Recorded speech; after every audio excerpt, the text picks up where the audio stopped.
Take this message to my brother. You will find him everywhere. Wherever people live together. Tied in poverty, despair. You telling me the things you're gonna do for me. I ain't blind and I don't like what I think I see. Take it to the street, to the street. Take it to the street. No more need for the lie. No more need to hide. Take it in. Take it to the street. Take it to the street. Take it to the street. No more need to hide. Take it to the street. No more need to hide. Take it to the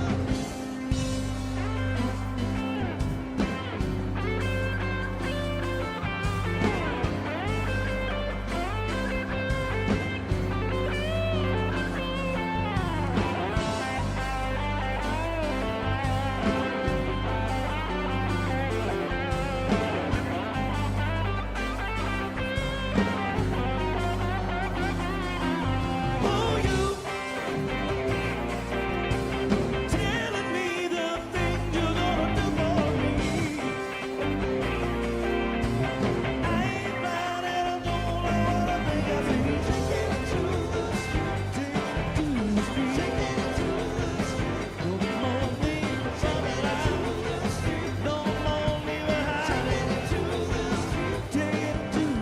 Take it to the street.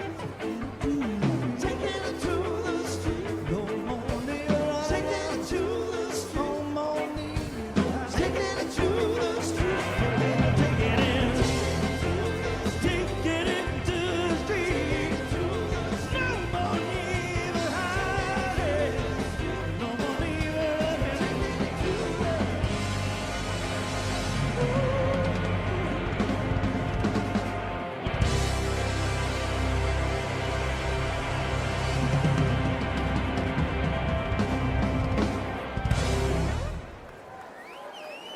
Once again, ladies and gentlemen, as a reminder, if you do not have the proper credential in order to be on the floor, you will be removed.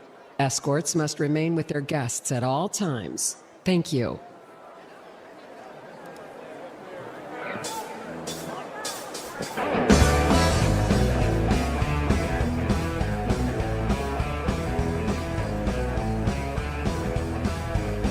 Moving down Highway 95, living through my hometown countryside. Move on over, stand aside, my cruise control's an overdrive. Come on, take my baby for a ride. Ooh, she's like a smooth stretch of highway.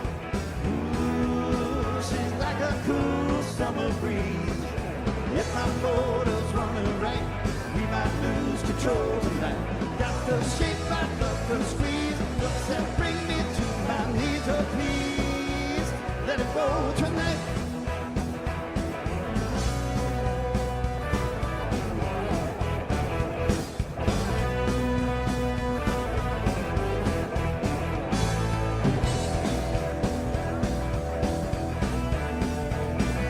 Might be doing more than 55 when I get my baby by my side. Down the floor and power by my cruise controls and overdrive. Come on, take my baby for a ride.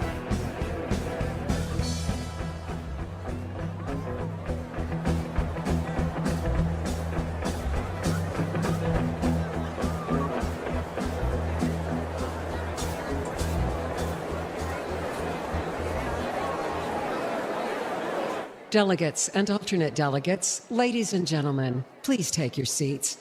The 2024 Republican National Convention will begin in a few minutes.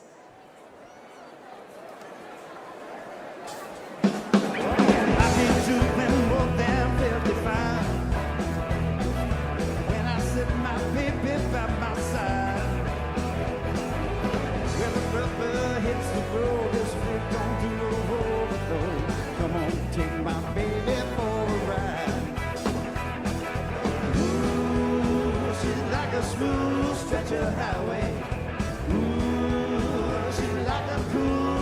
summer breeze. If my motor's running right, we might lose control tonight. Got the shape I love to squeeze. Looks that bring me to my knees. Oh please, let it roll tonight.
Feel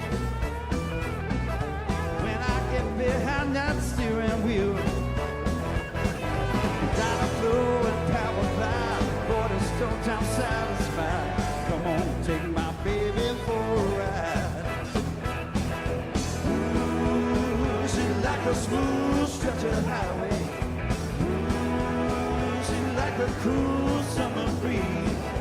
If my motor's running right, we might lose control tonight. Got the shape I love to squeeze. Looks that bring me to my knees. Oh please, let it roll tonight.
Just how heaven feels when I get behind that steering wheel. Down a flow and power fly, water stroked, I'm satisfied. Come on, take my baby for a ride. Ooh, she's like a smooth stretch of highway. Ooh, she's like a smooth summer breeze. If my motor's running right, we might lose control.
It's now confirmed 3 U.S. troops were killed by a drone strike linked to Iran.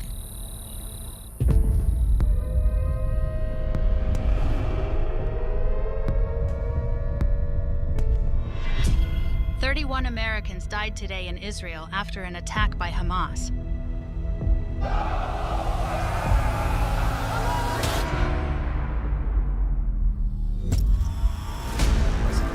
According to NBC, a Chinese spy balloon that flew across our country gathered intelligence from U.S. military operations.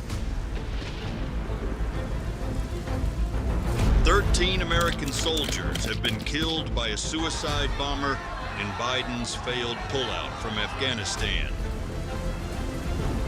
The Defense News reports today that the U.S. military is in decline, and threats from China are formidable.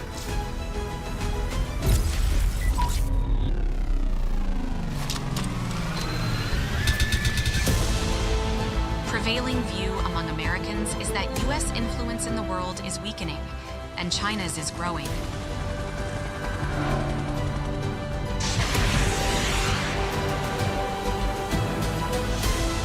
A new poll out reveals that Americans believe their influence in the world has weakened.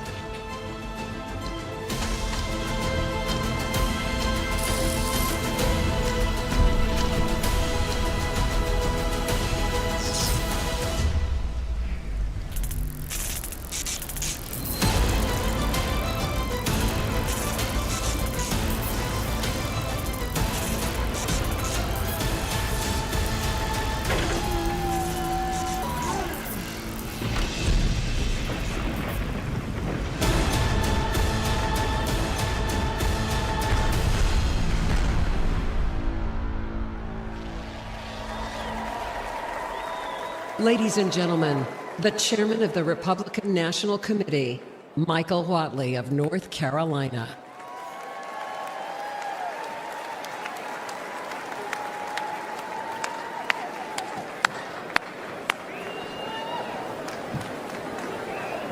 Delegates and alternates, ladies and gentlemen, Republicans around the world, have we had a great first 2 days of this 2024 Republican National Committee?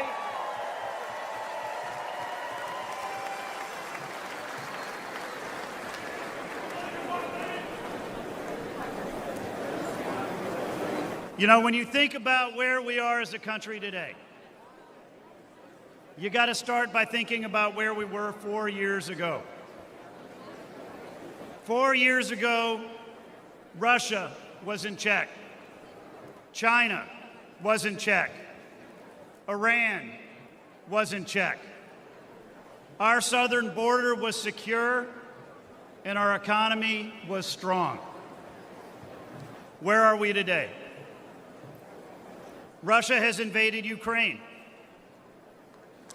They've parked a nuclear missile-capable boat 90 miles off our shore in Havana, Cuba. China is saber-rattling and threatening Taiwan.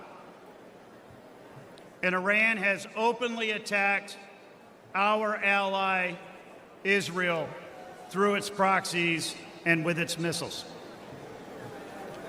10 million illegal immigrants have come across our southern border, and we don't know who they are, where they are, or what they're doing. Our economy is not nearly as strong as it was 4 years ago. We can do better. We need to do better.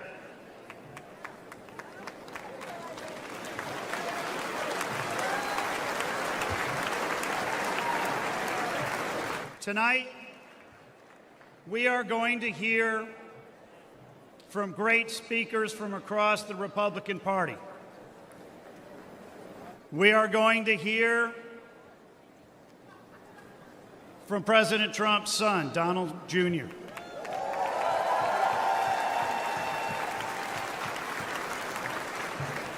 We're going to hear from the next Vice President of the United States, J.D. Vance.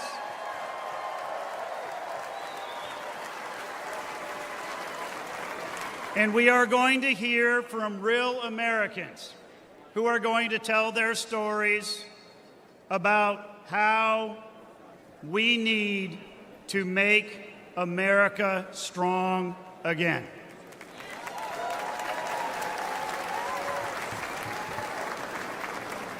So it is my pleasure to gavel open this third day of the 2024 Republican National Convention.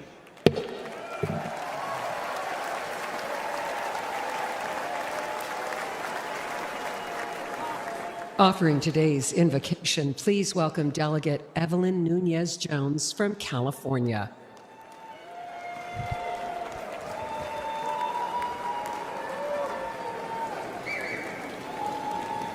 Please bow your heads. Lord, we thank you for the opportunity to be together in this room. It has been a long journey for many of us, especially for President Trump and his family. Please remember our fellow patriot, Corey Competore. At this time, we invite you, Holy Spirit, to be part of our convention. We praise you, Heavenly Father. We seek for you to guide the steps of this delegation, the steps of our President Trump, and the steps of his newly chosen Vice President, J.D. Vance. Remove all stumbling blocks.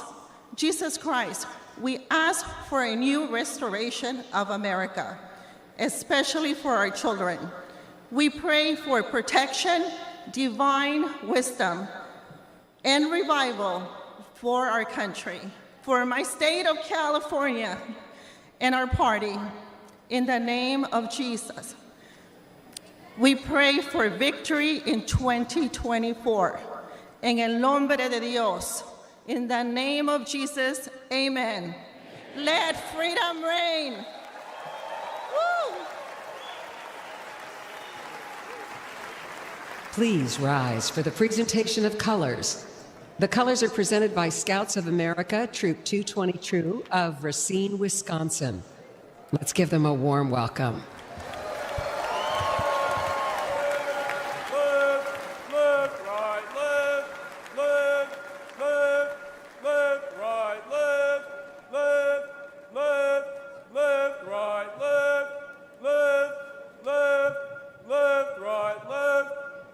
Color guard, hold. Color guard, forward, face. Please remain standing for the Pledge of Allegiance and the National Anthem.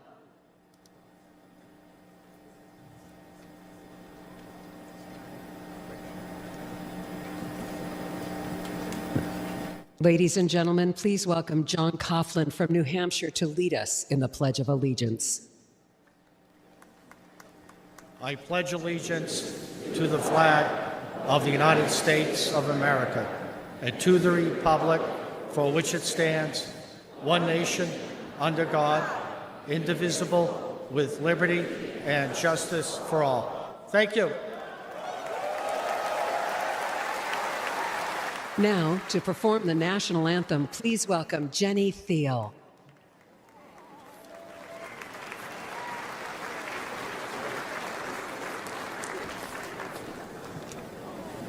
Oh, say, can you see by the dawn's early light what so proudly we held at the twilight's last gleaming, whose broad stripes and bright stars through the perilous fight o'er the ramparts we watched were so gallantly streaming, and the rockets' red glare, the bombs bursting in air, gave proof through the night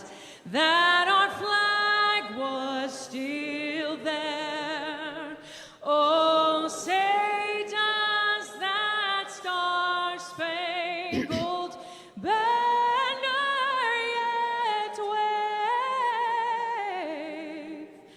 o'er the land of the free and the home of the brave.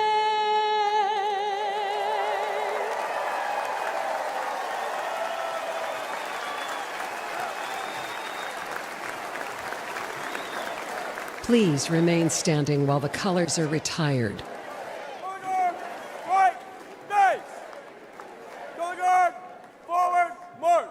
Left, left, left, right, left, left, left, left, right, left, left, left, left, right, left, left, left, left, right, left, left. Before his weakness, America had strength. Strength respected by our allies, feared by our adversaries. Strength that kept Russia out of Ukraine. The Middle East at peace.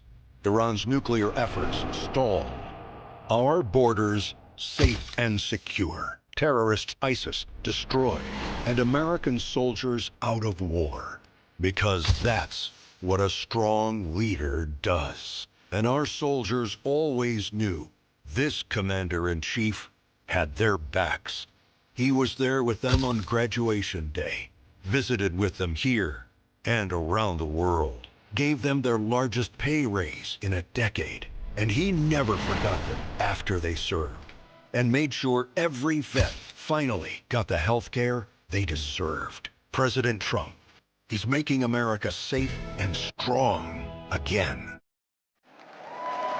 Ladies and gentlemen, please welcome Congressman Brian Mast of Florida.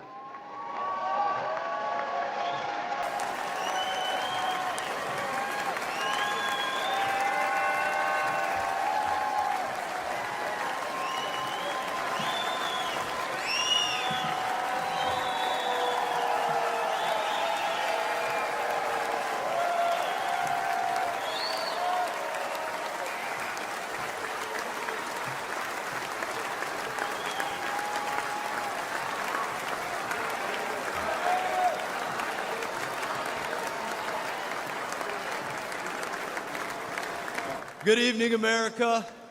I'm Congressman Brian Mast. Now, I've got to start with a salute to every warrior standing guard around the globe on an aircraft carrier, in a foxhole, on a base somewhere, in this audience, or just watching from home. We love you, veterans.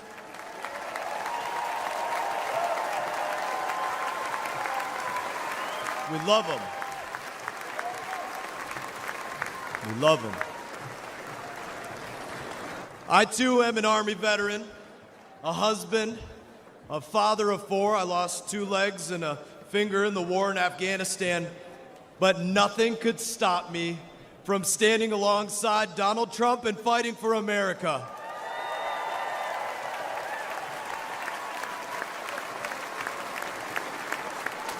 Every one of you American service members and every veteran knows the dangers when we join the armed forces, but we risk our lives because we believe in America. As president, Donald Trump rebuilt our military, deterred our enemies, and he made America strong again. Now, I'm not here to sugarcoat it. Joe Biden and Kamala Harris have once again weakened our armed forces, and through inflation slashed the size of our military budget, just like they slashed the family budget. And at the same time, they've distracted our troops with millions of hours of so-called extremism training, and they've based promotions on adherence to left-wing political ideology rather than merit. They would rather lose a war than use the wrong pronouns, and we've had enough.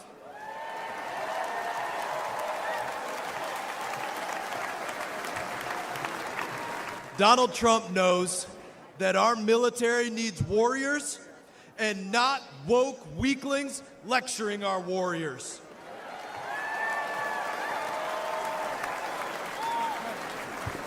Biden and Harris's weakness invites aggression, and our enemies are on the march. Russia invaded Ukraine, Hamas attacked Israel, Iran is funding terror across the Middle East, and the Chinese Communist Party has Taiwan in their crosshairs. And with his botched withdrawal from Afghanistan, Biden delivered what President Trump rightly called the most embarrassing day in American history. And what's worse is that Joe Biden doesn't even remember that it cost the lives of 13 American heroes. But when their coffins arrived at Dover, he did remember to check his watch, didn't he?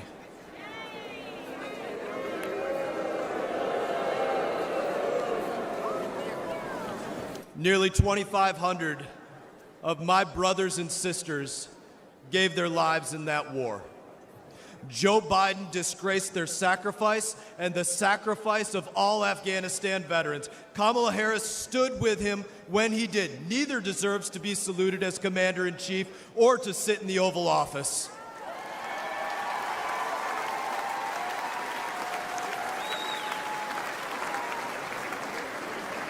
American veterans and American service members deserve better. America deserves better. And with Donald Trump, you know that we don't just get better, we get the best. Donald Trump restored American strength before. Donald Trump will restore American strength again. And with your vote, we won't just make America strong again. We will make America stronger than it's ever been. May God bless you. God bless our troops. And God bless the United States of America.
Ladies and gentlemen, please welcome Congresswoman Nancy Mace of South Carolina.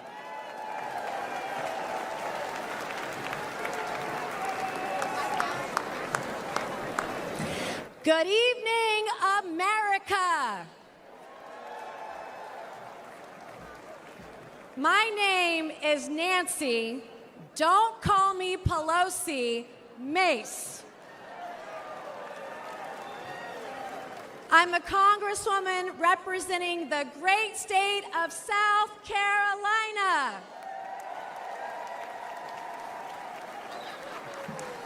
At the age of 17, I learned that dropping out of high school might not have been the best idea. So I took my first job at a fine dining establishment some of you may know as the Waffle House. Denny's was a little too highbrow. While Waffle House was an important part of my journey, it would not be my destination. I soon went from making waffles to making history. 25 years ago, this high school dropout became the first woman to graduate from the Citadel, the Military College of South Carolina.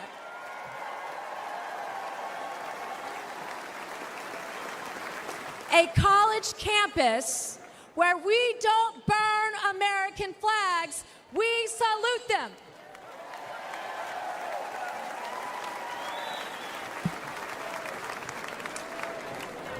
I'm a single mom and a rape survivor.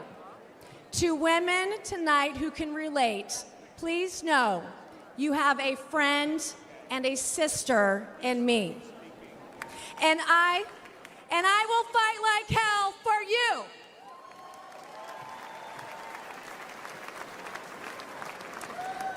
I'm the daughter of an Army Brigadier General and a school teacher. I've admired my dad's Distinguished Service Cross from Vietnam. I've endured the rigors of a Citadel education. And today I represent a district that includes Parris Island, where we make Marines.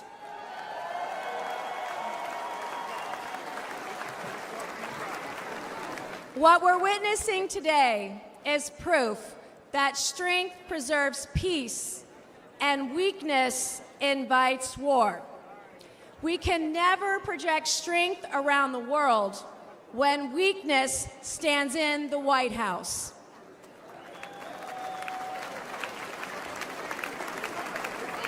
Nations like China see weakness as opportunity. China's fentanyl invades our borders. Their arms supply Putin's regime. China supports enemy states like Iran. They oppress their own people, especially their women. The world is watching America, and we must show them what we're made of.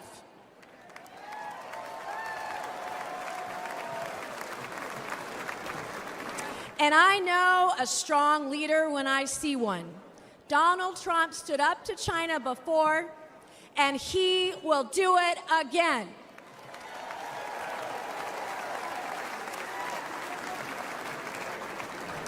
Anyone who thinks they can take on Donald Trump or take down America is now on notice.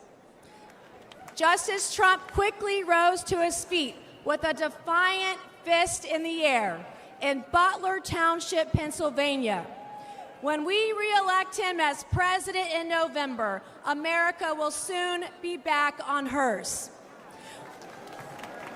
We will be courageous, we will be resilient, we will be united, and we will be prepared to take on the challenges of this historic moment.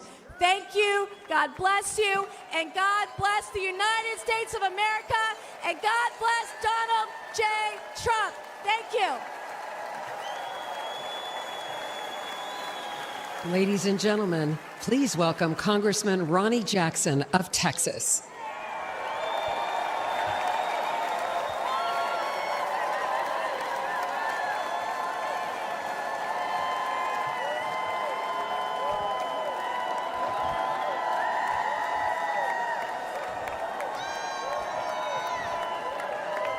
All right.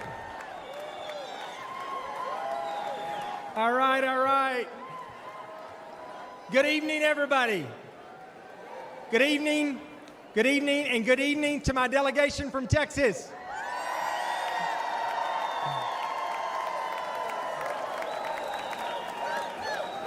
My name is Dr. Ronnie Jackson, and I'm the congressman from the 13th Congressional District of the great state of Texas.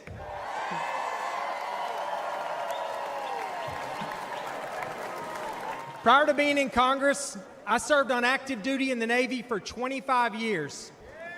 I was a Navy deep sea diver, an emergency medicine doctor, and a combat physician in Iraq.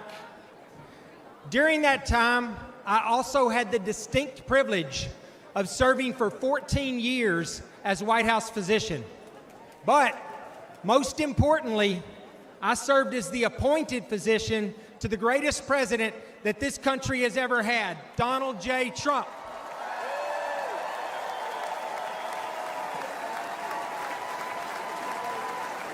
And not only that, but now I can say I served a president who literally took a bullet for our country.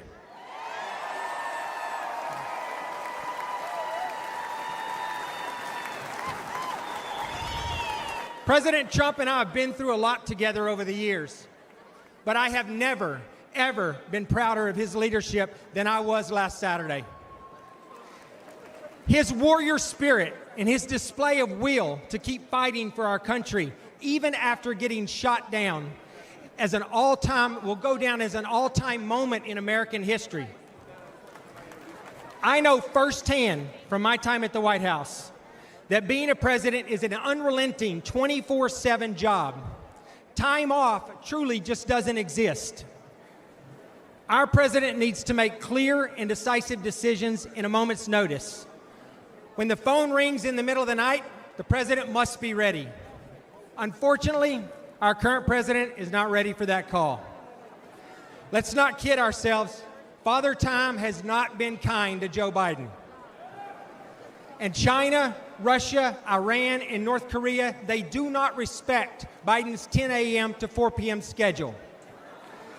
And we would not be in this situation were it not for Joe Biden's staff and his family. They should have compassion for him and prioritize his health and our country's security. But they have put their own interest above America's interest. Perhaps the greatest blame lies with his own Vice President, Kamala Harris. She has not been truthful with us. She has lied to us. She has put party above country, and she is as unfit in character as Joe Biden is in body and mind.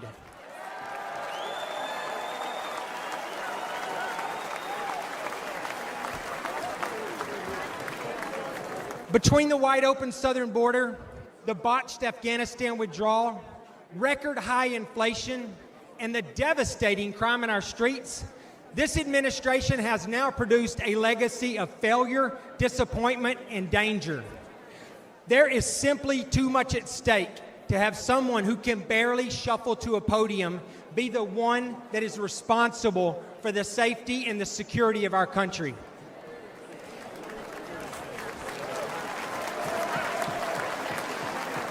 Every second that Joe Biden remains in the White House, this country becomes less safe. However, under President Trump's leadership, we will restore our standing on the world stage. We will bring back our great economy we had. We will finally secure our southern border.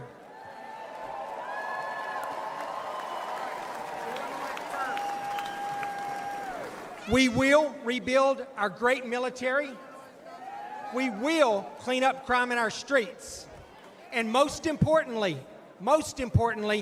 we will have a president who is respected by our allies and who is feared by our enemies and who leads with strength.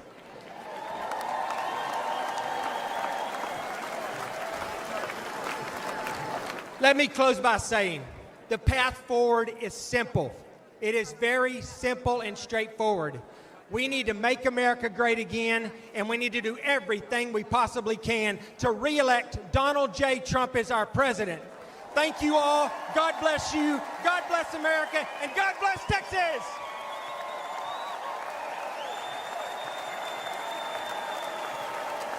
Ladies and gentlemen, please welcome former Acting Director of National Intelligence, Richard Grenell.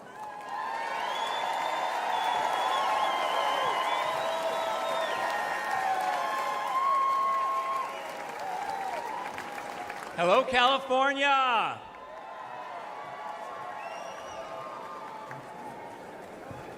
Last weekend, the American people bore witness to the instinctive courage of President Trump.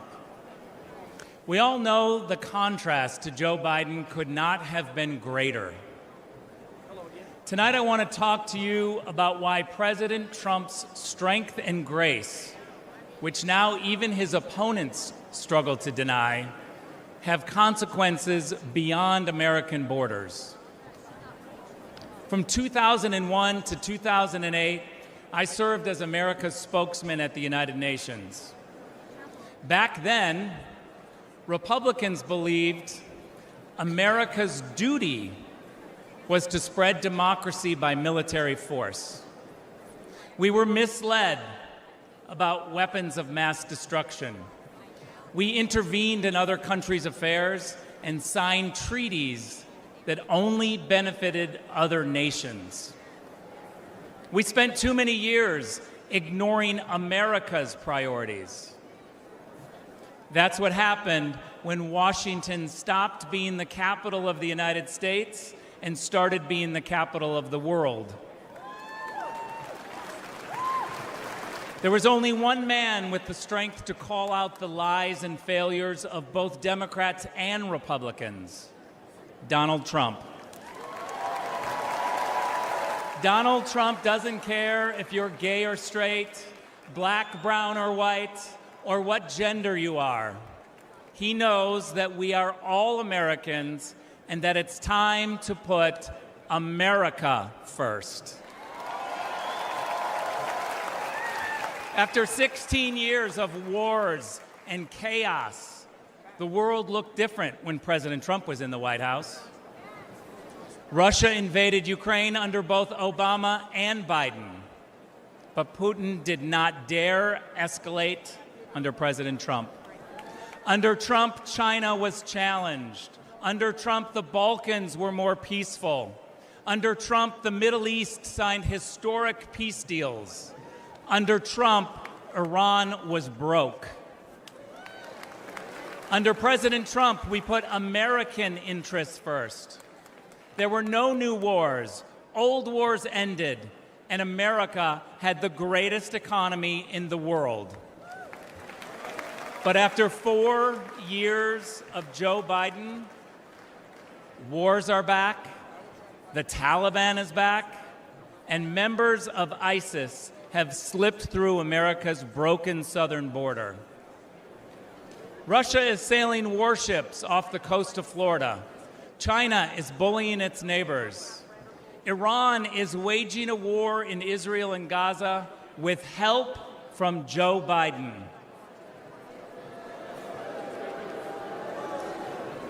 And Joe Biden's radical supporters have overtaken our universities, burning American flags, cheering for terrorists, and calling for violent revolution.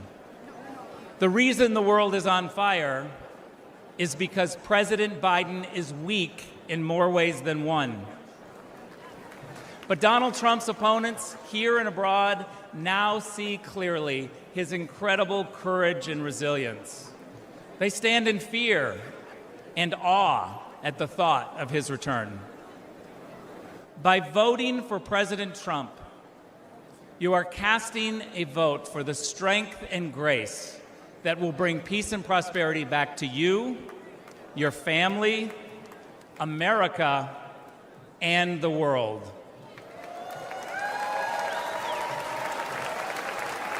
Don't let anyone ever tell you differently. Thank you very much. Ladies and gentlemen, please welcome Congressman Matt Gaetz of Florida.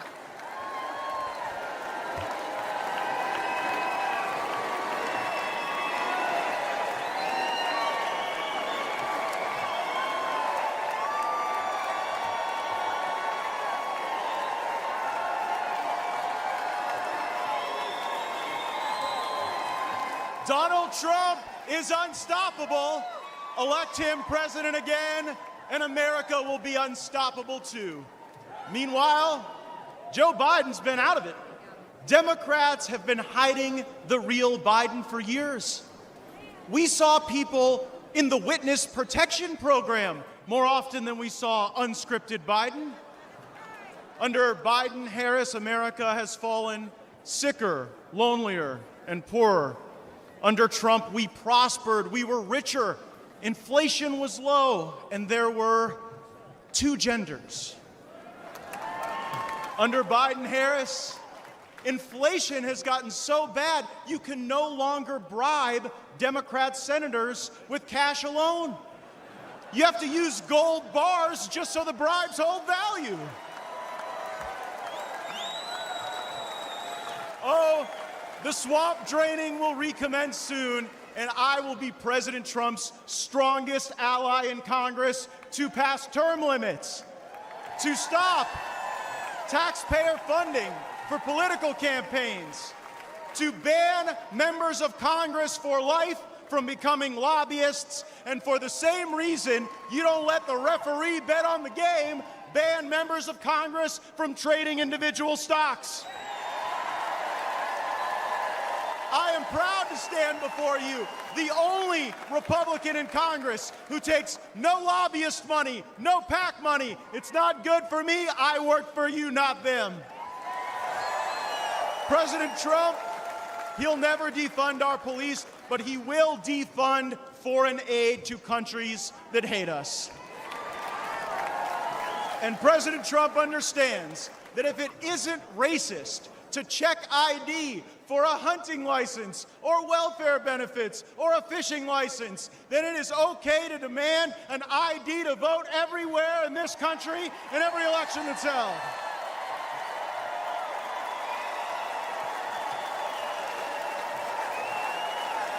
A Democrat congressman recently said that any criticism of Joe Biden is ableist. I don't think it's too much to ask that the American president be able to do the job. Kamala Harris isn't able to do any job.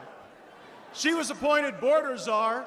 Appointing Kamala Harris to oversee the border is like appointing Bernie Madoff to oversee your retirement plan. President Trump has shown the world what he is made of, and now we will show the world what America is made of by having his back. And how about the choice President Trump made for a running mate? JD looks like a young Abraham Lincoln, but he's from Ohio, like General Grant. And like General Grant, JD Vance knows how to fight.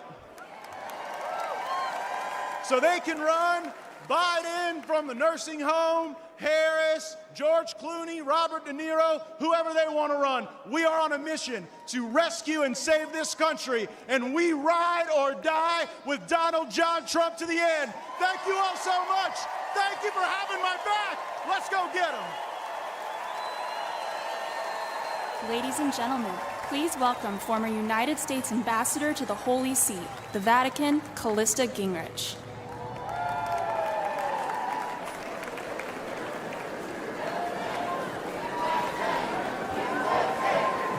Good evening. Tonight, we look toward a brighter, safer, and more prosperous future with Donald J. Trump as our next President of the United States.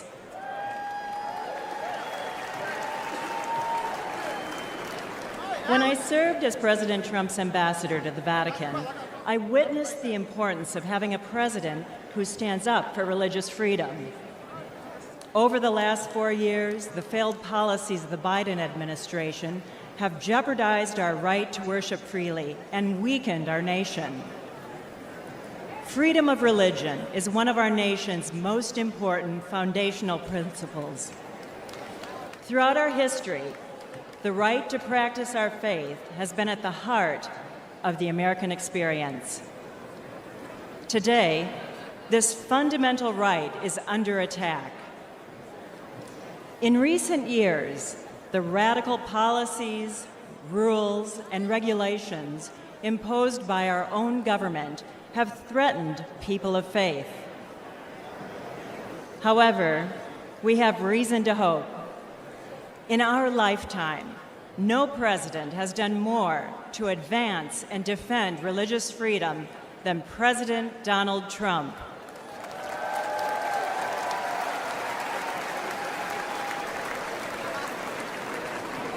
During his term, President Trump defended the rights of doctors, nurses, and teachers to act in accordance with their conscience. He appointed 3 Supreme Court justices committed to protecting our God-given right to worship.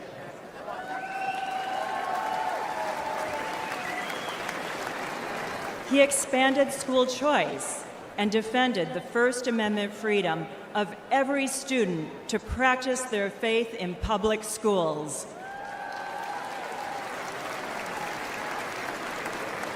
As president, Donald Trump signed an executive order that defined international religious freedom as a moral and national security imperative. And he was the first and only president to convene a meeting at the United Nations dedicated to ending religious persecution and defending religious liberty around the world.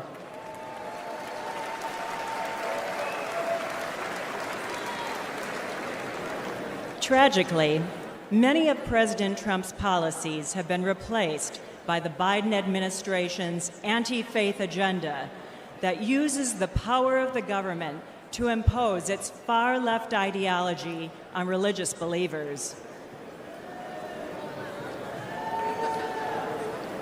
Biden's FBI has even stated that practicing Catholics present an elevated risk of domestic terrorism simply because of their faith.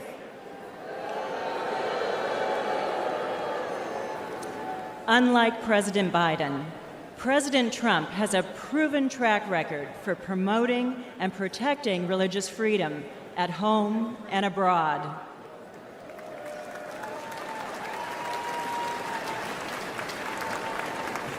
Our choice is clear. We need strong leadership, bold action, and unwavering commitment to preserve our God-given rights.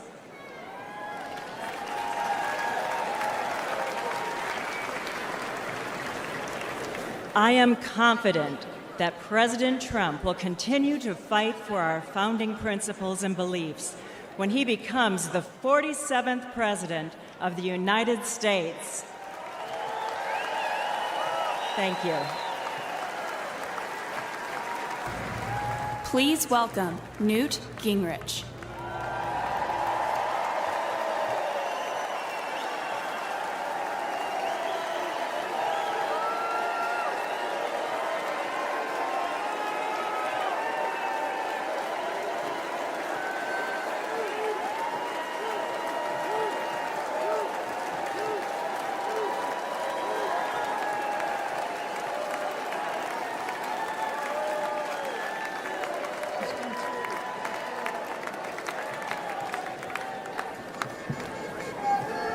Thank you very much. That's a very warm welcome. You know, President Trump understands that the world is dangerous and that it takes an enormous effort to defeat anti-American and anti-freedom forces around the world. He also understands that when faced with multiple adversaries across the globe, the Reagan principle of peace through strength is the only road for safety for the America and the American people.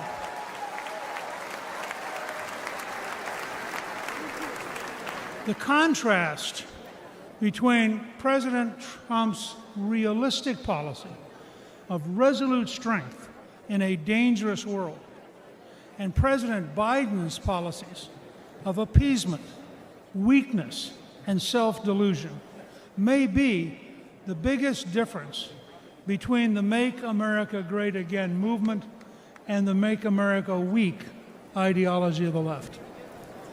We have to remember that the greatest threat to American safety is not Biden's brain. The greatest threat is Biden's policies and the people he appoints to implement them.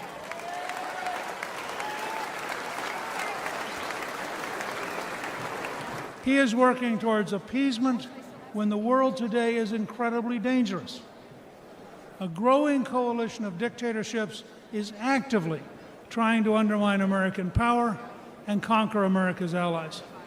A religious dictatorship in Iran, which chants death to America, is on the verge of having nuclear weapons. Russia's dictator has unleashed the deadliest European war since World War II. Communist China continues to develop its military power while actively seeking to undermine America through espionage, fentanyl, and the infiltration of our companies and our universities. Faced with these clear and present dangers, President Biden has adopted failed policy after failed policy. Where President Trump orchestrated an orderly end to the Afghanistan war with no American killed in nearly 2 years.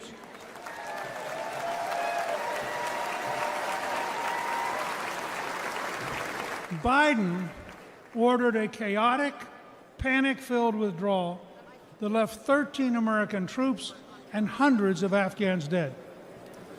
Where President Trump insisted on keeping Bagram Air Base, which is located within 1 hour of the Chinese nuclear facilities, President Biden gave it to the Taliban, who are now allied with Communist China. Where President Trump brokered the Abraham Accords and was moving the Middle East toward peace and cooperation, President Biden's weakness and confusion led to a terrible Hamas assault, killing more than 1,200 innocent people in Israel. Under Trump, we achieved peace through strength. Under Biden, we have war, suffering, death, and a world teetering on the edge of World War III. Like Prime Minister Winston Churchill and President Abraham Lincoln, President Trump understands that only a firm, courageous policy of strength will work in a dangerous world. The message for this November is clear. You can vote for weakness and war with Biden, or you can vote for strength and peace with President Trump.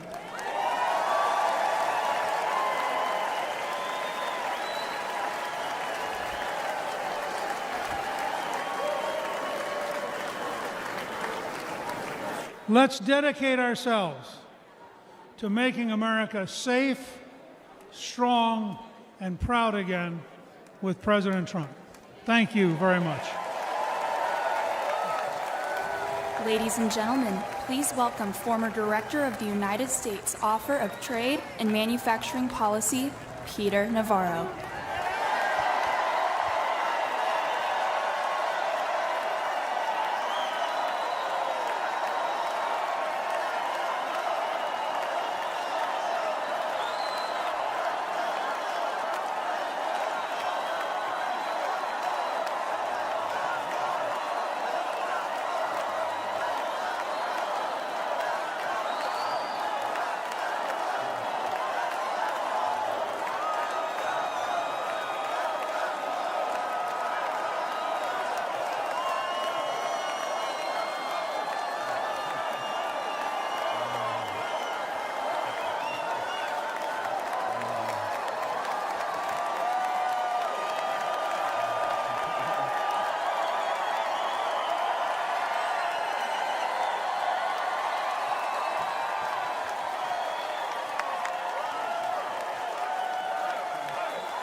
This is a beautiful thing, and I think you folks just want to know if you can see my MAGA tattoo I got there.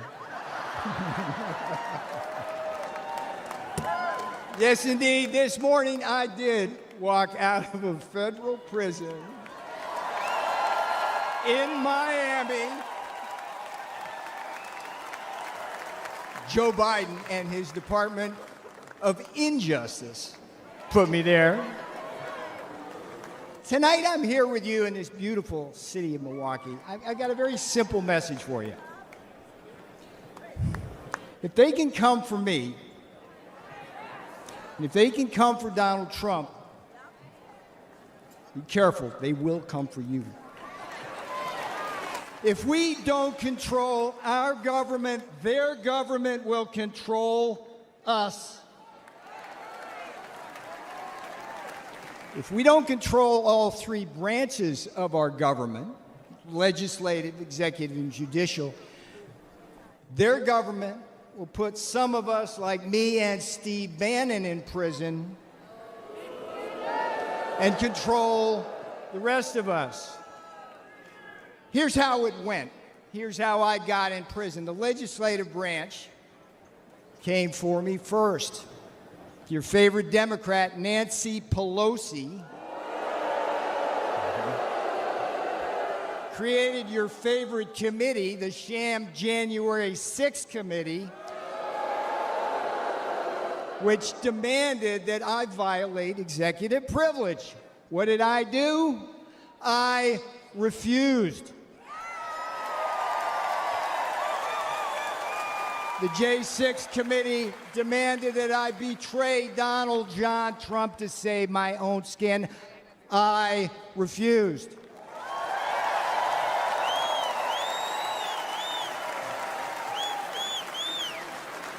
Here's the thing about the Constitution. They demanded that I break the law because they have no respect for it.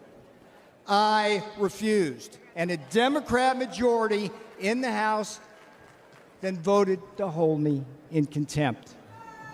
All right, what happened next? The next jackboot to drop was the executive branch. Another one of your favorite Democrats, Democrat Attorney General Merrick Garland. There's a winner. Him and Jack Smith indicted and prosecuted me for criminal contempt of Congress. Now, here's what's weird about it. It's something that Democrat prosecutors refused to do against one of their own, including two guys with blood on their hands, Eric Holder and Alejandro Mayorkas, the great border czar, right? They've actually gotten people killed. For decades, the Department of Injustice right now, the Department of Justice policy stated, hear me out on this, if Congress slaps a subpoena on a senior White House advisor like me, the advisor's duty is to politely tell them to go pound sand. That's exactly what I did. So far we got two branches, legislative and executive. The judicial branch delivered the final blow. Just as, here's another favorite of yours, just as Democrat Judge Juan Marchand, you know this guy? Did to Donald John Trump in his Manhattan kangaroo court, another Democrat judge, a guy named Ahmed Maida, keep your eye on this guy, Ahmed Maida, Obama appointee, they stripped me of every possible defense, and then what? Just like in Manhattan with Donald Trump, they threw me to the wolves of an anti-Trump jury, and where? The D.C. swamp. They convicted me. They jailed me. Guess what? They did not break me.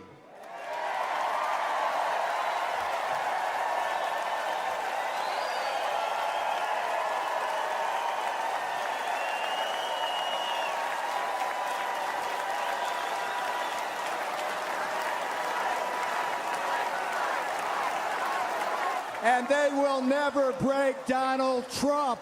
They will never break Donald Trump.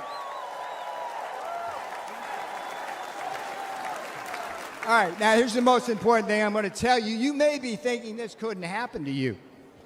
Make no mistake, they're already coming for you. Joe and Kamala, they threw out the woke blue carpet across the Rio Grande, opened our borders to what? Murderers and rapists. When Donald Trump said it, thank you for saying that, when Donald Trump said murderers, rapists in 2016, they go, oh, racist, whatever. We read the papers. It's murderers and rapists. Murderers and rapists, drug cartels, human traffickers, terrorists, Chinese spies, and a whole army of illiterate, illegal aliens stealing the jobs of black, brown, and blue-collar Americans. They put them right on your front doorstep. Now, here's another thing Joe Biden did. You got to love this. The green new scam. We're in the heart here in Milwaukee, around all this. This is where the auto industry, that new scam is destroying our industry, leaving us at the mercy of the battery factories in Shanghai and slave labor in the Congo. Biden inflation. You're going to hear a lot of this because it's so friggin' true. Biden inflation is coming after what's left of your savings and eating your wages. And the Democrats, here's the thing. I'm sitting in prison thinking about this. It just eats at me as the Democrats come for your kids. They're indoctrinating them with poisonous attitudes on race and gender.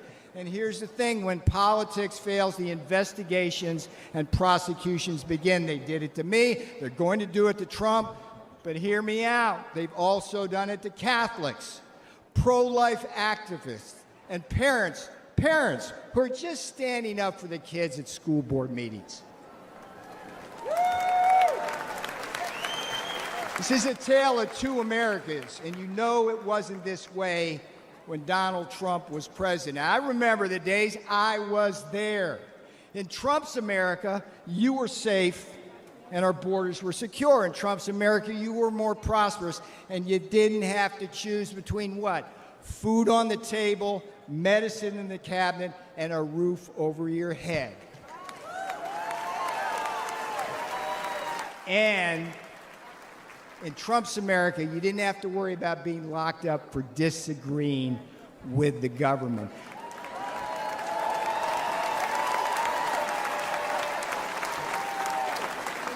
I went to prison so you won't have to.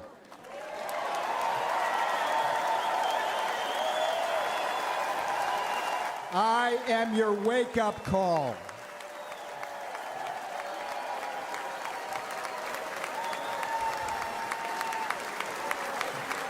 All right, this is where I'm going to have fun now, because I'm going to leave you now with the last three words. The last three words my beautiful fiancé said when I left that morning for prison.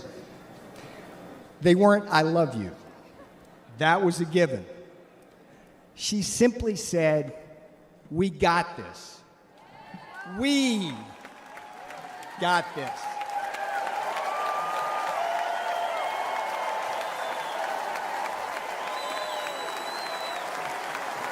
That's what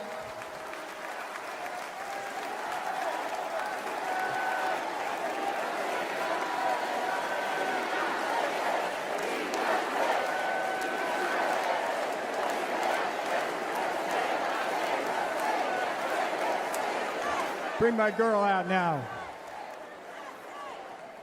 That's what these lawfare jackals don't understand. When they put people like me in prison and fire figurative and now literal bullets at Donald Trump, they also assault our families.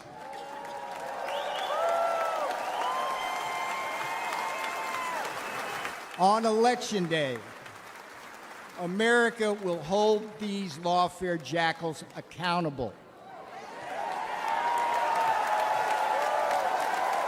Now, here's the sweetest thing that's going to come off my lips. Vote Trump Vance. 24 for Trump 47.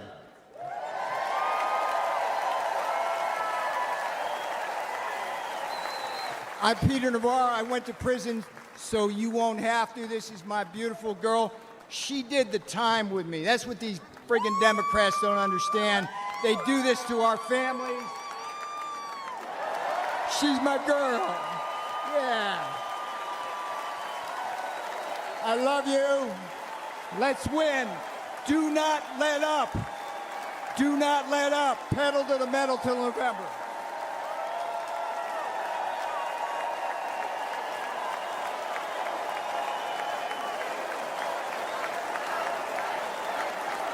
Ladies and gentlemen, please welcome Congresswoman Monica De La Cruz of Texas.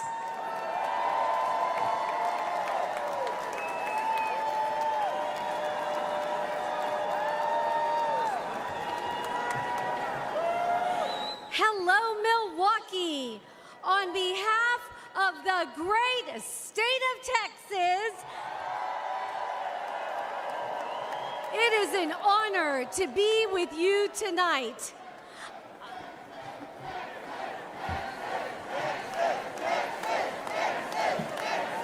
I am the proud granddaughter of Mexican farm workers who came here with little more than faith in God. They never had much money, but they instilled in us strong Texas values.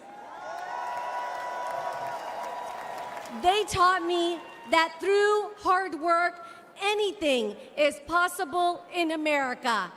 And then I proved it. By getting myself through school and building a successful small business. It wasn't easy, but I'm living proof that the American dream, el sueño americano, can become reality.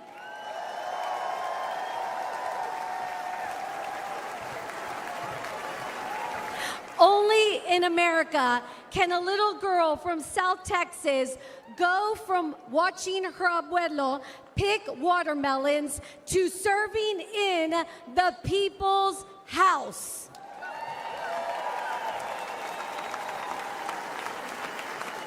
Now, as a mother, I often think about my kids' future, and I'm worried. The American dream is slipping away. Joe Biden and Kamala Harris make it impossible for hardworking Americans like the people in my community to get ahead. Their policies put home ownership out of reach. Wages can't keep up with inflation. They give benefits to illegal immigrants and cut Medicare Advantage for our seniors. They say their immigration policies are compassionate, but there's nothing compassionate about open borders. They threaten our national security, flood our country with deadly drugs, killing our precious children. Biden and Harris don't care about immigrants. They just use them for political gain. We deserve so much better. We must make America strong again by re-electing President Trump.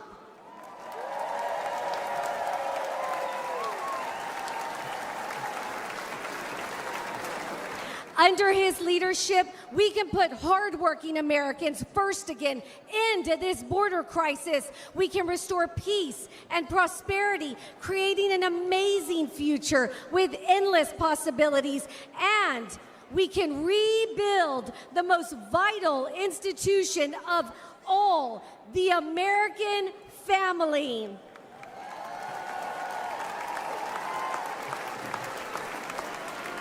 Together, we can turn Joe Biden and Kamala Harris's national nightmare into a revival of the American dream.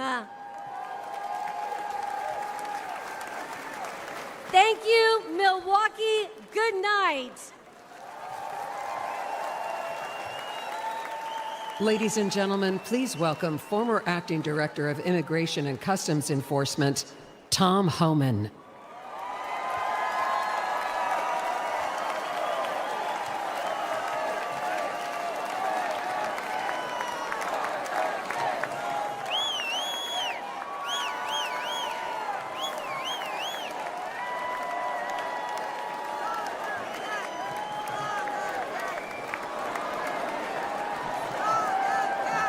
Thank you.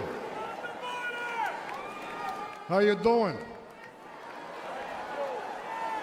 My home state, New York. Where's New York at? Give me a shout. Damn right.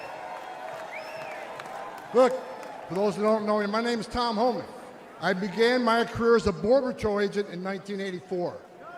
After 34 years, I became the first director of Immigration and Customs Enforcement, ICE, that actually came up through the ranks. I've worked for 6 presidents, starting with Ronald Reagan. Every president I've worked for said they're going to secure the border. President Trump actually did it.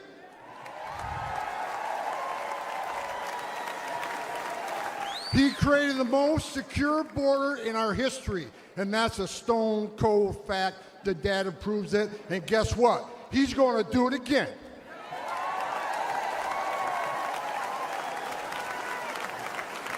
Under President Trump, we cut illegal immigration by 90%, the lowest level in 45 years. Deportations rose to the highest level ever, including historic numbers of illegal alien gang members and criminals. Most importantly, 4 years under President Trump, we had 13 people we arrested on a terrorist watch list. Joe Biden, 381. And let's remember, we got over 2 million known gotaways. How many of them came from a country that sponsored terrorism? God help us. Biden is the first president in American history to come into office and unsecure a border. Who the hell does that? On their first day in office, Joe Biden and Kamala Harris suspended deportations. They stopped the border wall. They canceled Remain in Mexico. They reinstated catch and release. They proposed amnesty for millions, along with free health care. And now we have a record illegal immigration, a record number of women and children being sex trafficked, a record number of Americans dying from fentanyl, a record number of known as suspected terrorists sneaking across our border. And here's what you need to know. This isn't mismanagement. This isn't incompetence. This is by design, and it's a choice. It's national suicide.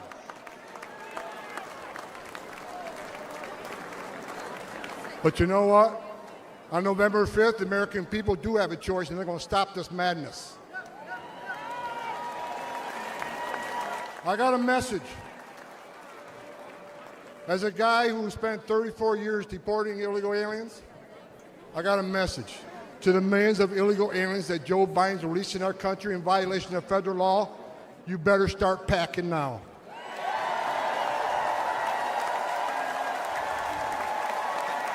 You're damn right. Because you're going home. I got another message to the criminal cartels in Mexico. You smuggled enough fentanyl across this country to kill 148,000 young Americans. You have killed more Americans than every terrorist organization in the world combined. And that's when President Trump gets back in office. He's going to designate you a terrorist organization, and he's going to wipe you off the face of the earth. You're done. You're done.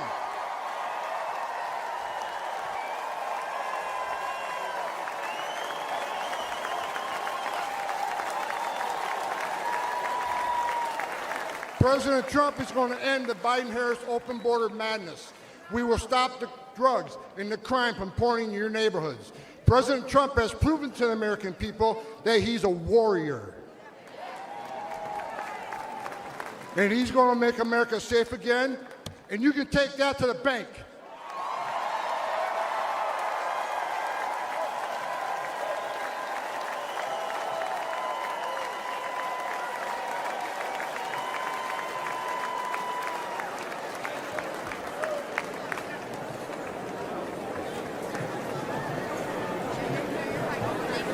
Ladies and gentlemen, please welcome to the stage David Lara.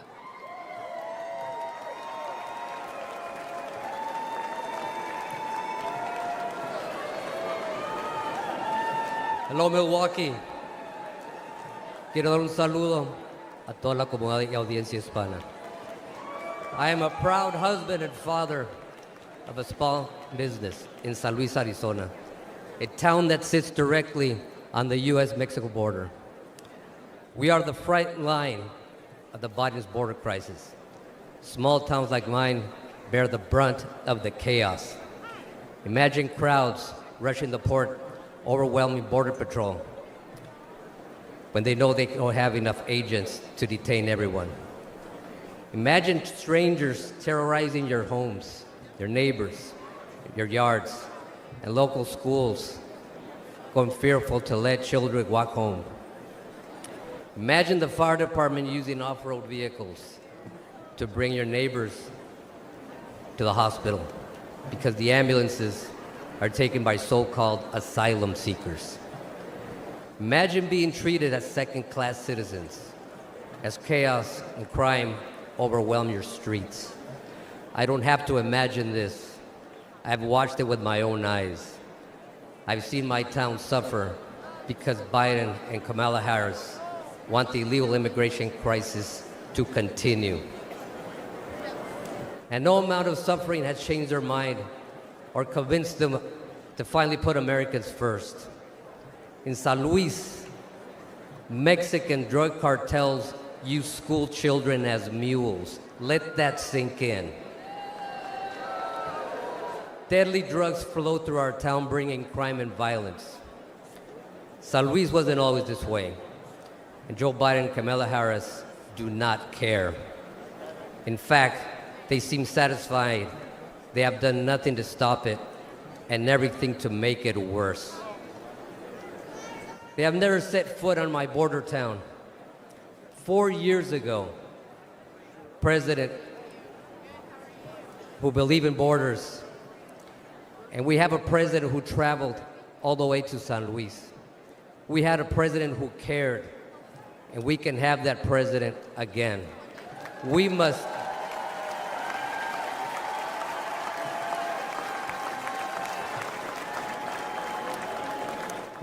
re-elect President Trump to close the border, the crime, and stop the drugs from pouring in.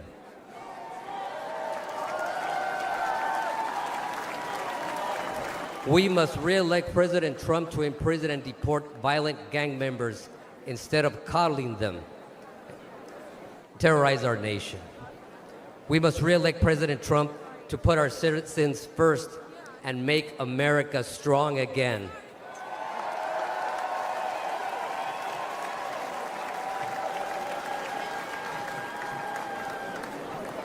Los Latinos estamos con Trump. Thank you, Milwaukee. American Latinos for Trump.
Ladies and gentlemen, please welcome Arizona ranchers Jim and Sue Chilton.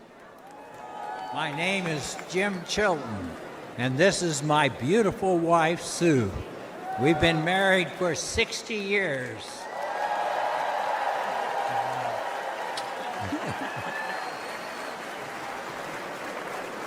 I'm a fifth-generation rancher from Arivaca, Arizona, the great state of Arizona. 5.5 miles of our ranch is the U.S.-Mexico border. It's a known route for drug smuggling and human trafficking. On the screen, you'll see footage from our ranch. Since Joe Biden took office, our hidden cameras have recorded over 3,500 drug packers and others dressed in camouflage marching north through our ranch.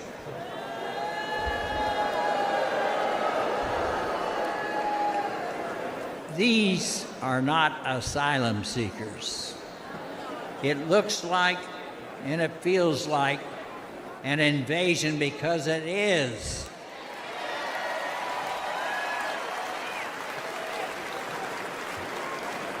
In April alone, over 5,000 additional unvetted aliens entered our ranch claiming economic asylum.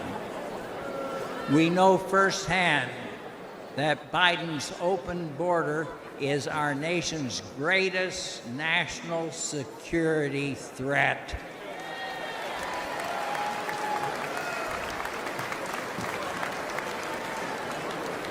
We need to make America safe again.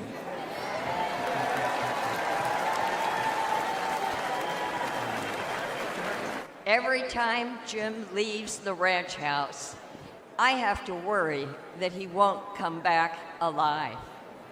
Our house has been broken into twice.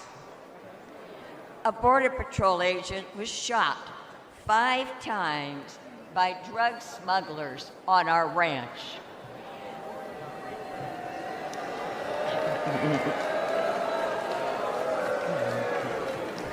This year alone, 3 crossers died of dehydration on our ranch. The cartel drug smugglers are crossing our nation's border every day. They are bringing lethal drugs into our country. This is chemical warfare.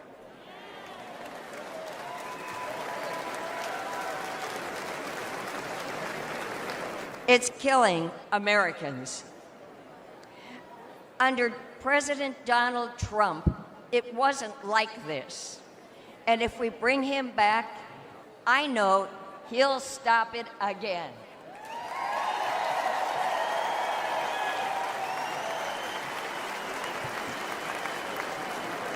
Biden, Harris, and the Democrats who support open borders are complicit in this death, in the death of tens of thousands of American citizens. When Joe Biden took office, the Trump wall was nearly complete on our ranch.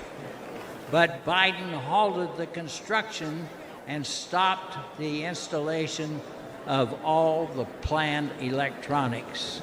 Since then, crossing on our ranch has increased 5-fold. 5-fold.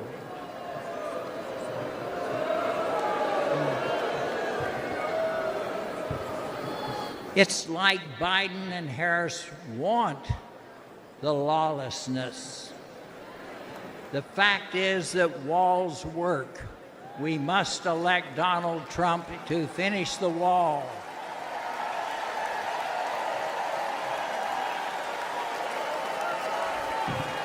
To stop the cartels.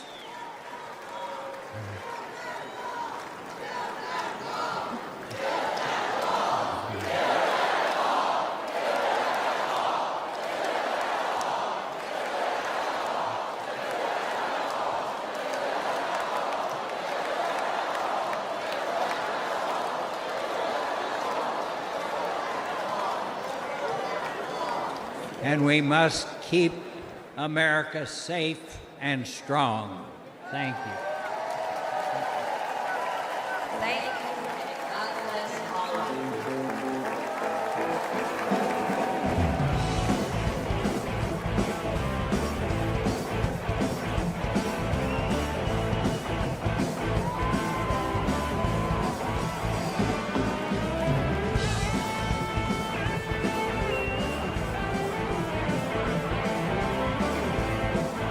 As Commander-in-Chief, he always had his soldiers' backs, was always there to support them and their families. He kept his promise to keep them out of endless wars and to never forget about them after they served. America learned having a weak leader can tragically lead to American deaths, which is why America needs strength now more than ever. I'm Donald J. Trump, and I approve this message. Ladies and gentlemen, please welcome the Governor of Texas, Greg Abbott.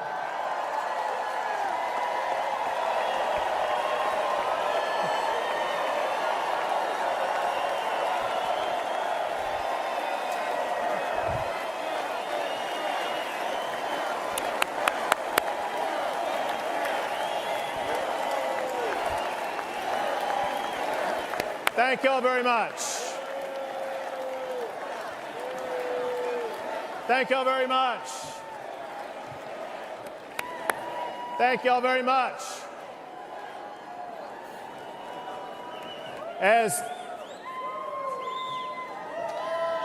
Come on, let's go. As governor of the largest border state, the great state of Texas,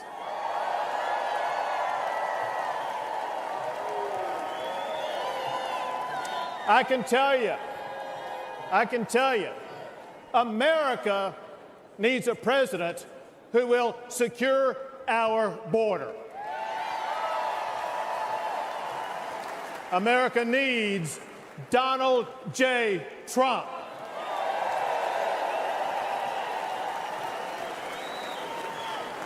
The president's most sacred duty is to secure our country.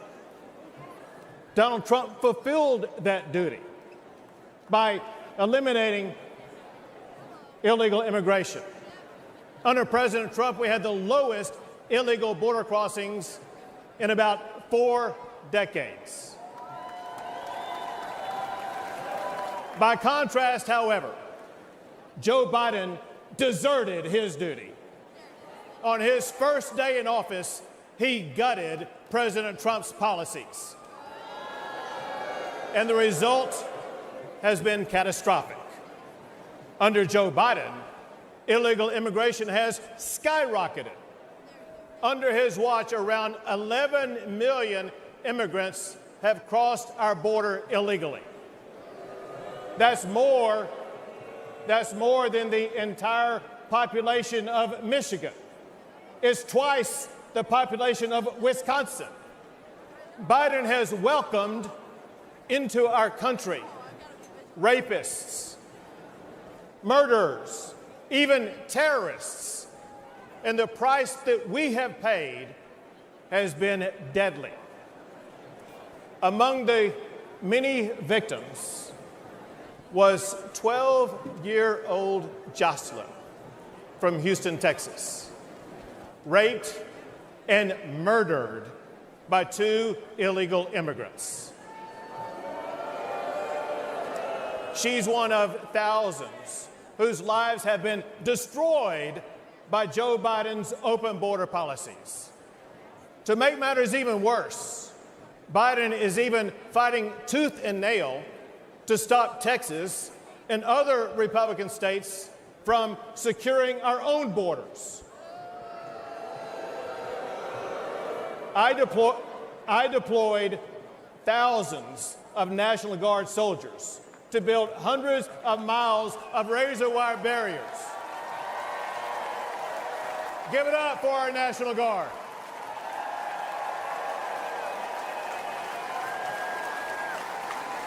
They built those barriers to stop illegal crossings. When Joe Biden ordered to cut that razor wire, I ordered the National Guard to triple the razor wire on the border.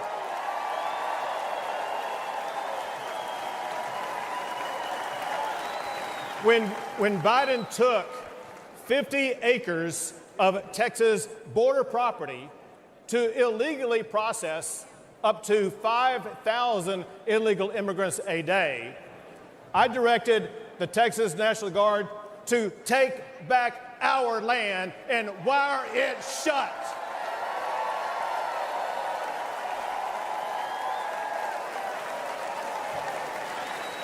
Now, there's no longer 5,000 people crossing the border like there was under Joe Biden. Now that the National Guard wired that shut, on average, there is one illegal immigrant crossing the border at that location a day. When Joe Biden and Kamala Harris refused to even come to Texas and to see the border crisis that they created, I took the border to them. I began busing illegal immigrants to Washington, D.C.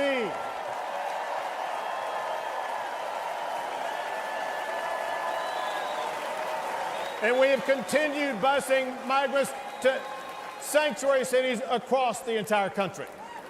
And those buses will continue to roll until we finally secure our border.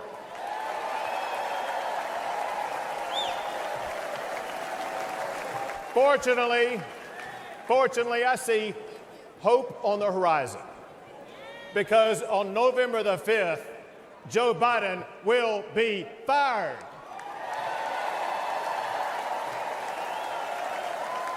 And Donald Trump will once again become the President of the United States of America.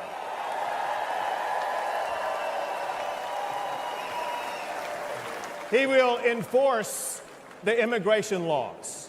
He will fight the Mexican drug cartels. And he will arrest the criminal illegal immigrants and put them behind bars. Or send them back.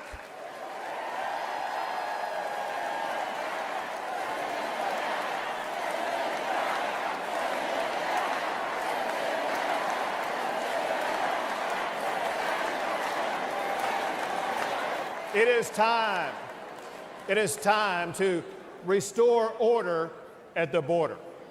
It is time to rid our streets of crime and chaos. It is time to secure our nation by returning Donald Trump as President of the United States of America. Thank you all. God bless.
Ladies and gentlemen, please welcome petroleum engineer and energy advocate, Sarah Phillips.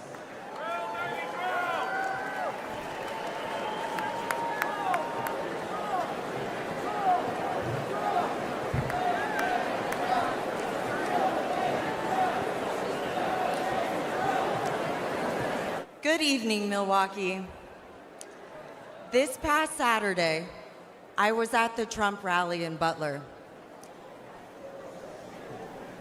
I, in fact, was the first speaker on stage that day.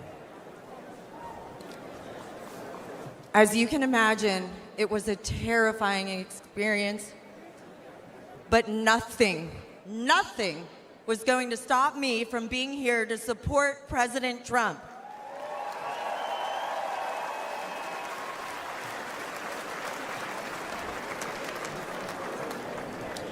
Thank God President Trump is alive.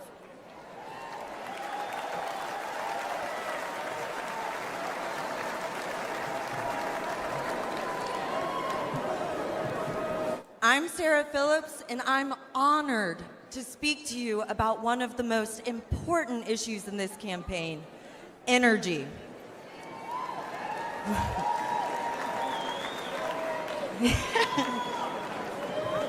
President Trump is high energy and supports energy. Biden is low energy and is against energy.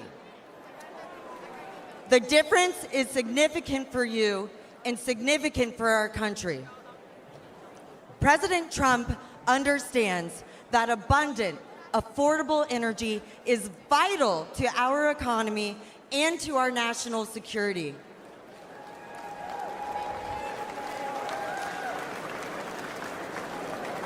Meanwhile, President Biden is pushing the Green New scam.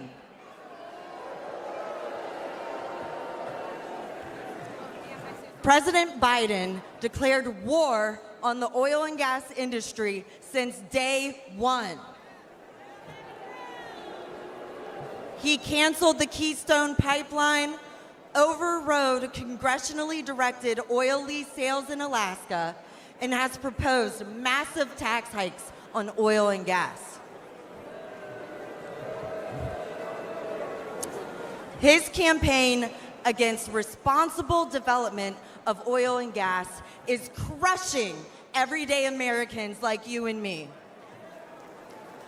I know this firsthand. As a petroleum engineer who worked on the front lines as a roughneck, I have witnessed the safe and environmentally responsible way America develops oil and gas resources.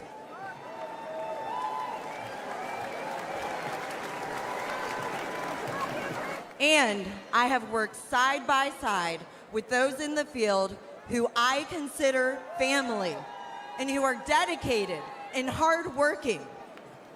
Their critical work is so critical for our country. The hydrocarbons that are being extracted are a true gift.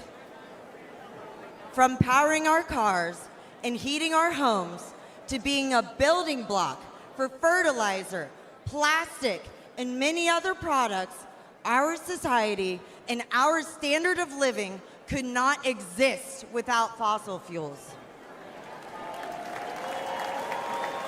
Texas. That is among the many reasons why we need to return Donald Trump to the White House.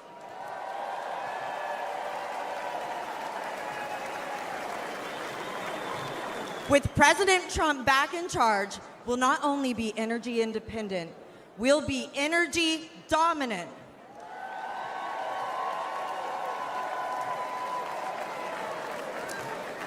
We'll create jobs, increase investment, and improve our national security. Under President Trump's leadership, America's great economic revival will be powered by American energy.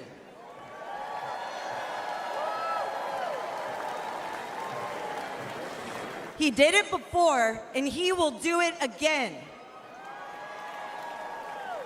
For the sake of our economy, for the sake of our quality of life, and for the sake of America's future, let's return Donald Trump to the White House.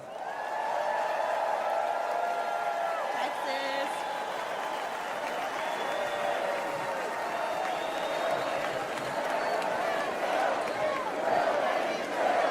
Drill, baby, drill. Drill, baby. baby, drill. Drill, baby, drill. Drill, baby, drill. Yeah.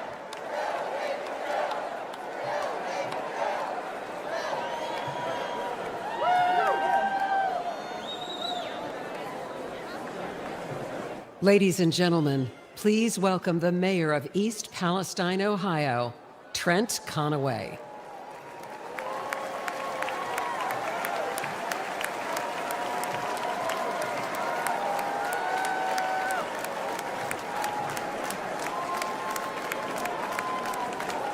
Good evening.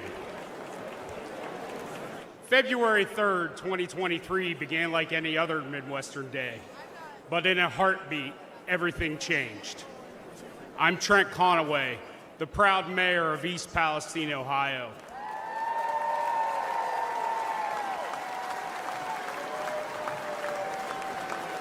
When the train derailed, spewing flames and toxic chemicals to our town, faced a disaster unlike we'd ever seen. And in the chaos, we witnessed a clear contrast between leadership and incompetence. Our first responders didn't hesitate.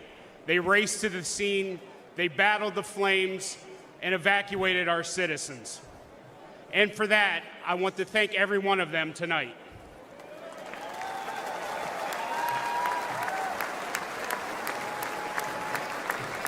Unfortunately, the Biden administration's federal response was much different. It consisted almost entirely of meetings and press events. They talked and talked, but they delivered little help. Then there was the clear difference between former President Trump and President Biden. For the longest time, the White House was silent, and we never heard a word from Vice President Harris. I guess we weren't their type of folks. No Hollywood elites or Wall Street billionaires live in East Palestine, just hardworking Americans.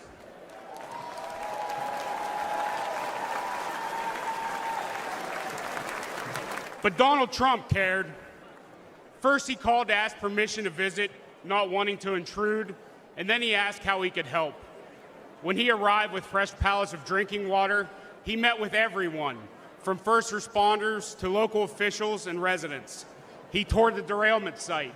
He listened to us, and he shared a meal with volunteers at a local McDonald's. His presence was genuine. His concern was real. After a year of criticism, President Biden finally did show up. His appearance was brief, forced, and scripted. He met with a select few and then left.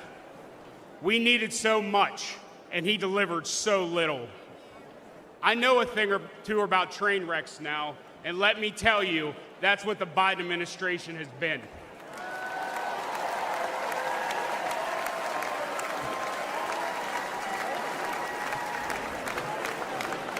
Before President Biden derails our entire nation, we need to act.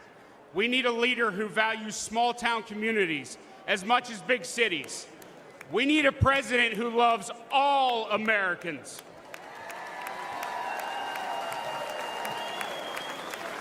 We need Donald J. Trump. Thank you. Ladies and gentlemen, please welcome the governor of North Dakota, Doug Burgum.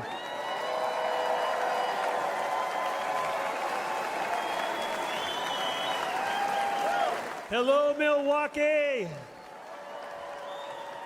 And hello, North Dakota. Feels good to be here. The last time I was in Milwaukee, in this building, standing behind a podium was for the debate, and I stood on one leg for 2 hours. You guys might remember I blew my Achilles the day before. But to kick things off, I have a question for you, and I need your help answering so nice and so loud that everyone at home can hear you. Are you ready? Who will make America energy dominant? Again, who will make America energy dominant?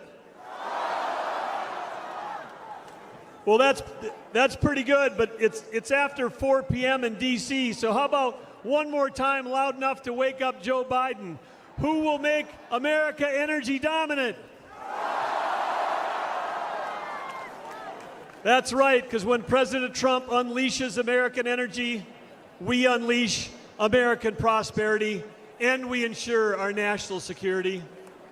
Serving as a governor with President Trump was like having a beautiful breeze at our back. He cut taxes and he cut red tape. Serving as a governor under Joe Biden has been like a gale force wind in our face. Biden's war on energy hurts every American because the cost of energy is in everything we use or touch every day. Biden's red tape has raised the price of the gas in your car, the cost of food on your table, the clothes on your back, and it's even raised your rent. Biden's green agenda feels like it was written by China, Russia, and Iran. Let's look at Biden's EV mandates. Where do nearly all the batteries and rare earth minerals come from? China, you know. And the day that Biden halted permits for clean U.S. natural gas export facilities, just think about the party they must have thrown that night at the Kremlin. Because Biden's policies are making Russia and Iran filthy rich. And they're using that money to fund wars and terrorism against our allies. At home, Biden is acting like a dictator. He's using mandates to shut down reliable baseload electricity.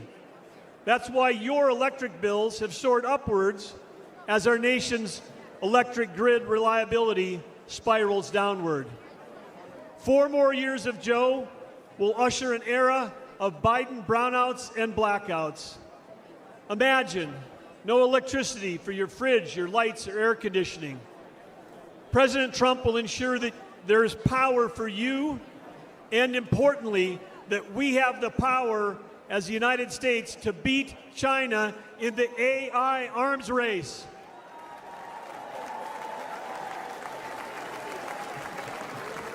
Unleashing American energy dominance is our path back to prosperity and peace through strength. Teddy Roosevelt encouraged America to speak softly and carry a big stick. Energy dominance will be the big stick that President Trump will carry.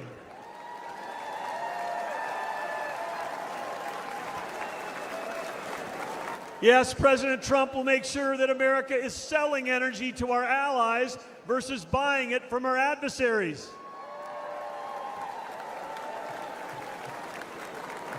Innovation has always been the source of American greatness, and President Trump champions innovation over regulation.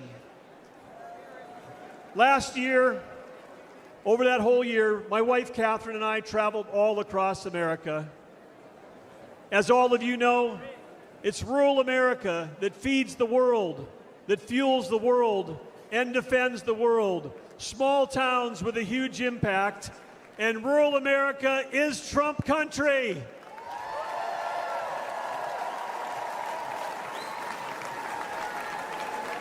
In North Dakota, we know one thing for sure because we've seen him do it, and that's that the hardest working president in American history is Donald J. Trump.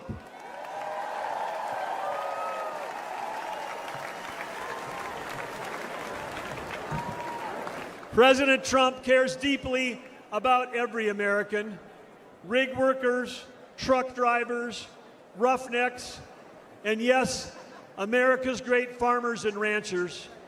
President Trump cares deeply about you. We know that he'll fight for us, he'll fight for our families, and we know one more thing. He'll let all of you keep driving your gas-powered cars.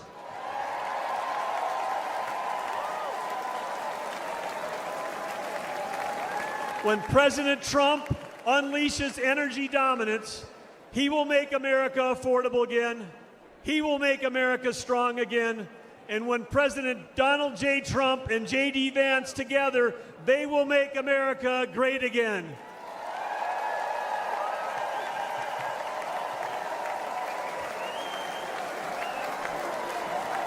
Ladies and gentlemen, please welcome former counselor to President Donald J. Trump, Kellyanne Conway.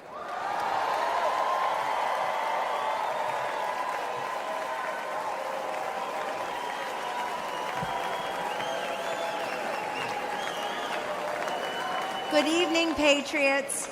8 years ago, Donald Trump shocked the system and defied the doubters to become the 45th president of the United States. He didn't want fortune or fame, power and position. He already had all of that.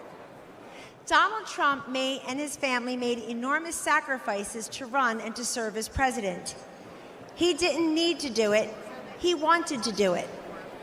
My relationship with Mr. Trump was forged under fire in a foxhole in 2016 after he asked me to be his campaign manager.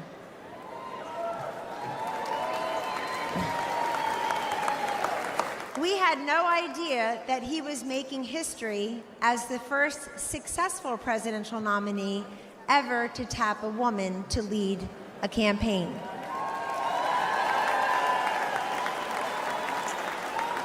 But that was a natural for Donald J. Trump. He had elevated women in New York real estate decades before when few people would.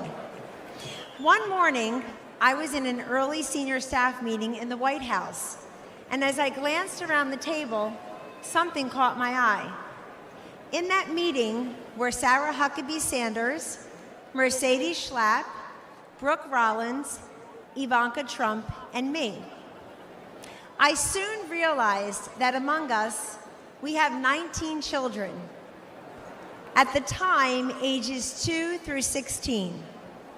Show me a C-suite in America where 5 working moms of 19 young children could have the highest rank in the company and work alongside the president.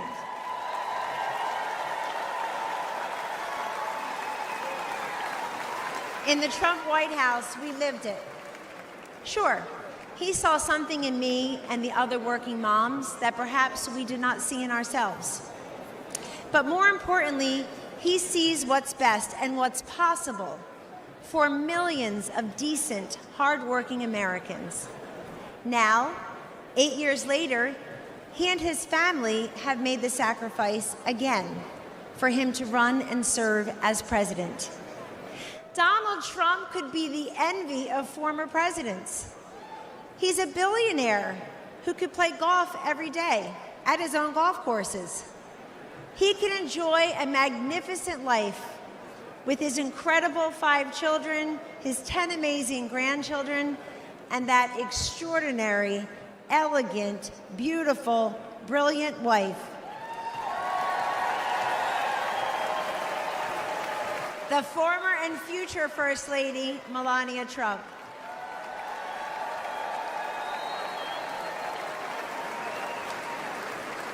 He does not need to do this, but we need him to do this. How often do we hear, "I want Trump's policies without Trump's personality"? Well, good luck with that. We don't get those policies without that personality.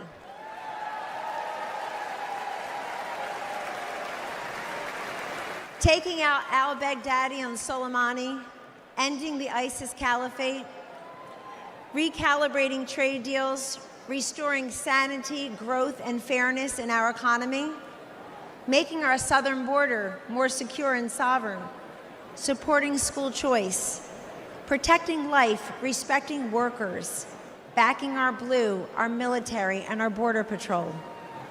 You get that through strength and toughness. Weakness emboldens our adversaries, enables failure, and empowers evil. The answer to weakness is strength. The antidote to division is unity. And the alternative to failure and incompetence, to Joe Biden and Kamala Harris, is to send them packing and send Donald Trump and J.D. Vance to the White House.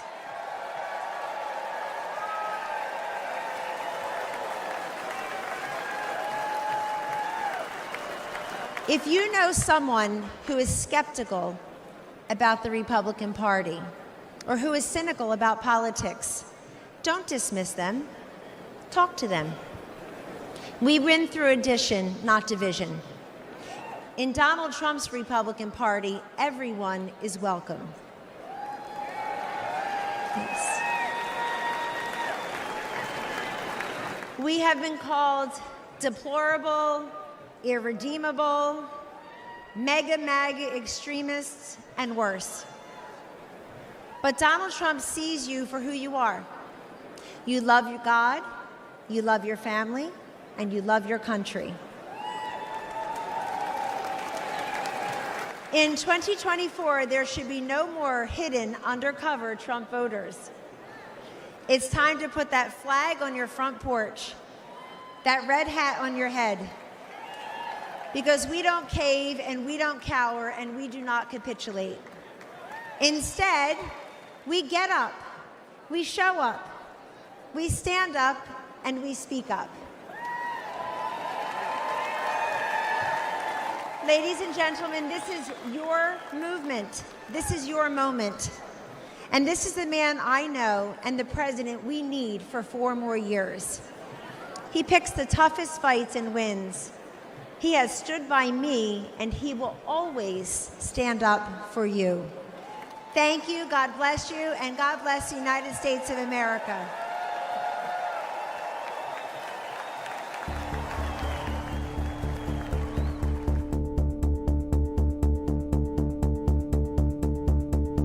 I would describe Joe Biden as an absolutely horrible commander-in-chief and a danger to every single person wearing the uniform.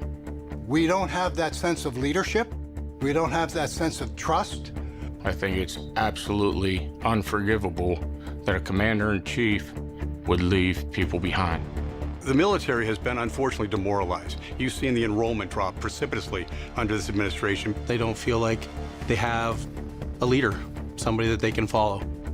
I do believe this country is less secure with Joe Biden as president. We're absolutely 100% weaker with Joe Biden as our president.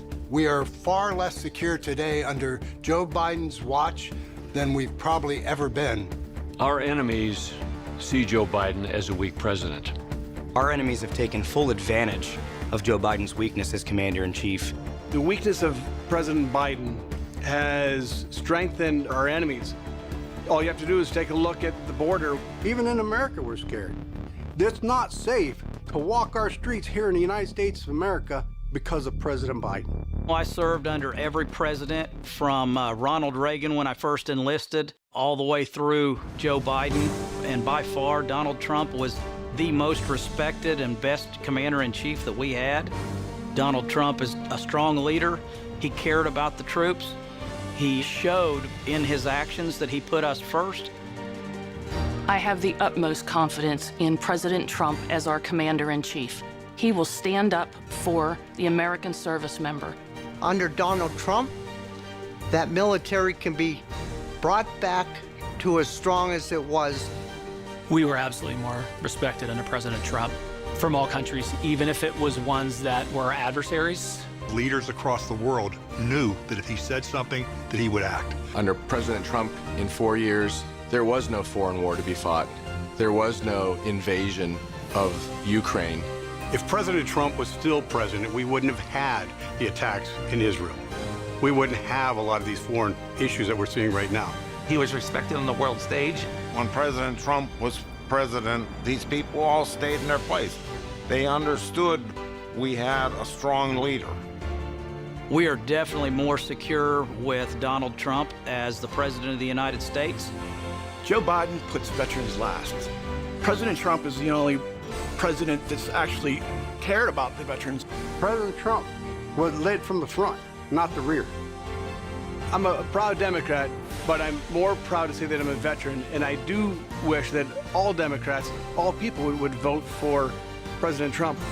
President Donald J. Trump has been the best commander-in-chief for the men and women in the uniform in the last 20 years. Ladies and gentlemen, please welcome Congresswoman Anna Paulina Luna of Florida.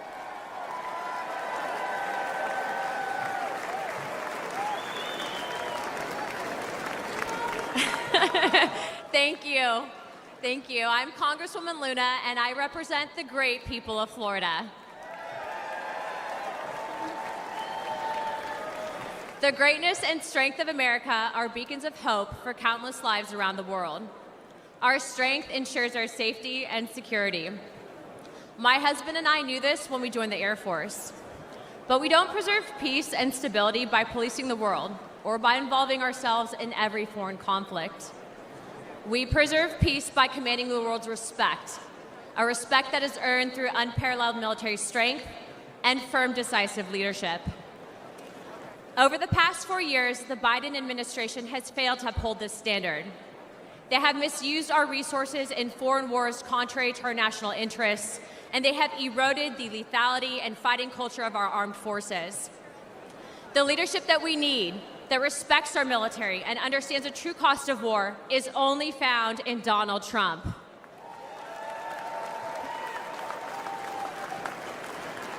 He will make America strong again. He will fight for the American warfighter, the American people, and America's interests. Hawks and globalist elites do not sway President Trump. He knows the cost of military action like I do. My husband was shot in combat by terrorists and continued to deploy in the fight against America's enemies. I know the fear and anguish of waiting for news about a loved one in harm's way and the pain of losing friends in combat. President Trump knows what it means to put your life on the line. Our service members and their families make immense sacrifices, and they deserve a president who respects that sacrifice and who would lay down his own life in defense of this great nation.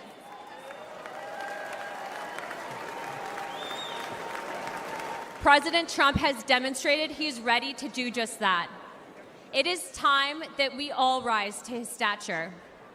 The world needs a strong America, and America needs strong leadership. President Trump will provide it.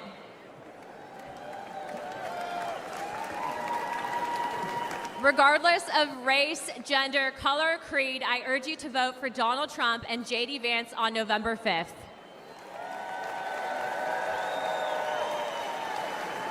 It's time to unite America. Thank you, Milwaukee. God bless the United States. Let's get him in.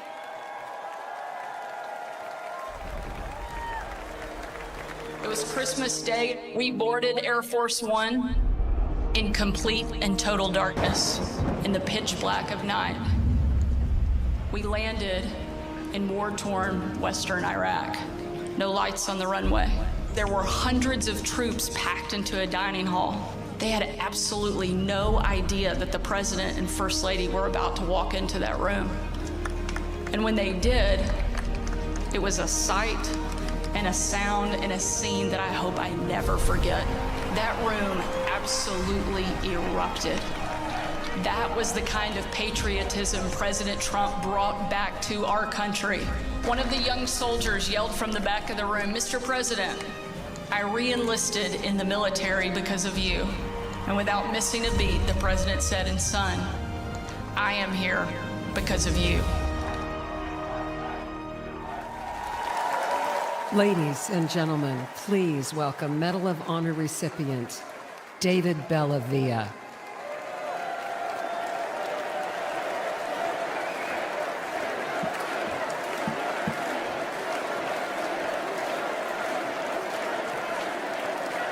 Thank you. In 2019, President Donald Trump awarded me the Medal of Honor for my service in Fallujah during the Iraq War. Thank you. Today, I speak across the country on behalf of our military services, and I ask parents, I look them right in the eye, like I'm looking at you, and I ask them, will you give America your sons and daughters to serve in the greatest force for good this world has ever seen, the United States military? I tell them what I learned when I was in combat. Your sons and daughters will be loved. They'll be our family. And that bond, that commitment is for a lifetime. Their response? Well, it's changed in the last couple of years. Now they say, what about the 13 heroes we lost at Abbey Gate in Afghanistan? Now they say, what about the desperate civilians falling off the transport airplanes? Now they ask, what about the American citizens we left behind for the enemy? They say to me, under Biden-Harris, we don't believe you. They no longer see their sacrifice as worthwhile, that their service makes us all better off. Are you better off than you were 4 years ago? I'll tell you what, we're all going to answer that question in November. Here's something for you. Let's ask it the other way around. Let's ask, are our enemies better off than they were 4 years ago? Iran and its proxies, Hezbollah, Hamas, the Houthis, China, Russia. Well, Iran is richer, Russia is bigger, and China is stronger. And their unchecked aggression proves that the answer is a resounding yes. The Biden-Harris foreign policy undermines American security, and watching their administration lose the gains President Donald Trump made overseas not only destroys our morale, it empowers our enemies abroad. Under their watch, a record number of American embassies have been forced to evacuate, and military recruitment has plunged, and confidence in the armed forces has reached a 20-year low. Under President Donald Trump, our enemies will know that American power is as decisive as it is overwhelming. And if you provoke the United States of America, we will hurt you.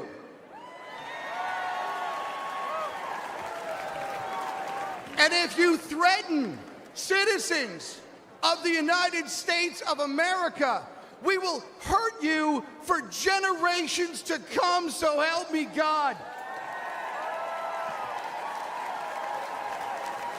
Donald Trump is a commander-in-chief that I am confident to tell parents is at the helm. Donald Trump loves America. He too has bled for the nation that he loves. May God bless America. May God bless our Gold Star families. Thank you for what you've given this country.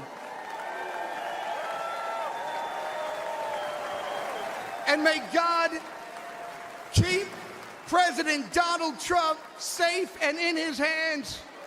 May God make America strong. May God make America great again. Join me in voting for Commander-in-Chief Donald J. Trump for President of the United States. Thank you very much.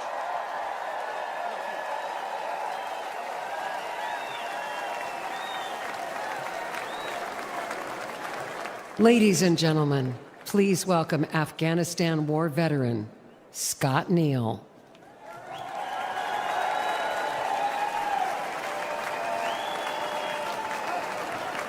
Thank you. Look at all these great Americans here. Well, good evening, my fellow Americans. My name is Scotty Neal, and I'm a proud United States Army Green Beret veteran. Thank you. And the most important part is I'm a proud veteran entrepreneur. Almost 23 years ago, Al-Qaeda declared war on America September 11th, 2001. Weeks later, Green Berets from the 5th Special Forces Group became the first Americans in uniform to deploy to Afghanistan, and I was one of them. Thank you. Deep in enemy territory, some of us rode on horses. Some of us went further behind the lines to track down the terrorists who killed our fellow Americans. Today they call us the horse soldiers. Thank you. For the next 17 years, we were on the forefront of this country in Iraq, in Africa. Again and again, we deployed for our fellow Americans. Some of us sacrificed our bodies. Some of us sacrificed our lives for the American people. And for me, America was worth it. Thank you. Thank you. Now, after leaving the military, I wanted to live the American dream I had been defending. And I wanted to start a business with my friends that I served with. Today, my company's known as American Freedom Distillery, and we make horse soldier bourbon.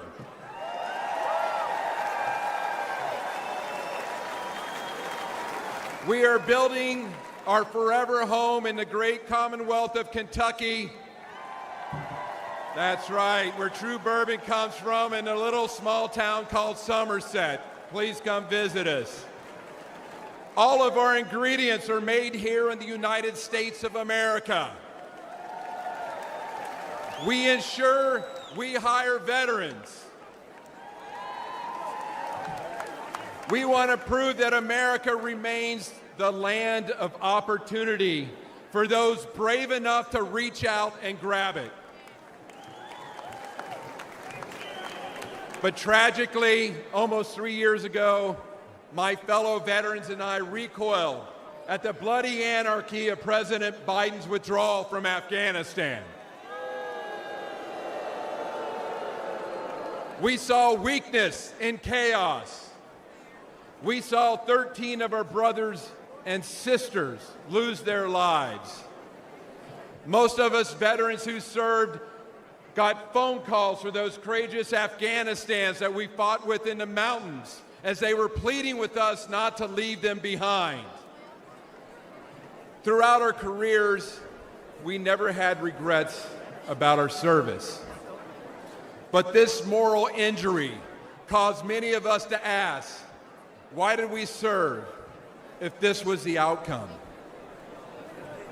But despite this dark chapter, I know America is good. We're still the shiny city on the hill that everybody wants to come to. But we need a president with a record of making our country better and not worse. And that's why I'm voting for Donald Trump. Exactly. He encourages patriotic Americans to celebrate the country they love. He supports anyone brave enough to reach out for the American dream and to fight for it. And he's the only candidate in this race who embodies the American determination and decisiveness. Let's make America strong again.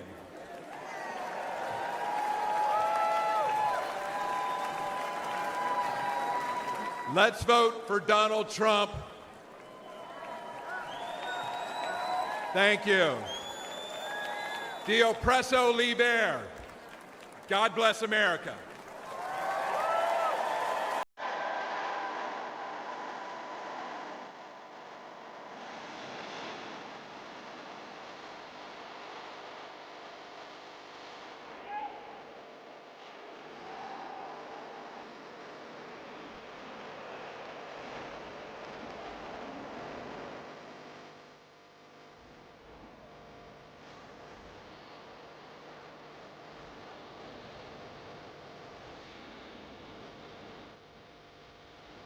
Ladies and gentlemen, please welcome the next President of the United States, President Donald J. Trump.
Ladies and gentlemen, please welcome Kimberly Guilfoyle.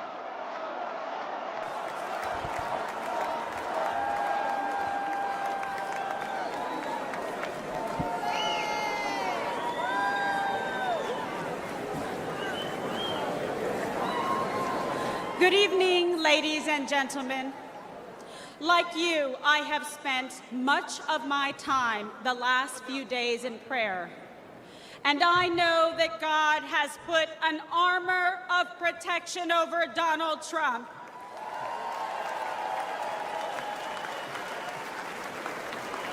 We are all reminded that love for our nation and the beauty of life itself transcends all hatred and political divisions. I stand before you tonight more convinced than ever. This is the most important election in our lifetime. This election will decide the fate of our great nation. And that is why we must elect President Donald John Trump.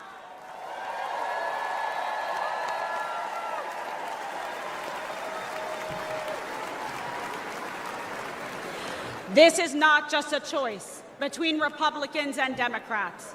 This is a choice between safety or chaos, wealth or poverty, national sovereignty or open borders. This election is a choice between Joe Biden's vision for American weakness and Donald Trump's vision of American greatness.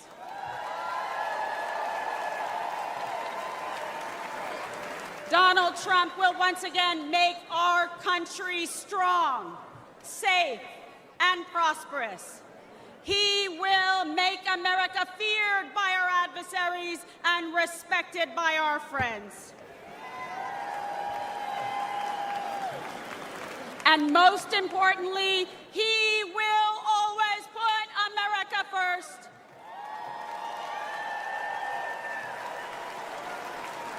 After 4 years of Joe Biden's disastrous America Last agenda, our country is more dangerous, vulnerable, and impoverished than anyone had thought possible.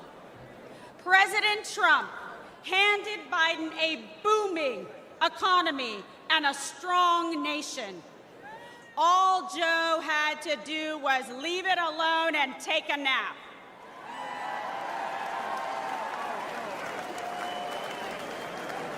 But Joe just couldn't help himself. Joe Biden cannot lead America. He cannot even lead himself off a stage. Now Americans are drowning in inflation. Insanity spreads like a cancer in our schools. We are closer to World War III than any time in my life. And we are facing an unprecedented invasion of millions of illegal aliens across our southern border. Rioters and looters go free, while Biden and the Democrats persecute American heroes like Donald Trump.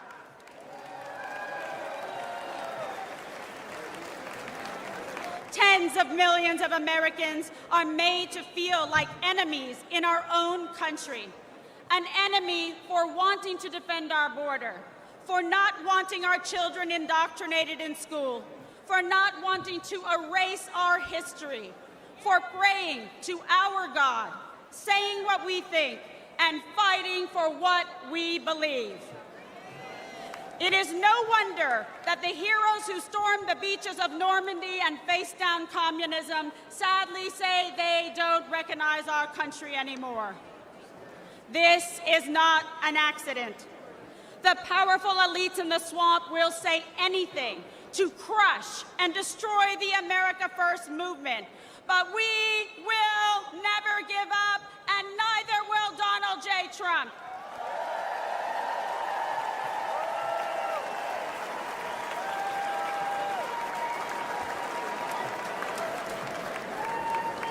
I know I speak for patriots everywhere when I say we are fed up. we are outraged about sex trafficking and drug trafficking across our southern border. We are fed up with the forever wars. We are done being told by the radical left to sit down, shut up, and obey. The Democrat vision for America is governed by fear, hatred, and political oppression. Our vision is defined by a love of our country, love for our fellow citizens, and our love of freedom.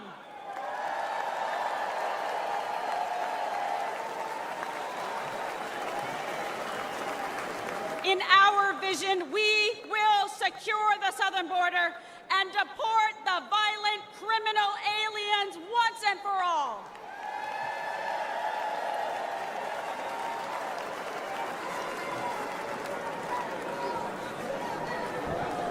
In our vision, America will combat foreign aggressors and ensure our service members are protected, not abandoned, as they carry out their dangerous missions abroad. Because we know we can only have peace through strength.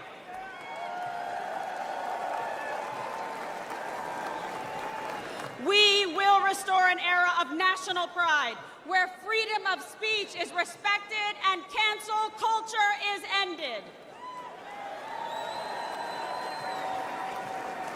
Where high school girls only compete with other girls, not biological men.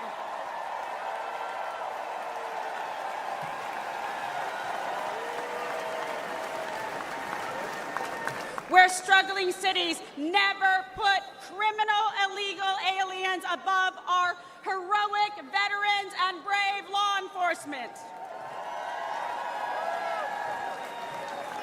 Where our streets are not ruled by gangs and rioters, but governed by law and order.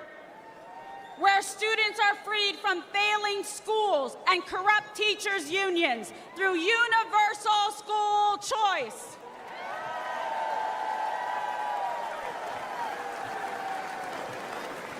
Where our most sacred institutions are not weaponized against political opponents, but are fair, equal, and just. And where we teach our children to love our country, learn our history, and respect our American flag.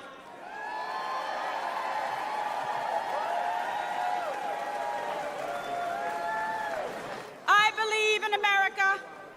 I believe in our freedom and liberty.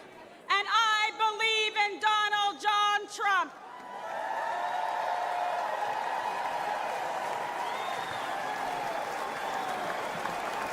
And I want Joe Biden, Kamala Harris, and all of the radical Democrats to know this. We will not be bullied into obedience. We will not cower in silence. We will fight for America because we love America.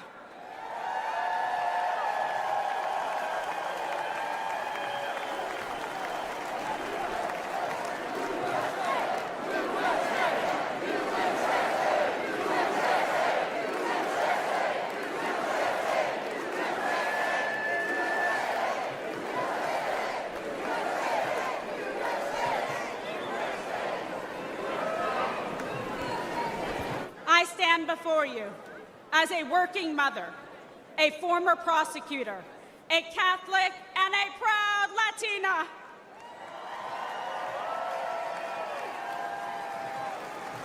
I know personally what every American has now seen with their own eyes. I know the measure of the man that stands before us. Donald Trump will never stop fighting for you.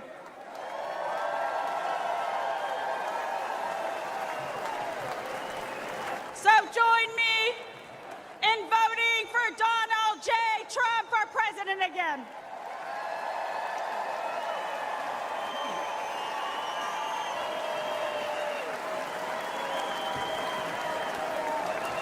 Victory is in our sights. America's future is in our hands. America's destiny is in our control. and America's prosperity is in our hearts and souls. America, this is your moment. Will you stand for President Trump? Rise up! Rise up! Ladies and gentlemen, lovers of liberty and freedom and the American dream, this is our last chance to make America great again. God bless you. God bless President Trump, and may God bless America.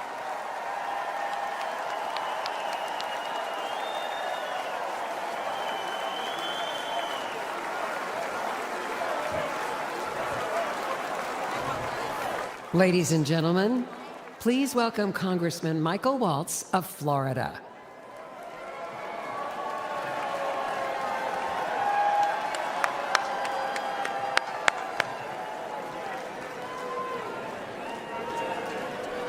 I am so honored.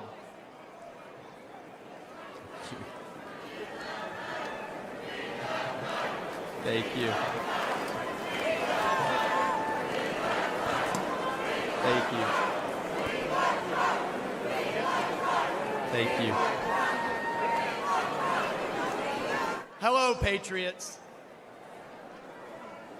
I am so honored to stand before you as a 27-year Army veteran and the first Green Beret ever elected to Congress. And I'm joined tonight by my beautiful wife, Julia, who, oh, by the way, has more combat tours than I do. Look, folks, we have deployed all over the Middle East, all over Africa, all over Afghanistan, and I have never in my lifetime seen the world falling apart like it is under Joe Biden.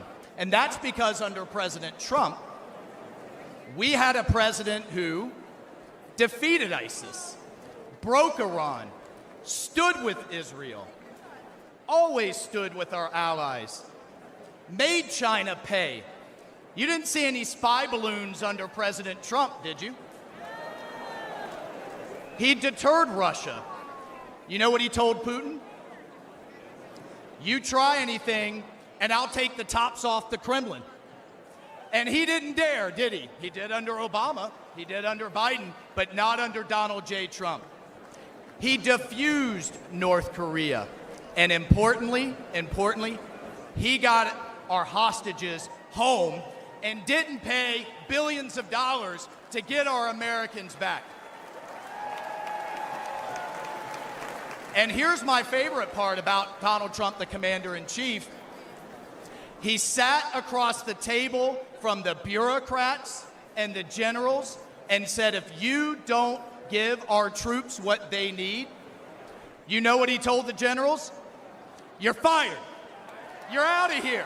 We're cleaning house. Everything takes too long, costs twice as much, and delivers half of what our troops need. And what do we have today? What do we have today with President Biden? What's he focused on?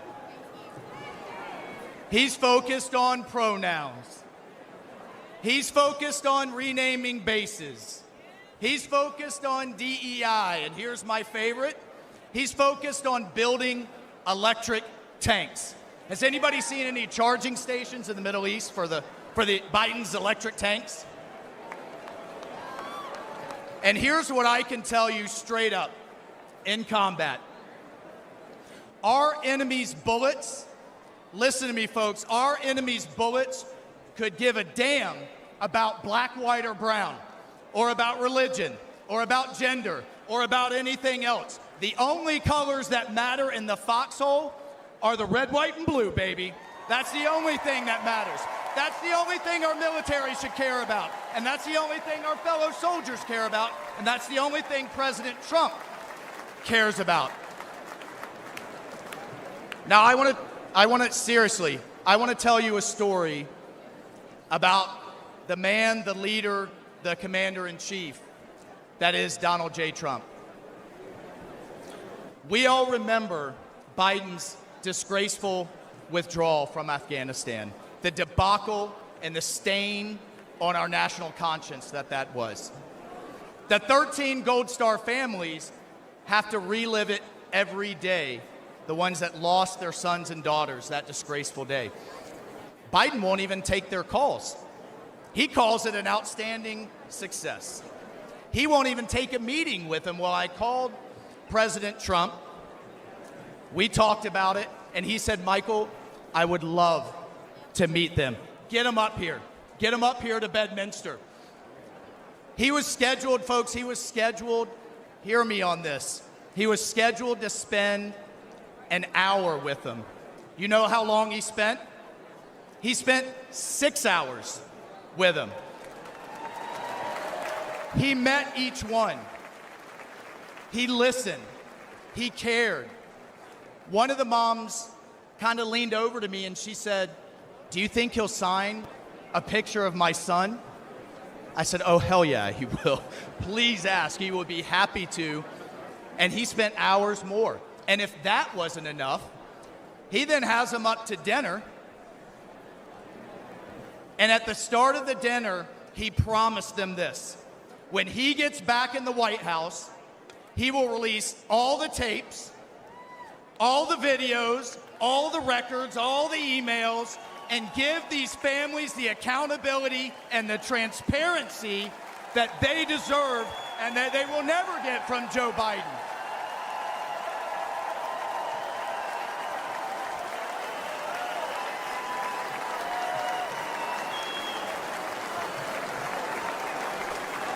And then God bless this man. This is why I love this man so much. He had them laughing. He had these moms that have been through so much crying. He had them, I love this, we saw DJ Trump in action playing Sinatra, playing Phantom of the Opera. He had these moms dancing with their husbands. 2 of them came up to me afterwards and said, this was the best thing that had happened to them since they had lost their sons. That night with President Trump. Mr. President,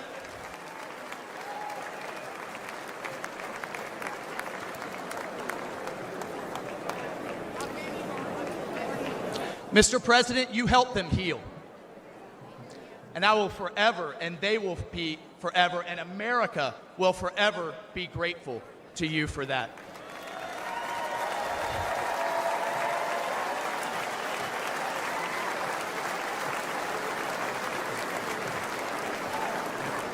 Patriots, that's the Donald Trump that I've come to know.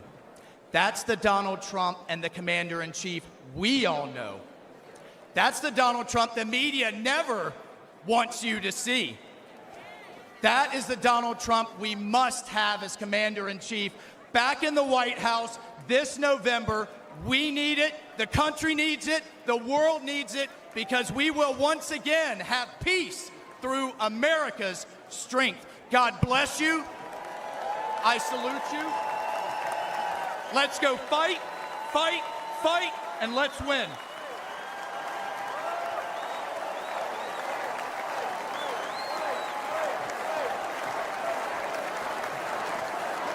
Ladies and gentlemen, please give your solemn attention to the following video presentation honoring our nation's Gold Star families.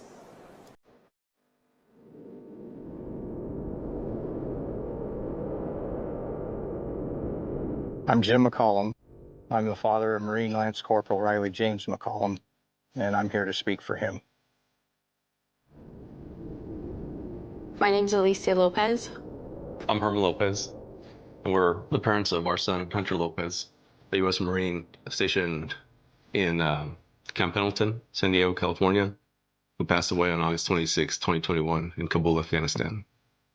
My name is Abby Sanchez, and I am the voice for my brother, Corporal Humberto Sanchez. My name is Coro Braceno, and I am Corporal Humberto Sanchez's mother. My name is Stephen Nakui. I'm here for my son, Kareem Nakui. I'm here today to give my son a voice. My name is Cheryl Jules. I am Sergeant Nicole G's aunt. She was a U.S. Marine that was killed in the Kabul, Afghanistan withdrawal.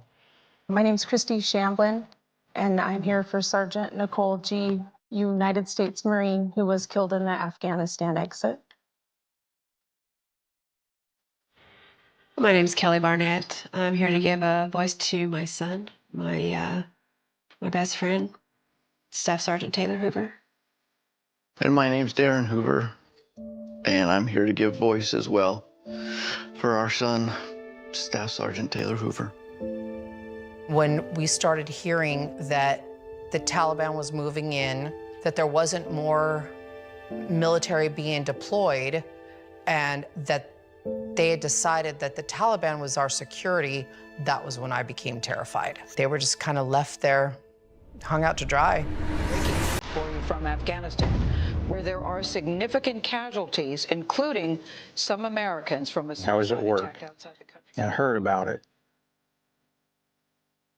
Instantly had that just chill go through me, and I started sending messages. I'm talking to people. I'm calling his girlfriend. I'm saying, well, have you heard from him? Calling his sisters. Have you heard from him? You know, we're texting. We're saying, please, just send us a text. Just whatever. Just let us know that you're okay. When all the explosions went off, I messaged her and I said, hey, you know, I know you can't say anything, but, you know, just an emoji, just a bubble.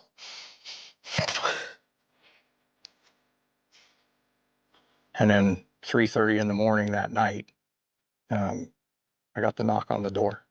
You know, there's no other reason 2 Marines are standing on your door. Right away, they told you, we have news about your son, and he just passed away. I just start screaming. I throw myself on the floor. I pull up the street and I see a white van. And once I saw them, I knew.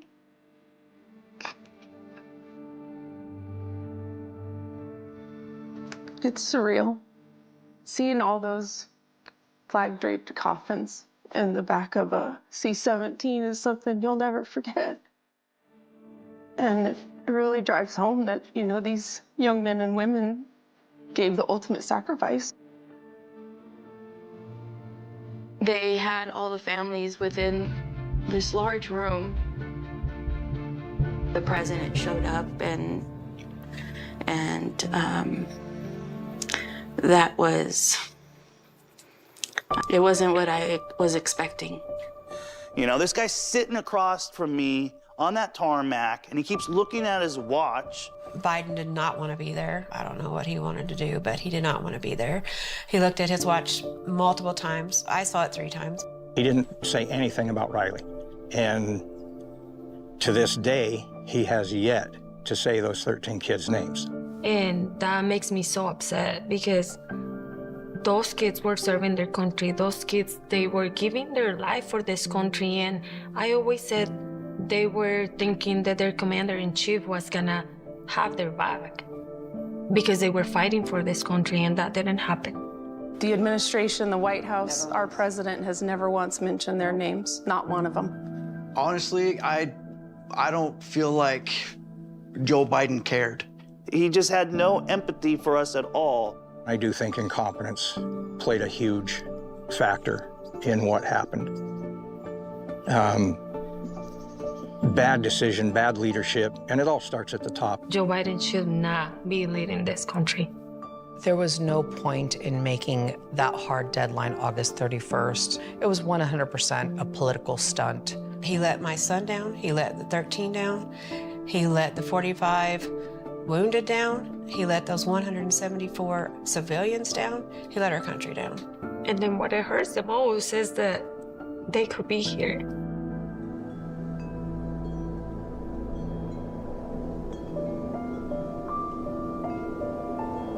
We fully understand we can't bring back our kids, but there are thousands and thousands more out there that are going to come home the same way if something doesn't change. We're the United States of America. We can do better by our men and women that are risking their lives for this country. We can do better for them than that.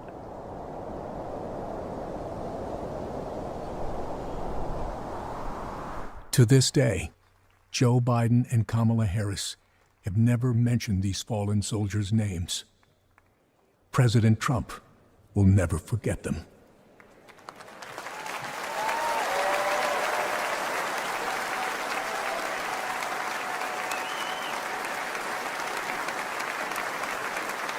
Ladies and gentlemen, please welcome to the stage the Gold Star families of our fallen heroes.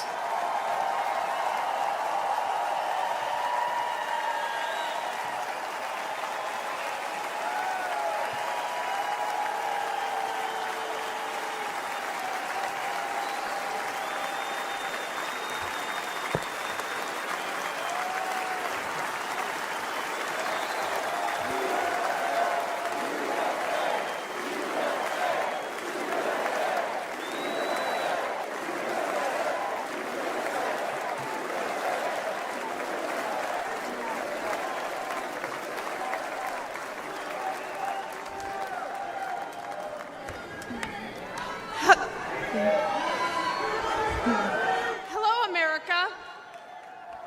I'm Christy Shamblin.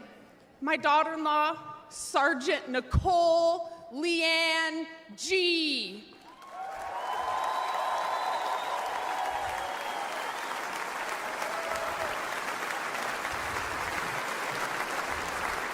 Was a United States Marine, and she was killed at Abbey Gate in Afghanistan, alongside 12 of her brothers and sister-in-arms. While Joe Biden has refused to recognize their sacrifice, Donald Trump spent 6 hours in Bedminster with us.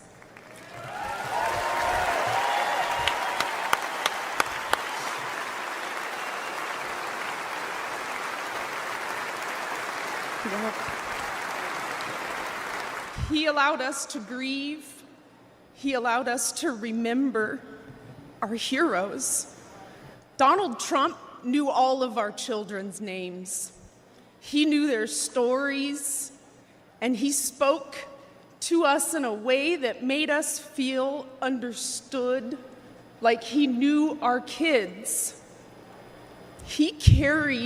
Donald Trump carried the weight for a few hours with me.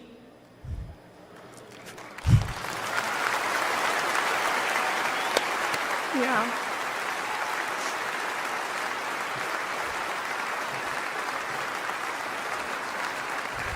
And for the first time since Nicole's death, I felt I wasn't alone in my grief.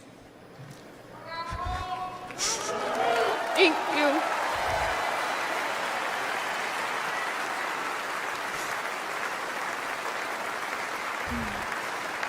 I had expected to meet an arrogant politician. Instead, I met a man who had empathy for us.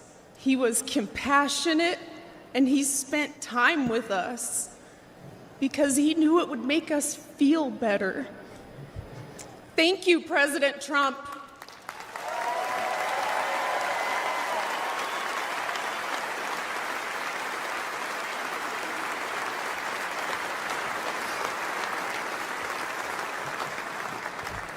I'm Cheryl Jules, Nicole's aunt.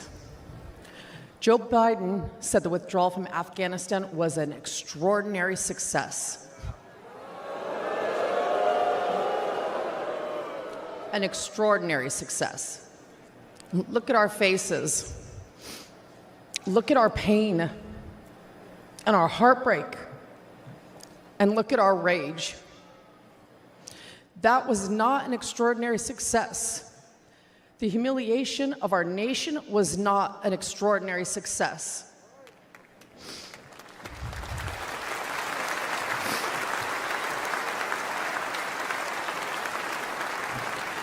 Joe Biden may have forgotten that our children died, but we have not forgotten. Donald Trump has not forgotten.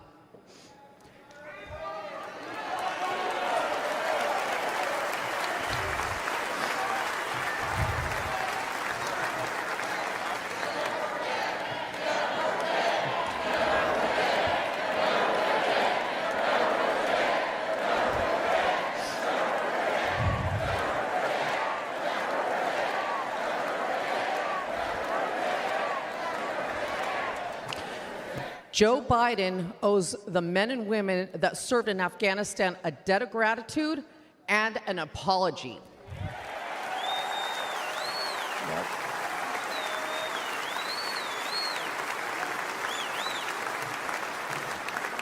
Donald Trump loves this country and will never forget the sacrifice and bravery of our service members. Join us in putting him back in the White House.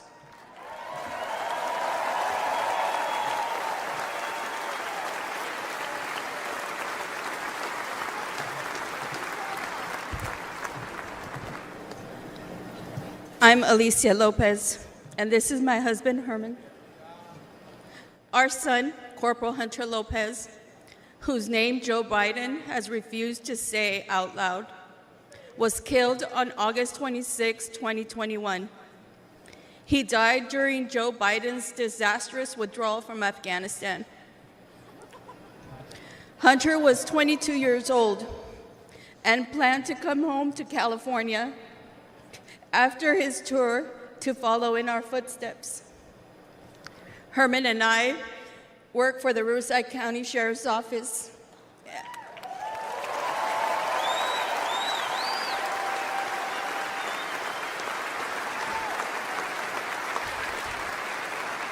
And our family has a tradition of service in law enforcement.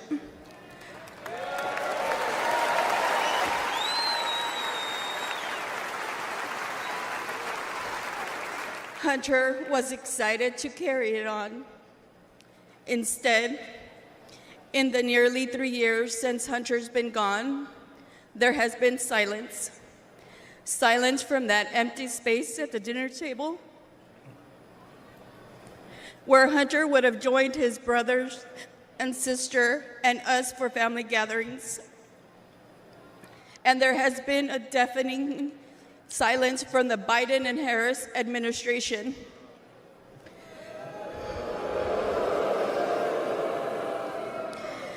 Despite our pleas for answers and accountability, they have pushed us away and tried to silence us.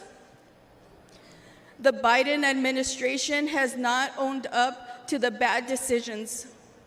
They have not been transparent about their failures. And their so-called leaders work to protect themselves rather than our sons and daughters who took the oath to defend our country.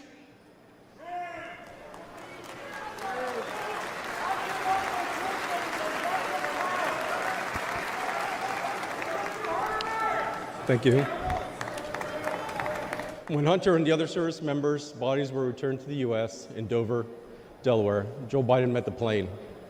But he made the occasion more about his son, lost to cancer, than our sons and daughters, lost on his watch. Worse than that, he has never said their names out loud. And during last month's debate, he claimed no service members have died during his administration.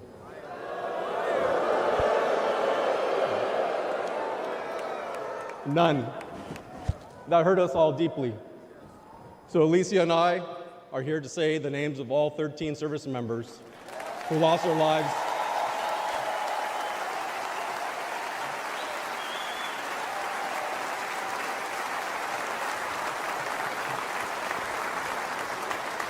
all 13 service members who lost their lives at Abbey Gate. David Espinoza.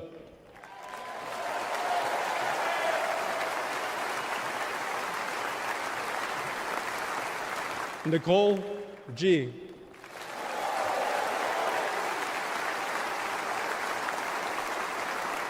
Taylor Hoover.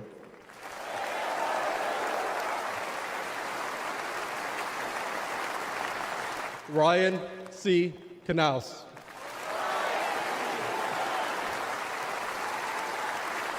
Riley McCollum.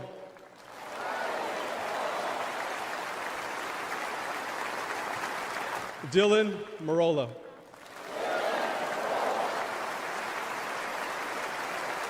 Kareem Nakui. Dagan Page.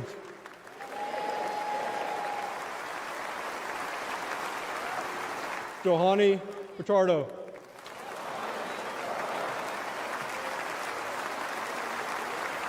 Humberto Sanchez.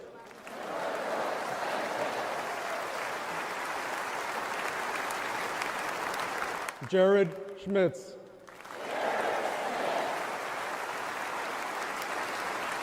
Maxton Soviak. And my son, Hunter Lopez.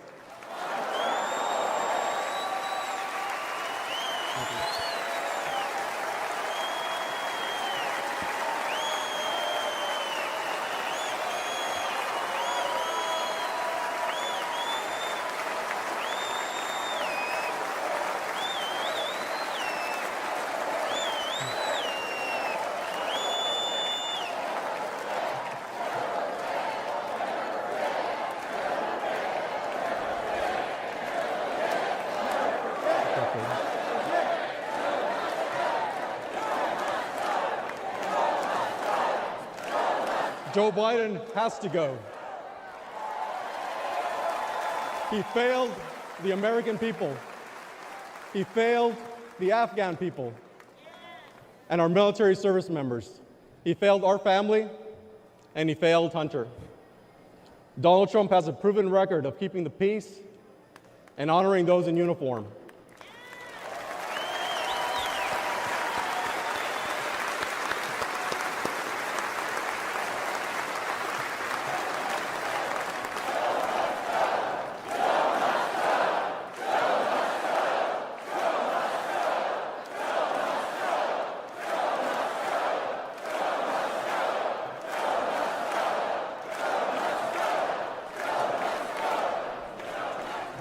All of us on this stage recognize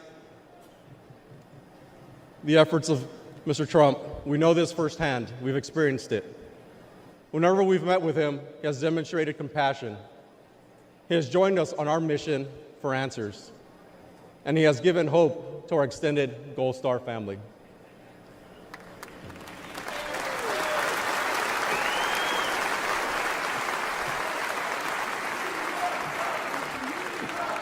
Now, we have another son serving in the Army.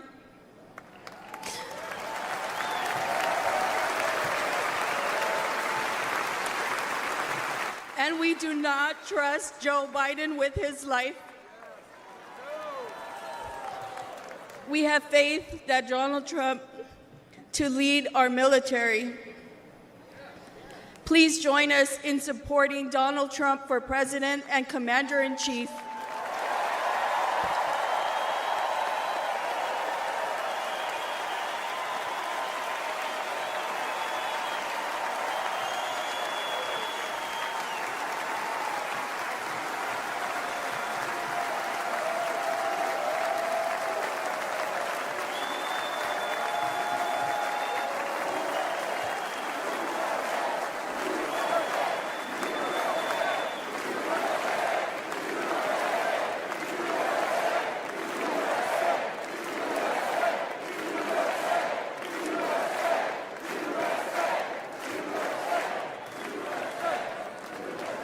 While campuses struggle to get control of their students, at UNC Chapel Hill, they are bringing order back. Students restoring the American flag and singing the national anthem. Protesters began to take down the American flag, and that's when the guys stepped in. Patriotic fraternity brothers stepped in and said, "Not today, Hamas." The group of frat brothers defended the American flag from anti-Israel protesters. I held the Israeli flag, and they held up the American flag while protesters chanted at us, screamed at us. I was told to kill myself about 50 times, called a white supremacist, a fascist. They protected the flag for an hour. They were pelted with bottles and rocks. But they stood strong. I think the most popular college students right now are the ones at UNC. God bless those UNC frat guys for taking down the Palestinian flag and putting up Old Glory. Giving us some hope woke there, that not all college students have gone woke. They should be celebrated for, and what be more rare is their bravery, their willingness to stand up and exhibit that patriotism and protect America. All is not lost. In every corner of America, there are many people that love this country. I'm very proud of these boys and very, very proud that we have parents that are raising good kids like this in our country. I love America. There are still patriots in this country that actually want to fight and would, sacrifice themselves for this flag, this country. It's good to know that there's some patriotic young men out there supporting the flag still out there. Don't bend the knee to these people.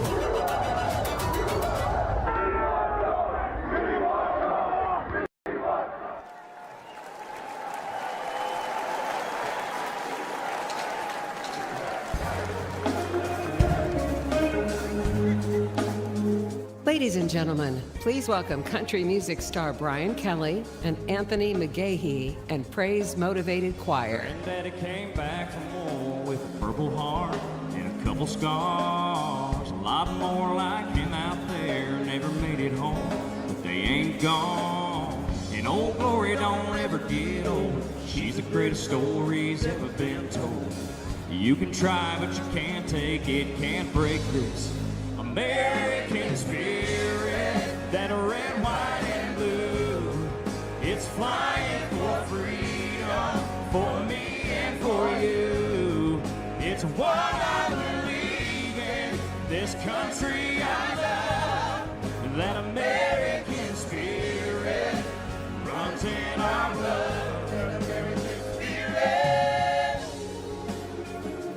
Ladies and gentlemen, please welcome the fraternity brothers from the University of North Carolina, Chapel Hill, who protected our American flag. Service members and the brave defenders, the epic daughters and the first responders, the earner stripers and the give your lifers, all running on American spirit, that red, white, and blue.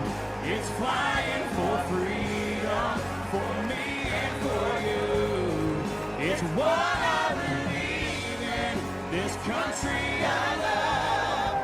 That American spirit runs in our blood. That American spirit.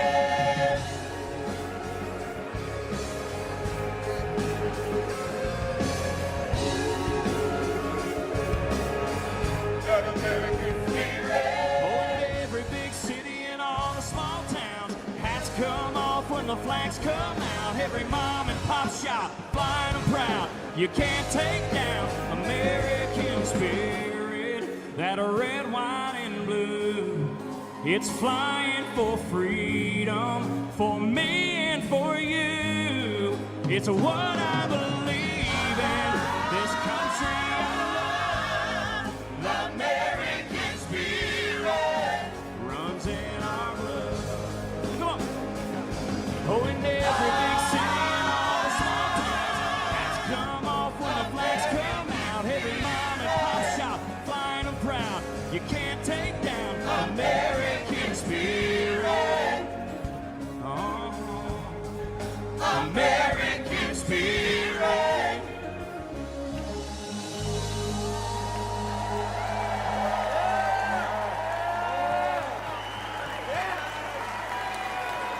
When a mob tried to take down the American flag on our campus, we knew we couldn't let that happen. We stood guard, we held it up, and we did not let it fall. It was all about respect, not just for the cloth, but for everything that the flag stands for. Too many people have sacrificed everything for it. The least we can do was keep it flying. And tonight, we are proud to honor our flag again.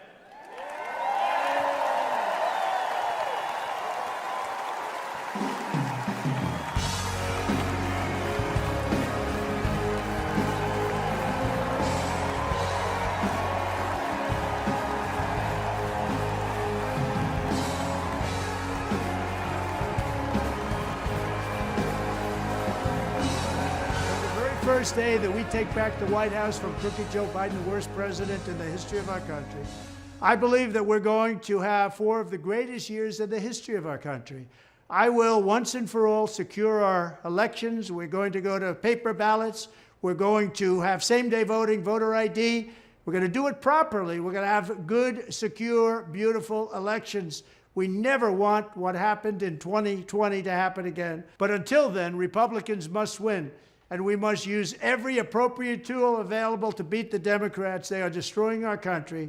Whether you vote early, absentee, by mail, or in person, we are going to protect the vote. That's the most important thing we have to do, is protect the vote. Keep your eyes open, because these people want to cheat, and they do cheat. And frankly, it's the only thing they do well. We will make sure your ballot is secure and your voice is heard. Many Republicans like to vote on Election Day, and we must swamp the radical Democrats with massive turnout on Tuesday, November 5th. The way you win is to swamp them. If we swamp them, they can't cheat. It just doesn't work out. But if you can't make it, you need to make a plan, register, and vote any way possible. We got to get your vote. So with your vote, we will win a victory the likes of which no one has ever seen before. We will evict crooked Joe Biden from the White House, and we will take back our country on November 5th, 2024, the most important day in the history of our country. That's what it's going to go down as. Thank you. Ladies and gentlemen, please welcome recent Harvard University graduate, Shabbos Kestenbaum.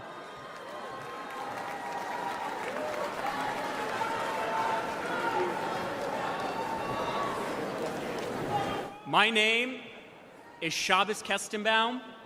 I am a proud first-generation American. I am a proud Orthodox Jew.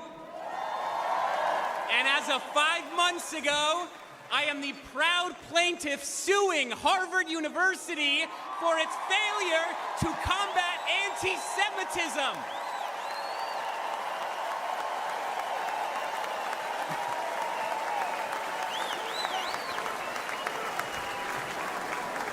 I came to Harvard to study religion, the foundation of Western civilization. What I found was not theology, but a contempt for it. My problem with Harvard is not its liberalism, but its illiberalism. Too often, students at Harvard are taught not how to think, but what to think. I found myself immersed in a culture that is anti-Western, that is anti-American, and that is anti-Semitic.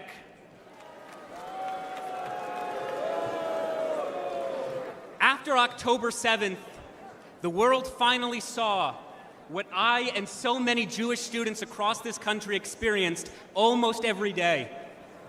When I planted 1,200 Israeli and American flags on campus, they were all vandalized within 24 hours. I was harassed by my peers merely for being a Jew and have received countless death threats online. Students and professors have openly called for new Hamas-style attacks against the United States. And perhaps most damning, when Hamas terrorists butchered 45 American citizens on October 7th, when they took 12 Americans hostage, Harvard refused to immediately and unequivocally condemn this atrocity. My fellow Americans, the anti-Semitic bigotry, unfortunately, extends far beyond the universities. Although I once voted for Bernie Sanders, I now recognize that the far left has not only abandoned the Jewish people, but the American people.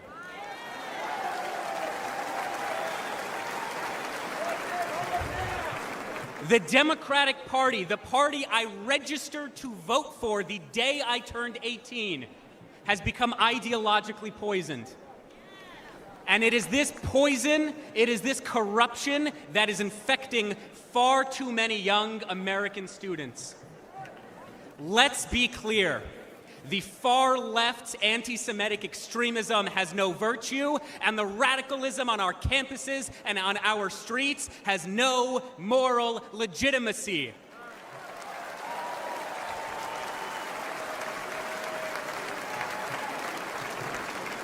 Sadly, the far left-wing tide of anti-Semitism is rising. But tonight we fight back. I am proud to support President Trump's policies to expel foreign students who violate our laws, harass our Jewish classmates, and desecrate our freedoms.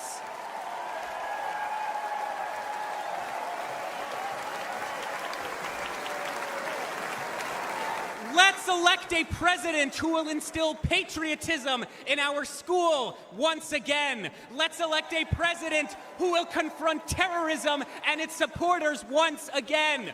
Let's elect a president who recognizes that although Harvard and the Ivy Leagues have long abandoned the United States of America, the Jewish people never will, because Jewish values are American values, and American values are Jewish values. God bless the United States. God bless the land of Israel. God bless, protect, and return the American hostages in Gaza now.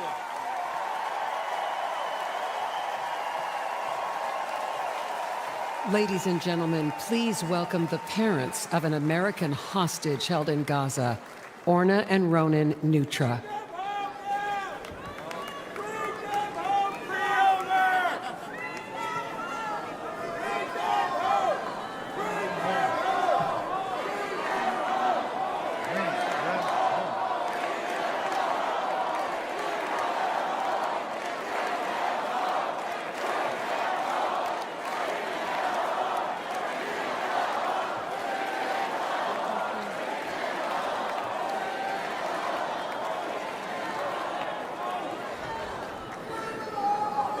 Our son, Omer, is an American citizen.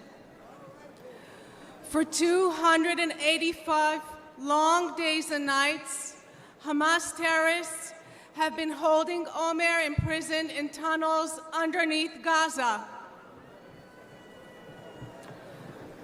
Omer, which is a biblical name and means in Hebrew the first crop, is our firstborn. He was born in New York City 1 month after 9/11. 8 months pregnant, I walked across the Queensboro Bridge towards home that day. And here we are, 23 years later, and he's the victim of another vile terrorist attack. Let me tell you a little bit about my son. He's a connector. He's an extremely social person. He loves sports. In high school, he was captain of the soccer ball, volleyball, and basketball teams. He's a natural leader.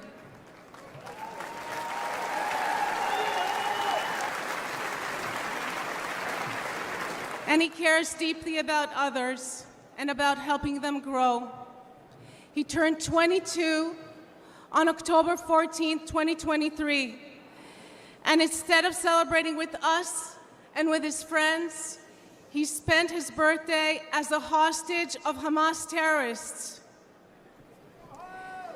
Imagine, over 9 months, not knowing whether your son is alive, waking up every morning, praying that he too is still waking up every morning, that he is strong and is surviving. I recite Psalm 23 in his merit every single day. Gam ki elech begei tzal mavet, lo erara ki ata imadi. I walk through the shadow of the valley of the shadow of the death. I will fear no evil, for thou art with me. Thy rod and thy staff, they comfort me. Bring them home. Bring them home. Bring them home. Bring them home. Bring them home.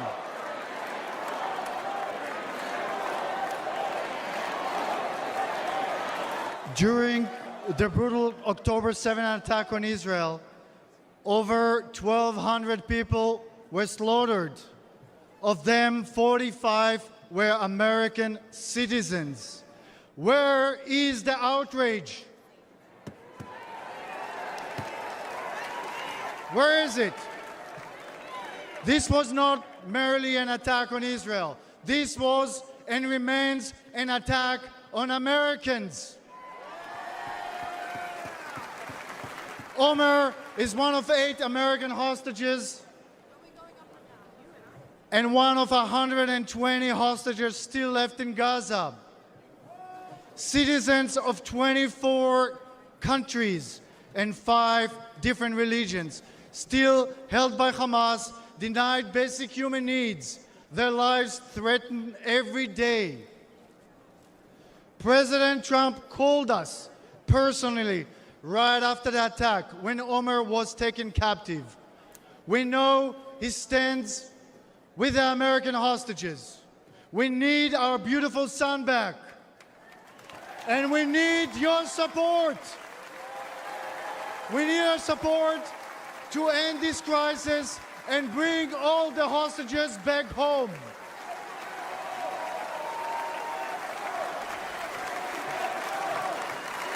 Them home. Bring them home. Bring them home. Bring them home. Bring them home. Omer, we love you. We won't stop fighting for you. Say it with us. Bring them home. Bring them home. Bring them home. Thank you, everybody. God bless Israel and God bless America.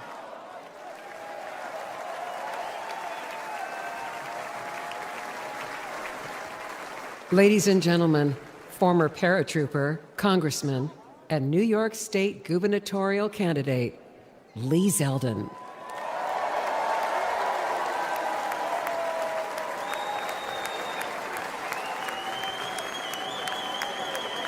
Hello, Wisconsin.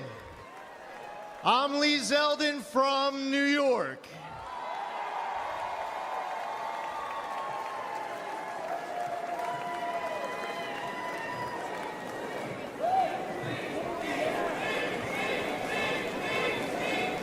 A nation led by President Trump is a nation stronger, safer, and more secure. As a former 82nd Airborne paratrooper,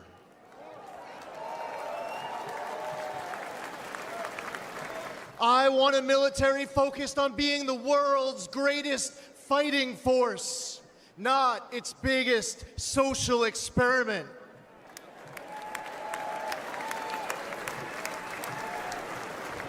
We need a president treating our friends as friends and our adversaries as our adversaries, understanding they only respect strength, not weakness.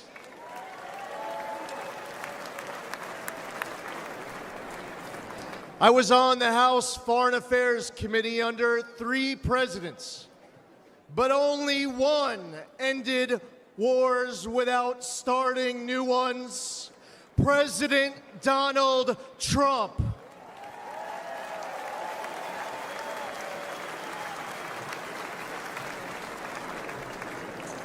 As one of 2 Jewish Republicans in Congress, it was amazing to witness history-making progress, strengthening the U.S.-Israel relationship under President Trump, moving our embassy in Israel to Jerusalem,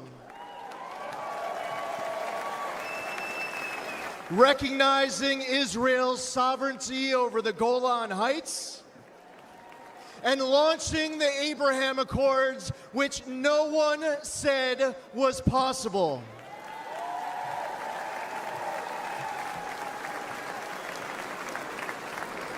Soleimani and the ISIS caliphate were eliminated.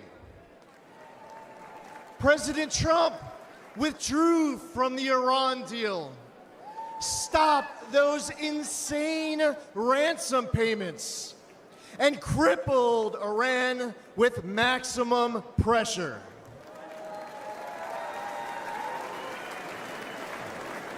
But then, everything went downhill under Biden. Yes, the guy who advised Obama not to take out Osama, Joe Biden advised against the mission that killed Osama bin Laden.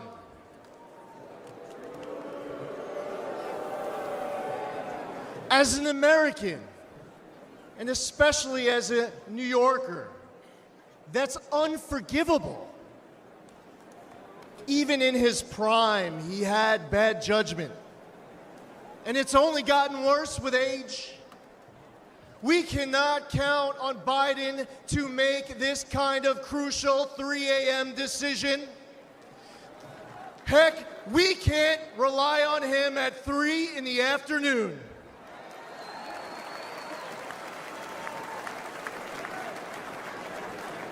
He has refilled Iran's coffers.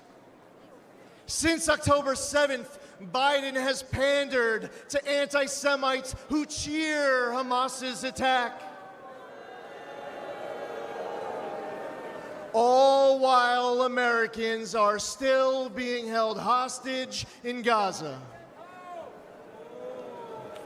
Biden turned 13 Blue Star families into Gold Star families with his fatal withdrawal from Afghanistan, and then he lied about it during last month's debate, claiming that no service members had died under his watch.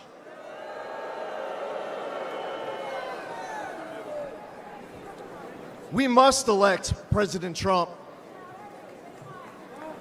Whether building an Iron Dome defense shield at home, countering China and other bad actors abroad, or securing our borders, he will make America strong and respected again.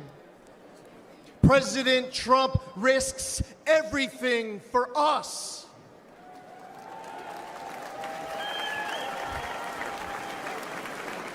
We need him back in the White House now more than ever before.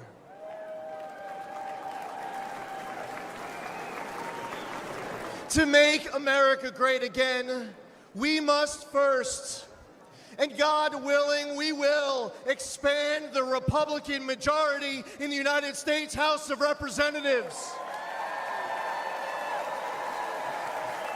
We will flip the United States Senate. We are going to elect J.D. Vance, our next vice president.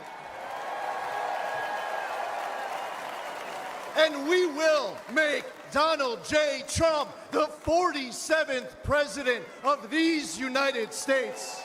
Thank you. God bless you. God bless President Trump and his family, and God bless America.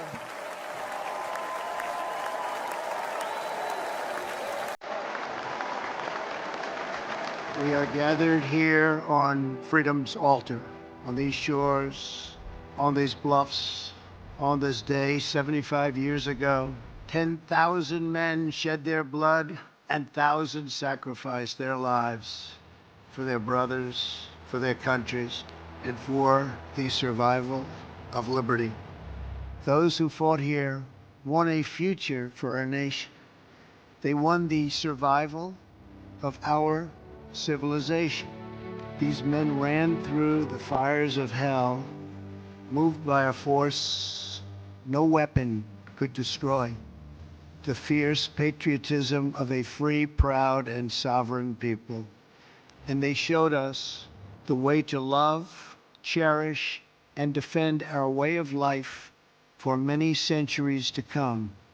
And our children and their children will forever and always be free.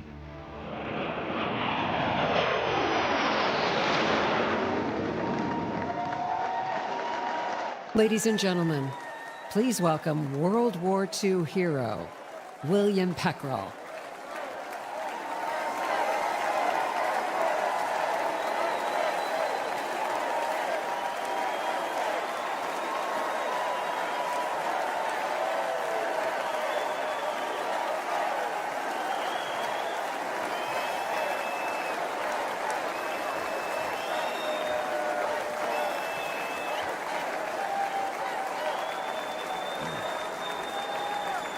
Thank you very much. My name is Bill Peckrell. I'm a proud Wisconsinite. I'm a proud husband of 76 years old to my wife, Rosemary. I'm a father of 11 children.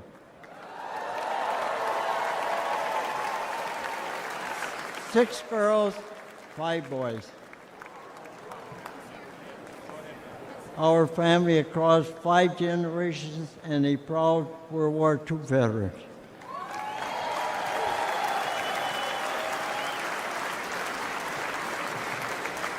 I'm 98 years old.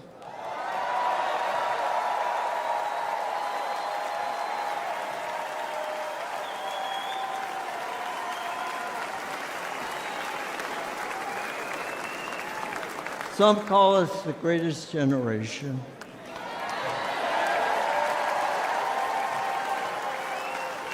That's an honor, considering America is the greatest nation in the history of the world.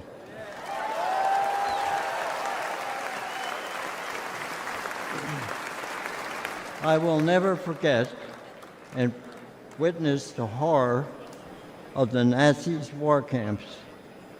In the Battle of the Bulge, my friends and I fought to stop the Nazis' last major push in the Western Front.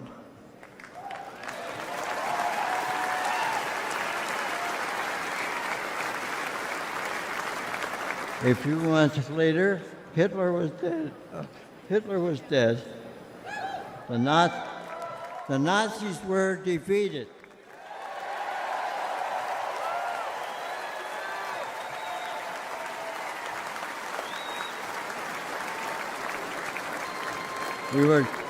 We gave thanks to Almighty God for delivering us from evil.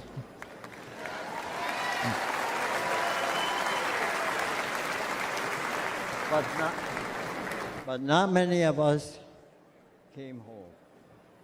I still miss a lot of my friends on that beach.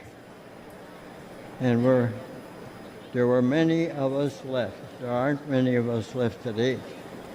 But for us, those of us who are here, that America is still worth fighting for.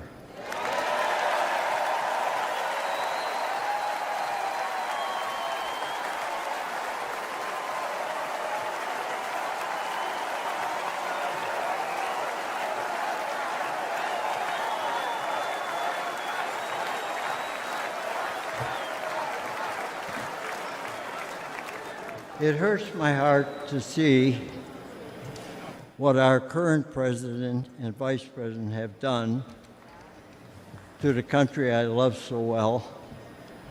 They humiliated us in Afghanistan. We pushed around in China. Terrorists run wild in the Middle East.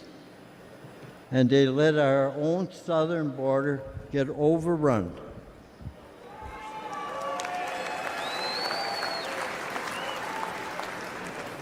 America, people say, America is an idea, but I believe America is much more than that. America is our home.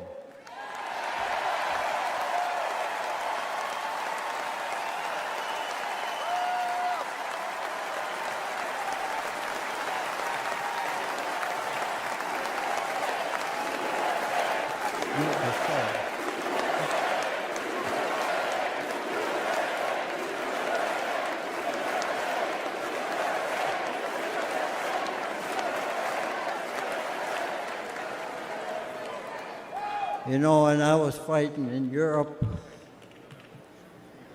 and I came back home. I kissed the ground, thanking God that I'm back home in my country.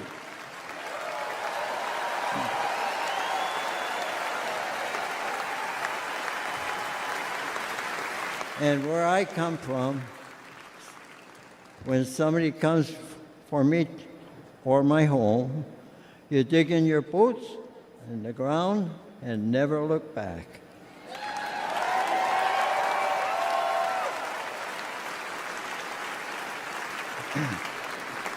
That's the attitude that saved the free world. And those years ago. And President Trump, back in Commander-in-Chief, I would go back to re-enlist today.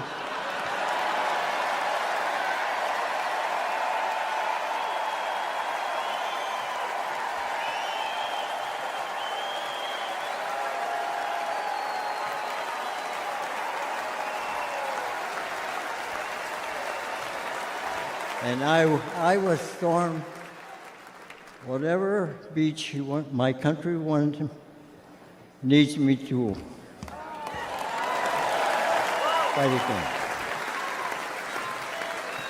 again. God bless you. God bless our home and the United States of America.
Ladies and gentlemen, please welcome businessman and Executive Vice President of the Trump Organization, Donald J. Trump, Jr.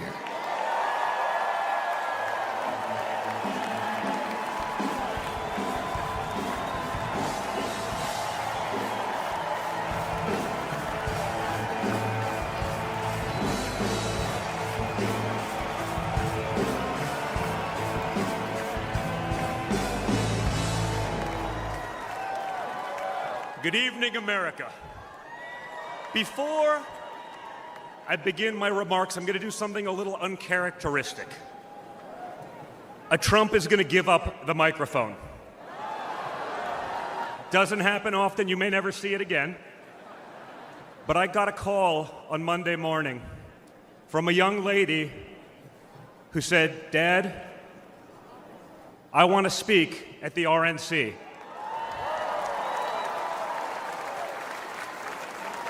I want to speak at the RNC because I want America to know what my grandpa is actually like.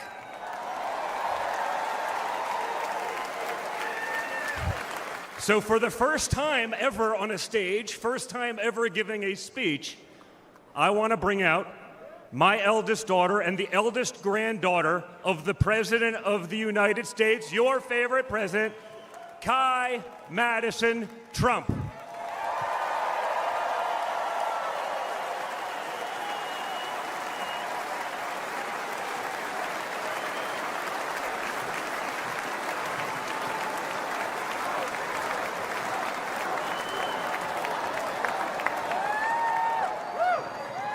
Hi everyone, my name is Kai Madison Trump. I am the granddaughter of Donald Trump. I'm speaking today to share the side of my grandpa that people don't often see. To me, he's just a normal grandpa. He gives us candy and soda when our parents aren't looking. He always wants to know how we're doing in school. When I made the high honor roll, he printed it out to show his friends how proud he was of me. I know. He calls me during the middle of the school day to ask how my golf game is going and tells me all about his. But then I have to remind him that I'm in school and I'll have to call him back later. When we play golf together, if I'm not on his team, he'll try to get inside of my head. I know. And he's always surprised that I don't let him get to me. But I have to remind him, I'm a Trump too.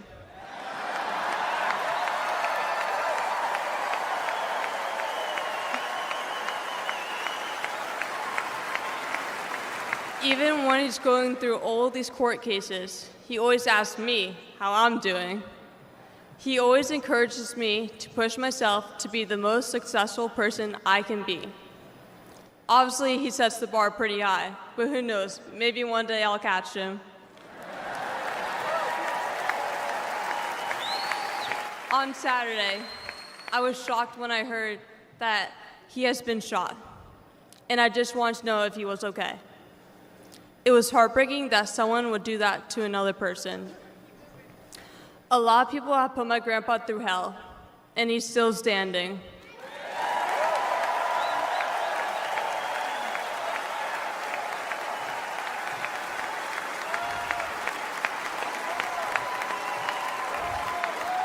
Grandpa, you are such an inspiration, and I love you.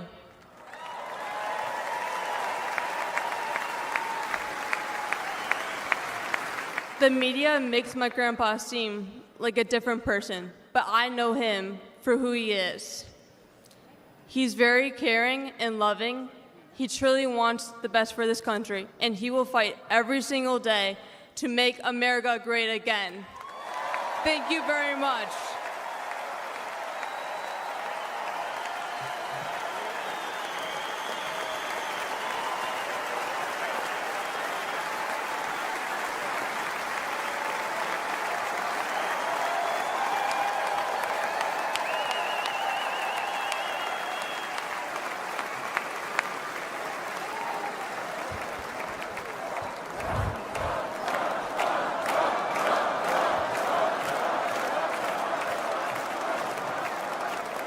A lot of proud moments this week from my family. Thank you again, guys. Really appreciate that. That's not easy. That's the first time. I mean, this is what we call a large crowd for a speech, so incredible work, Kai. Now, back to business. Guys. Thank you, sir. Tonight we gather here in Milwaukee at one of the most crucial moments in American history. Just days ago, something that once seemed unimaginable became a terrifying reality. My father came under literal fire as an incredible, patriotic rally turned into a tragedy. On a field in Butler, Pennsylvania, a brave firefighter died. Others were injured, and as those bullets rained down, we came millimeters away from one of the darkest moments in our nation's history. But we did lose an American hero that day. We wish that he were with us tonight. But his memory will live on forever in the hearts of his family, his community, and the nation that he loved.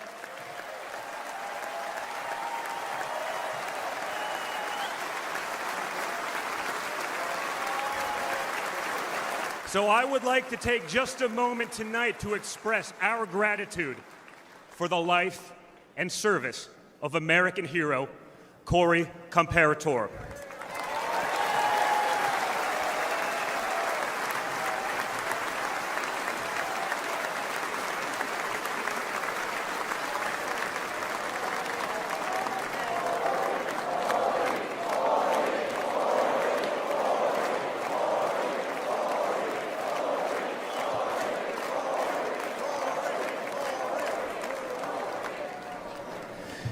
They say you can't truly know how you'll respond in a moment of danger until you're actually confronted with it. So what was my father's instinct as his life was on the line? Not to cower, not to surrender, but to show for all the world to see that the next American president has the heart of a lion.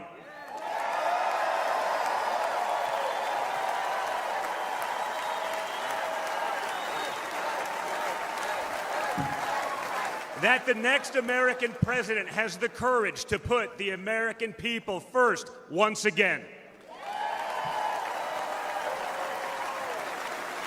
And in that moment, my father didn't just show his character, he showed America's character. When he stood up with blood on his face and the flag at his back, the world saw a spirit that could never be broken.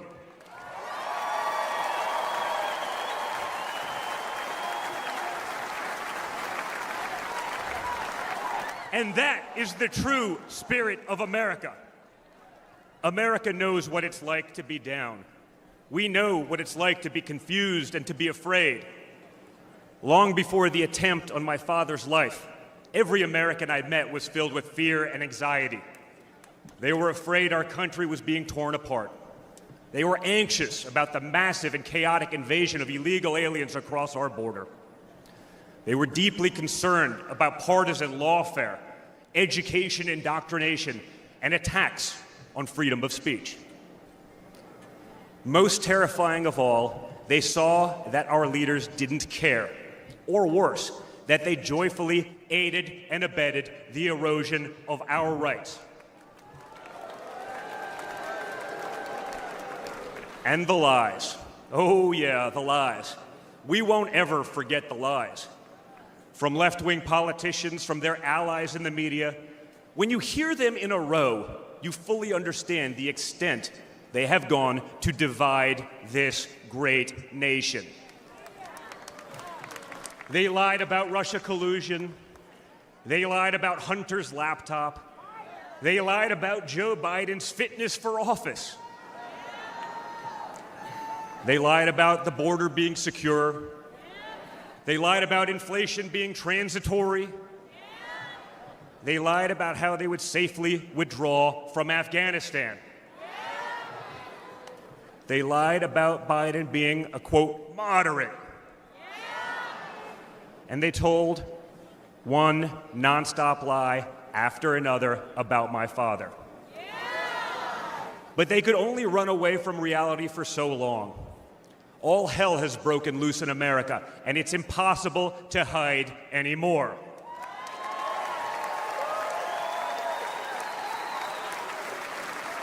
Remember Build Back Better? Instead, we got broke, bumbling Biden. Nothing is built, nothing is back, and nothing is better. Bridges are collapsing, our credibility is crumbling, and our money is worth less and less every single day. It was just one giant bait and switch, and normal Americans are the ones left holding the bag. Housing costs, gasoline prices, grocery bills just keep going up. Wave after wave of illegal aliens, deadly drugs keep pouring across our border. Meanwhile, pro-crime district attorneys have turned our cities into giant crime zones. They've turned criminals into victims, prosecutors into criminal defense attorneys, and police into public enemies. Left-wing activists are pretending to be educators, teaching our kids that there are 57 genders, but they can't even define what a woman is.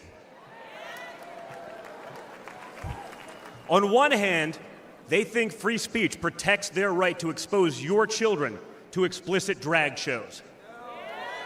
On the other hand, they want to put you in jail for making a meme. It's like the entire world has been turned upside down. Does any of this sound like a country that's going in the right direction? And honestly, who is actually running the country anyway? It's obviously not Joe Biden. So who are they asking us to elect? Seriously, who's running things? Does anyone really know? Is it Jill? Is it Hunter? Barack Obama? Maybe it's the ghost of Corn Pop.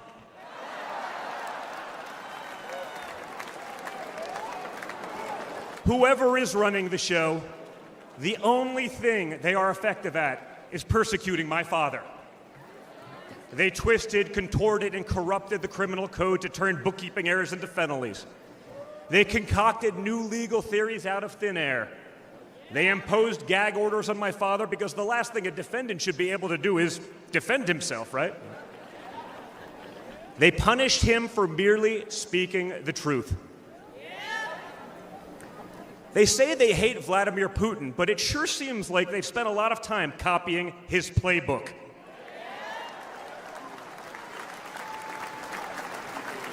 In this country, we don't criminalize political differences. We debate them. We vote on them. But we don't make you choose between picking a party or picking a jail cell.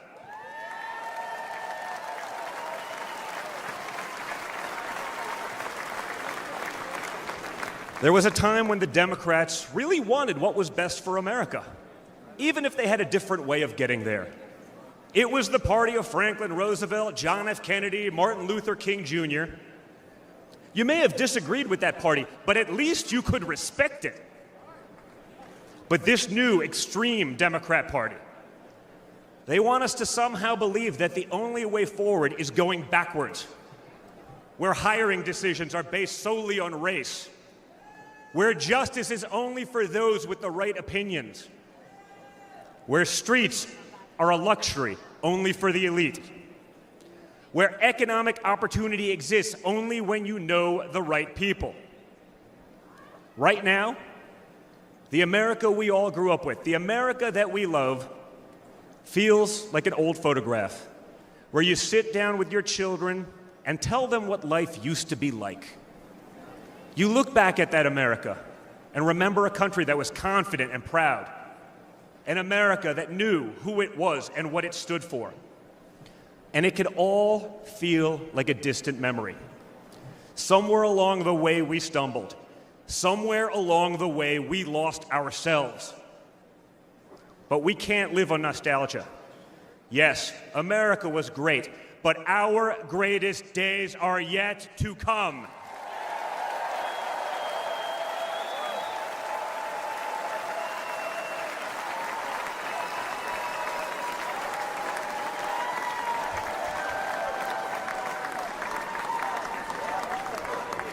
Because no matter how far off that old photo may feel, it's not the end of our story. We're like that man who stood on that platform and felt the bullet pierce his flesh just days ago in Pennsylvania. He may have moved to the ground, but he stood back up.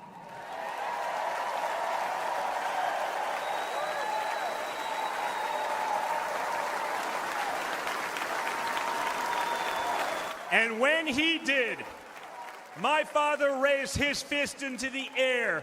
He looked out at the crowd, and what did he say?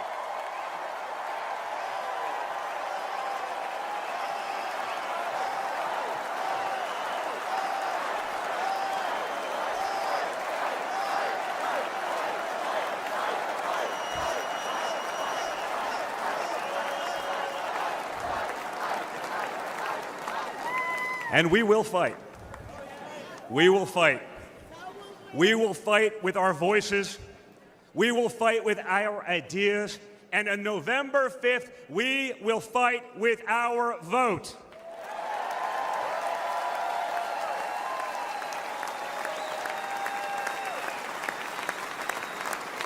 I've always been proud of him, but I've never been prouder of my father than I was in that moment.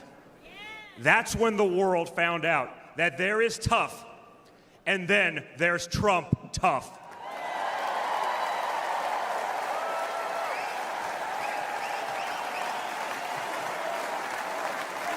And the good news is, America is Trump tough.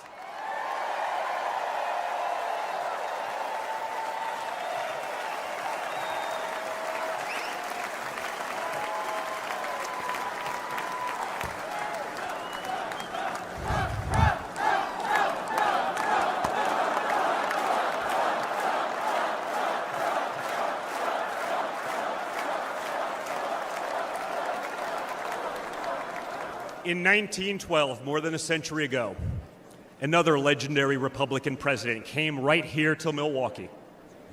At a political rally less than 1 mile from where we stand tonight, Teddy Roosevelt was struck by a would-be assassin's bullet. But he didn't quit either. He finished his speech and he kept fighting.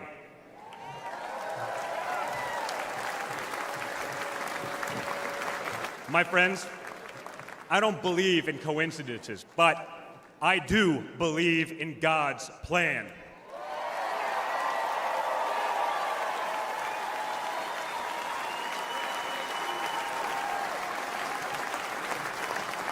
Today, Teddy Roosevelt's man in the arena has a name, and it's Donald J. Trump.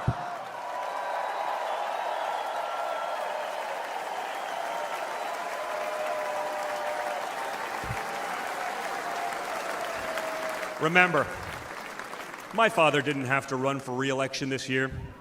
He doesn't need the money, the fame, the power. Frankly, he doesn't need the witch hunts, the phony investigations, or the political prosecutions either.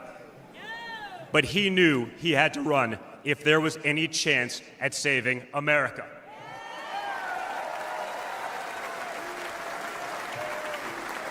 He's not doing it for himself. He's doing it for everyone here tonight, for everyone watching at home.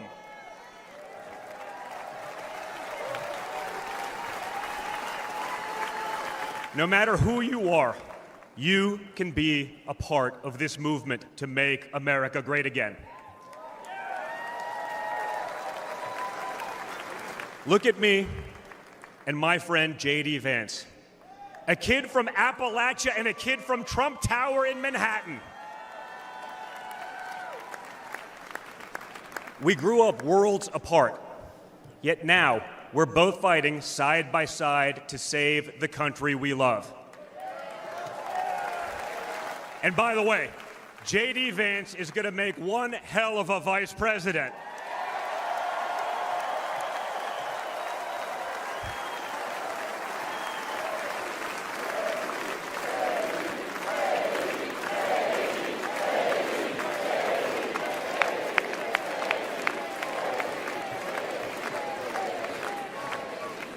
For those of you who have tuned out politics or have never even voted, I want you to know, if you're looking for a better life, a more prosperous future, a safer, more wholesome and patriotic place to call home, there's room for you in this party and in this movement.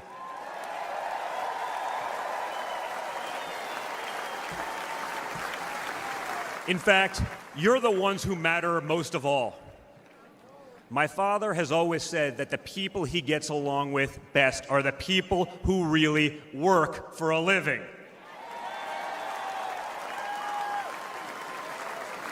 It's because of his background as a builder in construction, right?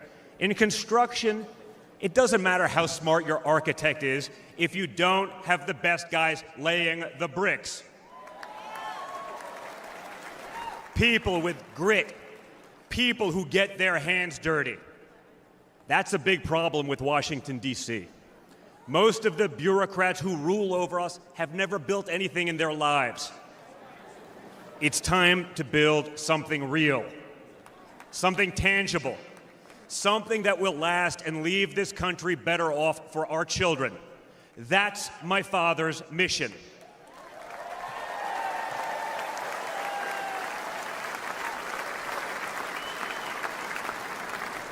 This November, we have a choice. It's a choice between one team that wants to build this country up and another that wants to tear this country down. It's a choice between people who are proud of America and people who are ashamed of America. And ultimately, it's a choice between America last and America first.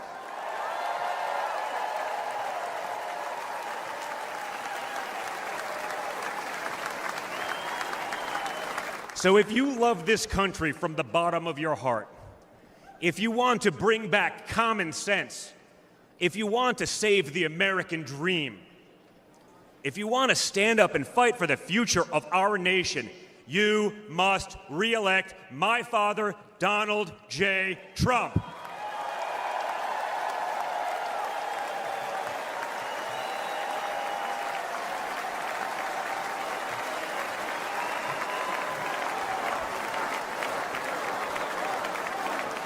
Together, we will make America great once again. Thank you. Thank you, Wisconsin.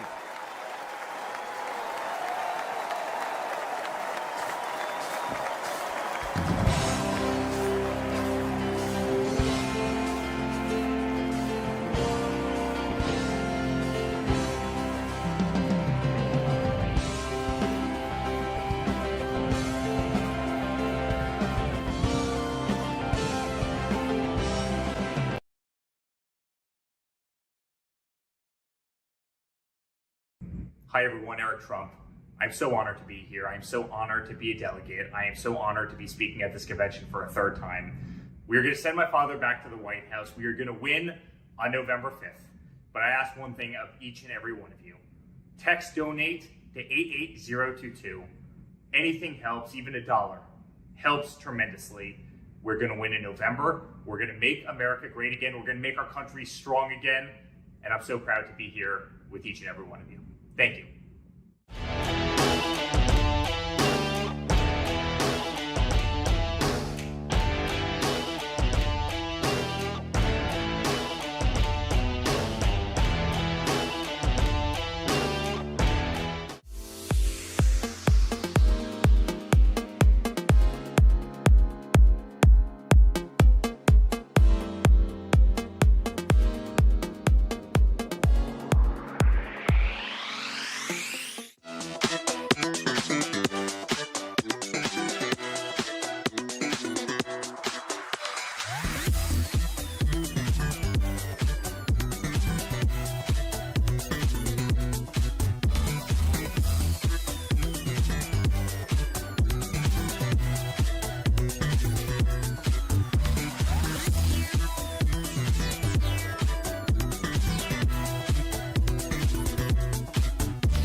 Today I'm joining RNC co-chair Laura Trump to humbly ask if you could chip in $5, $10, or $25. Grassroots supporters like you keep this campaign alive. A gift of just $5 could make the difference between victory and defeat in November. Please chip in any amount. I know with your support right now, we will make America great again.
It's nothing short of a miracle that J.D. Vance is a household name, or a United States Senator, or our next Vice President. But here he is, born into poverty, his family torn apart by drug addiction. No money, no prospects, no future. J.D. joined the Marine Corps, used the GI Bill to attend college, then went to Yale and earned a law degree and shared his heartbreaking story in a best-selling book. Only in America is this story possible. But today, for many families, the American dream is now gone. And this is the team tough enough to bring it back. J.D. Vance understands that working families have become the forgotten families. Under Biden, wages are going down while prices skyrocket, forcing the majority of Americans to live paycheck to paycheck. Working families will have J.D. Vance fighting for them. Seniors, J.D. will have your backs too. No more deciding between putting food on your table and paying for the prescriptions you need. As a husband and father, J.D. knows the importance of fighting for a parent's right to protect their children. And you can count on this Marine to stand up for our soldiers who put their lives on the line for their country every day. J.D. Vance's story is one of perseverance, of duty, of commitment to what's right. It's an American story, and it's just getting started.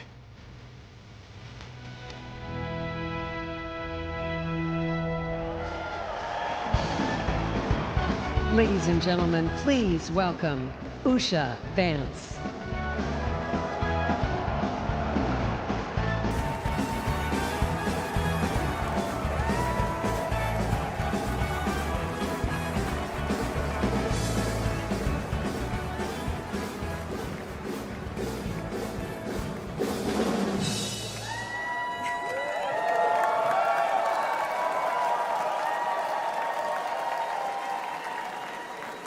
Good evening.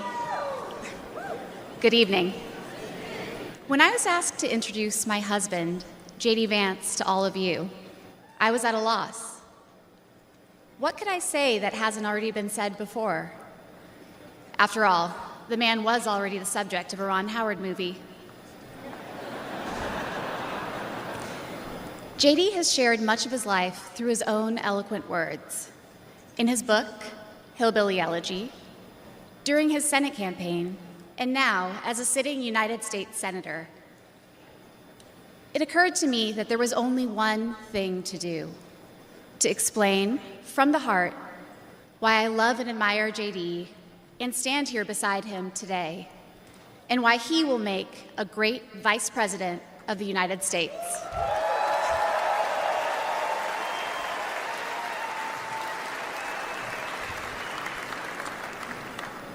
I met J.D. in law school when he was fresh out of Ohio State, which he attended with the support of the GI Bill. We were friends first because, who wouldn't want to be friends with J.D.? He was then, as now, the most interesting person I knew.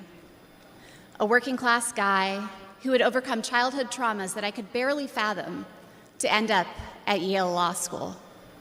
A tough Marine who had served in Iraq, but whose idea of a good time was playing with puppies and watching the movie Babe. The most determined person I knew with one overriding ambition: to become a husband and a father, and to build the kind of tight-knit family that he had longed for as a child. My background is very different from JD's. I grew up in San Diego, in a middle-class community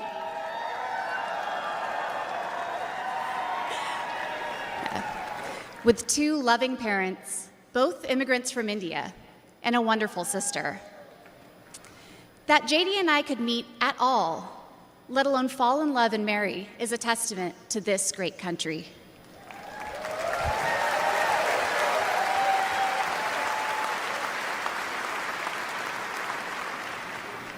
It is also a testament to JD, and it tells you something about who he is. When JD met me, He approached our differences with curiosity and enthusiasm. He wanted to know everything about me, where I came from, what my life had been like. Although he's a meat and potatoes kind of guy, he adapted to my vegetarian diet and learned to cook food from my mother, Indian food. Before I knew it, he had become an integral part of my family, a person I could not imagine living without. The JD I knew then is the same JD you see today, except for that beard. And his goals in this new role are the same that he has pursued for our family: to keep people safe, to create opportunities, to build a better life, and to solve problems with an open mind. It's safe to say that neither JD nor I expected to find ourselves in this position, but it's hard to imagine a more powerful example of the American dream. A boy from Middletown, Ohio.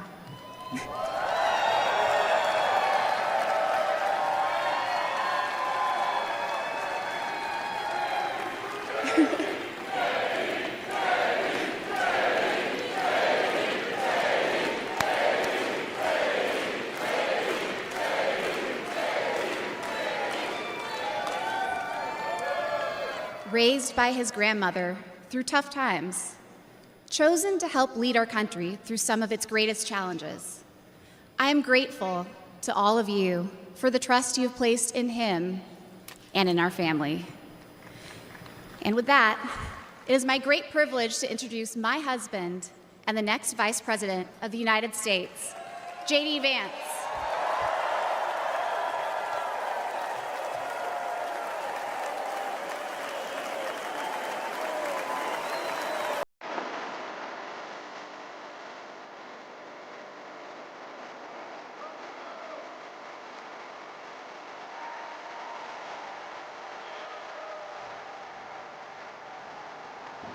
Of Ohio.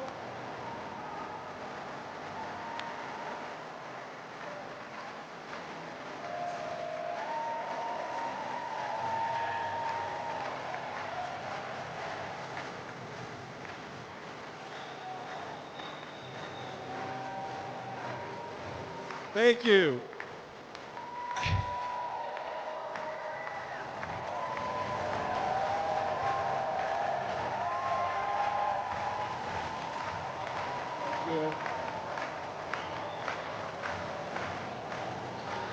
Thank you, thank you, please.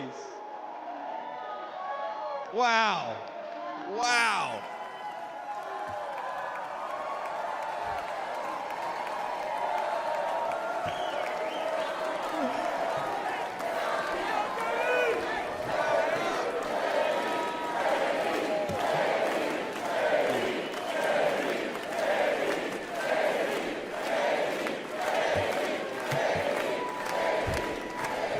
Yeah.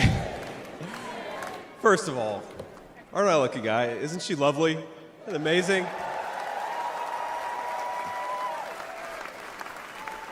Greetings, Milwaukee, my fellow Americans and my fellow Republicans. My name is J.D. Vance from the great state of Ohio.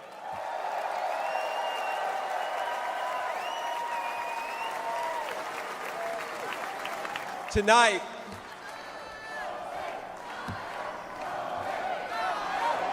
O-H-I-O, O-H-I-O. You guys, we're gonna chill with the Ohio love. We gotta win Michigan too here, so.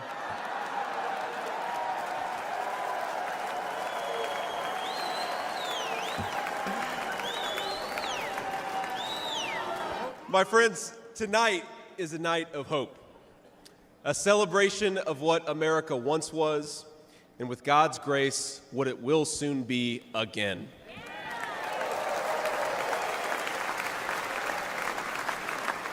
And it is a reminder of the sacred duty we have to preserve the American experiment, to choose a new path for our children and grandchildren. But as we meet tonight, we cannot forget that this evening could have been so much different. Instead of a day of celebration, this could have been a day of heartache and mourning.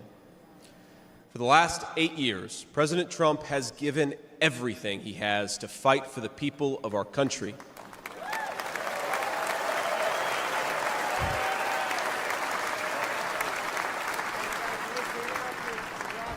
He didn't need politics, but the country needed him. Did it? Now, prior to running for president, he was one of the most successful businessmen in the world. He had everything anyone could ever want in a life. And yet, instead of choosing the easy path, he chose to endure abuse, slander, and persecution. And he did it because he loves this country.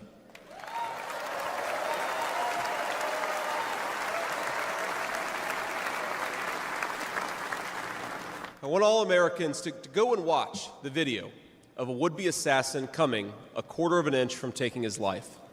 Consider the lies they told you about Donald Trump, and then look at that photo of him, defiant, fist in the air, when Donald Trump rose to his feet in that Pennsylvania field. All of America stood with him.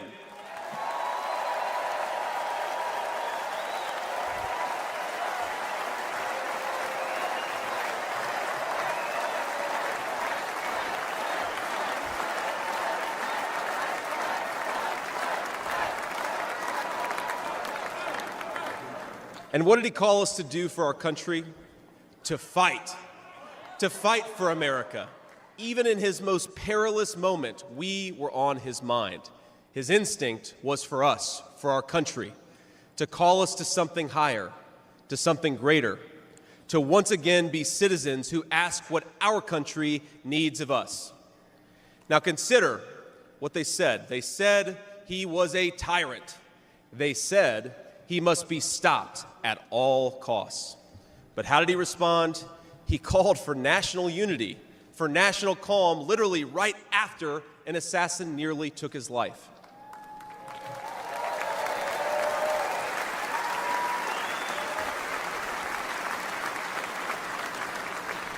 He remembered the victims of the terrible attack, especially the brave Corey Compertori, who gave his life to protect his family. God bless him. And then President Trump flew to Milwaukee and got back to work.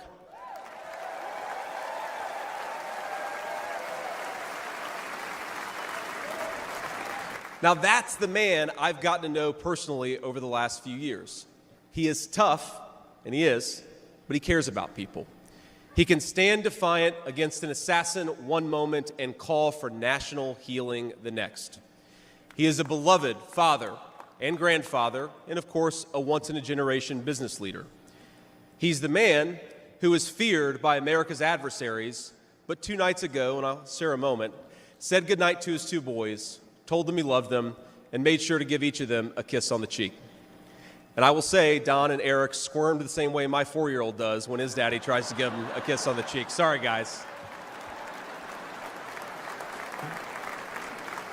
He is all those things, but tonight we celebrate he is our once and future President of the United States of America.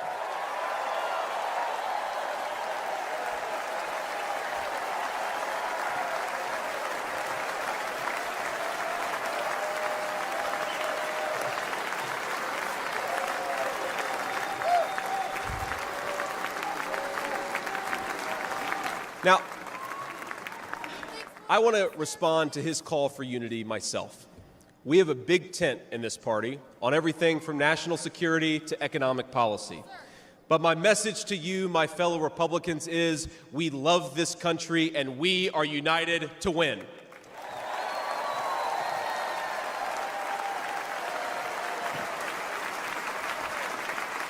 Right. Now, I think our disagreements actually make us stronger. That's what I've learned in my time in the United States Senate, where sometimes I persuade my colleagues and sometimes they persuade me. And my message to my fellow Americans, those watching from across the country, is shouldn't we be governed by a party that is unafraid to debate ideas and come to the best solution?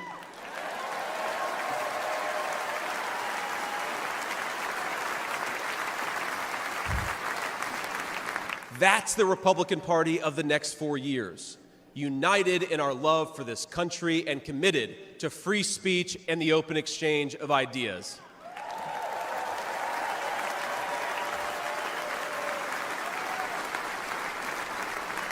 And so tonight, Mr. Chairman, I stand here humbled, and I'm overwhelmed with gratitude to say I officially accept your nomination to be Vice President of the United States of America.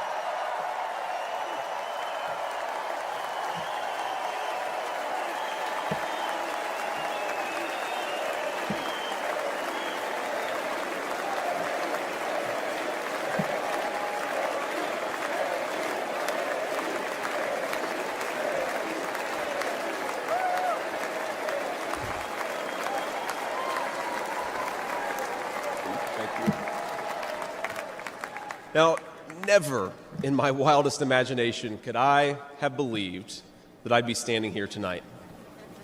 I grew up in Middletown, Ohio,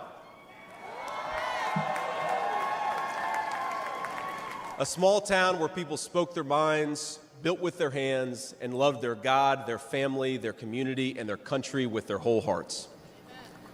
But it was also a place that had been cast aside and forgotten by America's ruling class in Washington. When I was in the 4th grade, a career politician by the name of Joe Biden supported NAFTA, a bad trade deal that sent countless good jobs to Mexico. When I was a sophomore in high school, that same career politician named Joe Biden gave China a sweetheart trade deal that destroyed even more good American middle-class manufacturing jobs.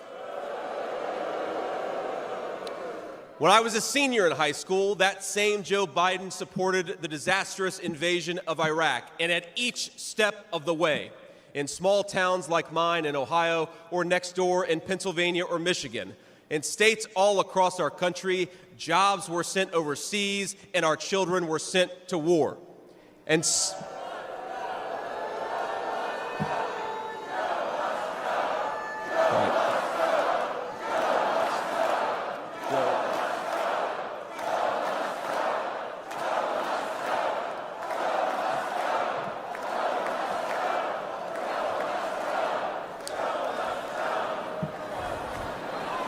I agree. And somehow, a real estate developer from New York City by the name of Donald J. Trump was right on all of these issues while Biden was wrong.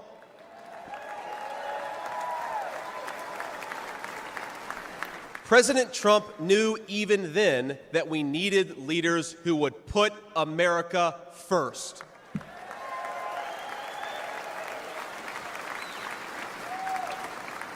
Now, thanks to these policies that Biden and other out-of-touch politicians in Washington gave us, our country was flooded with cheap Chinese goods, with cheap foreign labor, and in the decades to come, deadly Chinese fentanyl. Joe Biden screwed up, and my community paid the price. Now, I was lucky. Despite the closing factories and the growing addiction in towns like mine, in my life, I had a guardian angel by my side. She was an old woman who could barely walk, but she was tough as nails. I called her Mamaw, the name we hillbillies gave to our grandmothers.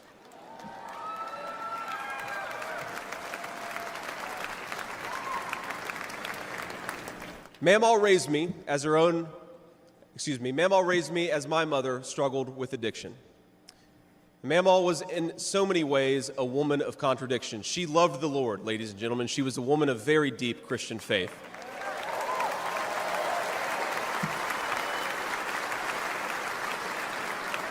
But she also loved the F word. I'm not kidding. She could make a sailor blush. Now, she once told me, when she found out that I was spending too much time with a local kid who was known for dealing drugs, that if I ever hung out with that kid again, she would run him over with her car.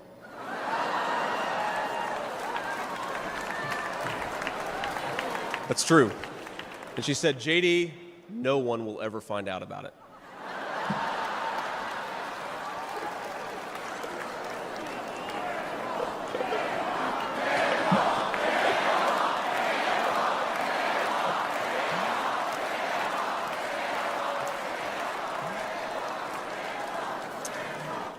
Now, thanks to that mammal, things worked out for me. After 9/11, I did what thousands of other young men my age did in that time of soaring patriotism and love of country. I enlisted in the United States Marines.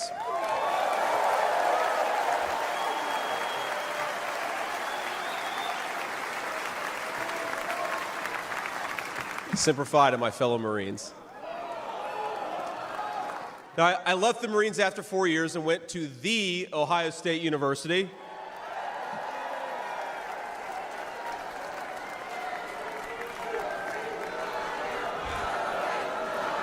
I'm sorry, Michigan. I had to get that in there.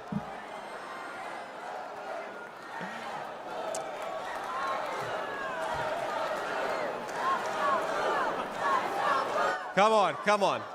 We've had enough political violence. Now, after Ohio State, I went to Yale Law School, where I met my beautiful wife. And then I started businesses to create jobs in the kind of places that I grew up in. Now, my work taught me that there is still so much talent and grit in the American heartland. There really is. But for these places to thrive, my friends, we need a leader who fights for the people who built this country.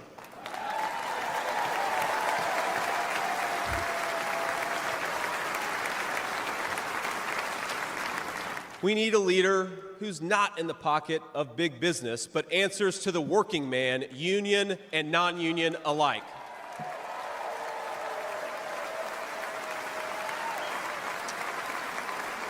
A leader who won't sell out to multinational corporations, but will stand up for American companies and American industry.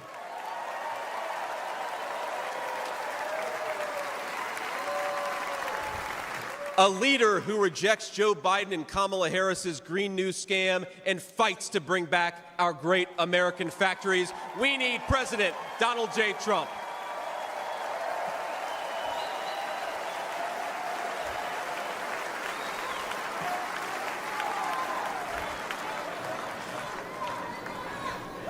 Some people tell me I've lived the American dream, and of course they're right, and I'm so grateful for it. But the American dream that always counted most was not starting a business or becoming a senator or even being here with you fine people, though it's pretty awesome. My most important American dream was becoming a good husband and a good dad, of being able to give. Thank you.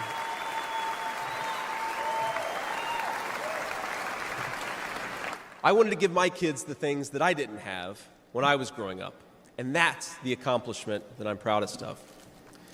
That tonight, I'm joined by my beautiful wife, Usha, an incredible lawyer and a better mom, and our three beautiful kids, Ewan, who's 7, Vivek, who's 4, and Mirabelle, who's 2. Now, they're back at the hotel, and kids, if you're watching, Daddy loves you very much, but get your butts in bed. It's 10 o'clock.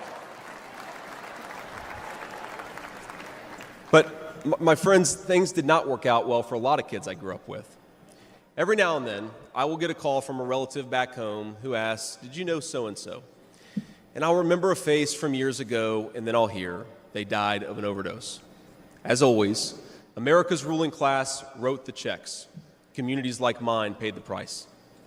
For decades, that divide between the few with their power and comfort in Washington and the rest of us only widened. From Iraq to Afghanistan, from the financial crisis to the Great Recession, from open borders to stagnating wages, the people who govern this country have failed and failed again.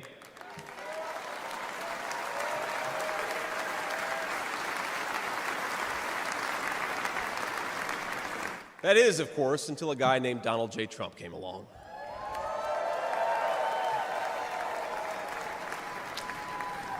President Trump represents America's last best hope to restore what, if lost, may never be found again. A country where a working-class boy born far from the halls of power can stand on this stage as the next Vice President of the United States of America.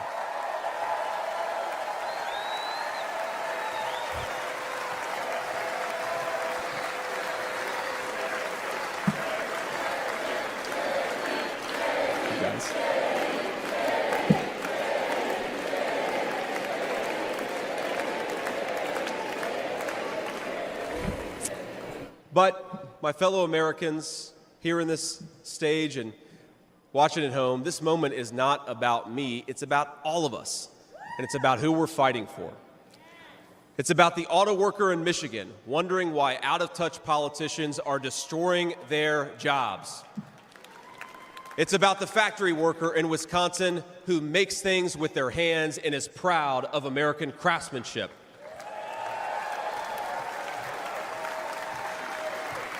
It's about the energy worker in Pennsylvania and Ohio who doesn't understand why Joe Biden is willing to buy energy from tin-pot dictators across the world when he could buy it from his own citizens right here in our own country.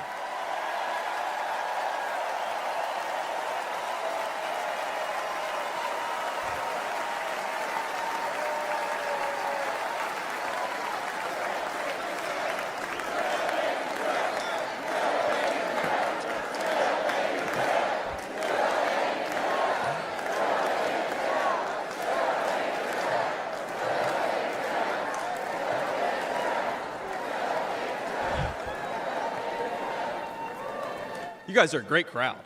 Wow. And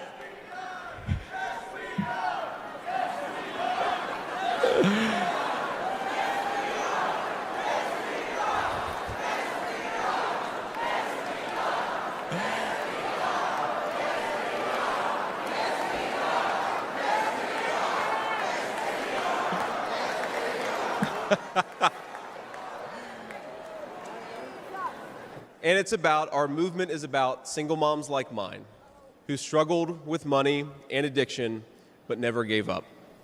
And I'm proud to say that tonight my mom is here, 10 years clean and sober. I love you, Mom.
And you know, Mom, I was thinking, it'll be 10 years officially in January of 2025, and if President Trump's okay with it, let's have the celebration in the White House.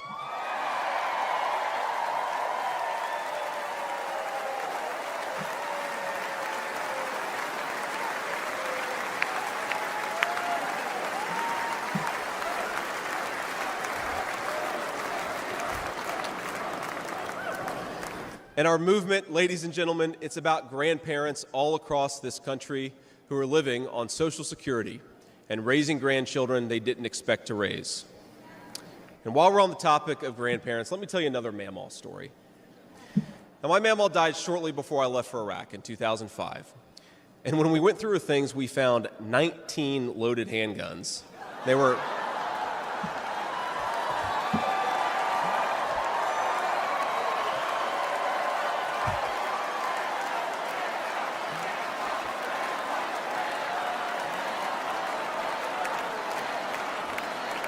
Now, the thing is, they were stashed all over her house, under her bed, in her closet, in the silverware drawer. And we wondered what was going on, and it occurred to us that towards the end of her life, Mamaw couldn't get around so well. And so this frail old woman made sure that no matter where she was within arm's length of whatever she needed to protect her family. That's who we fight for. That's American spirit.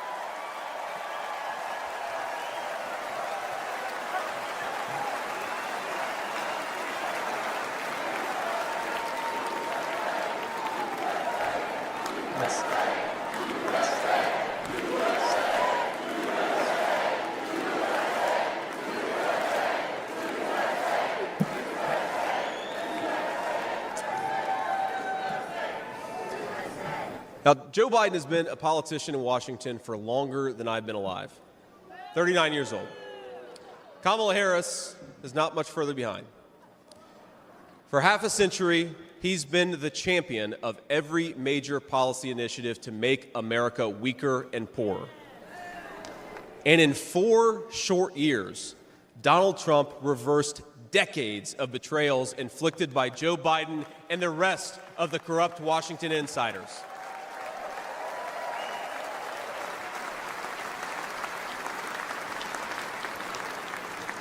He created the greatest economy in history for workers. Really was amazing. There's this chart that shows worker wages, and they stagnated for pretty much my entire life until President Donald J. Trump came along.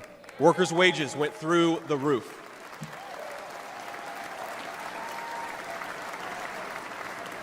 And just imagine what he's going to do when we give him 4 more years.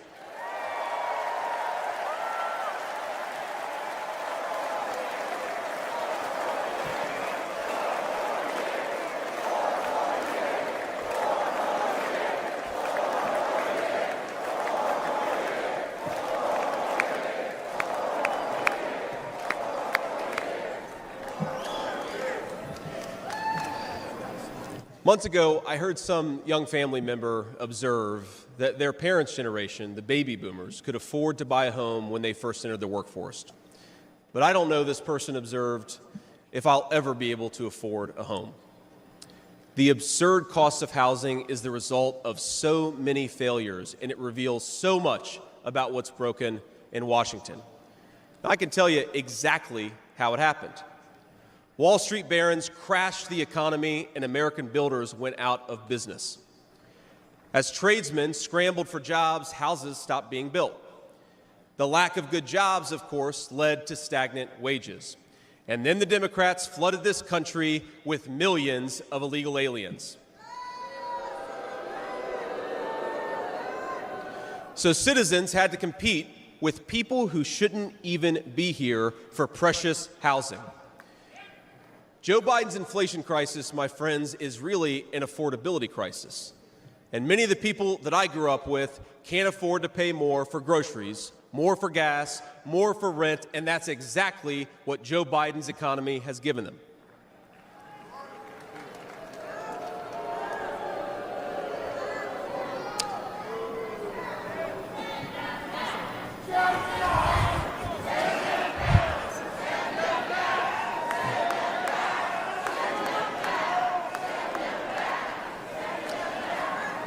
So prices soared, dreams were shattered, and China and the cartels sent fentanyl across the border, adding addiction to the heartache.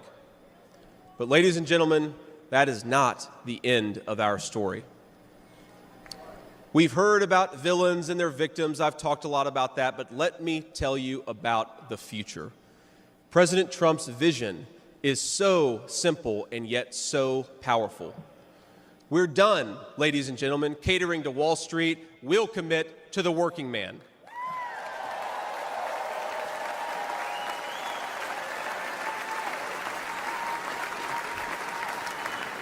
We're done importing foreign labor. We're going to fight for American citizens and their good jobs and their good wages.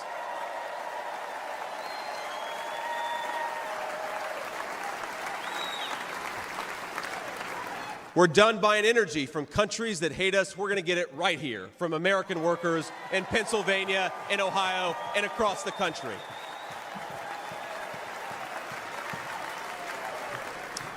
We're done sacrificing supply chains to unlimited global trade, and we're going to stamp more and more products with that beautiful label, Made in the USA.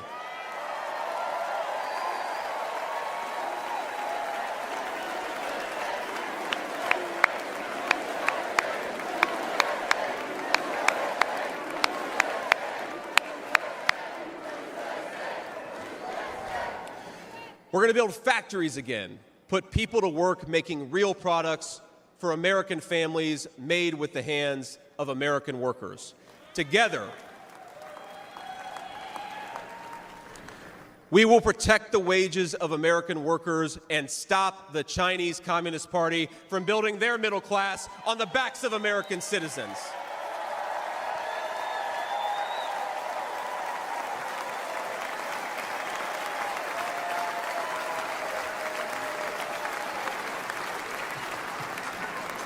Together, we will make sure our allies share in the burden of securing world peace. No more free rides for nations that betray the generosity of the American taxpayer.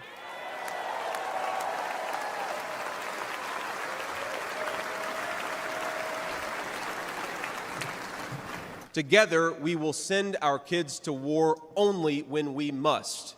But as President Trump showed with the elimination of ISIS and so much more, when we punch, we're going to punch hard.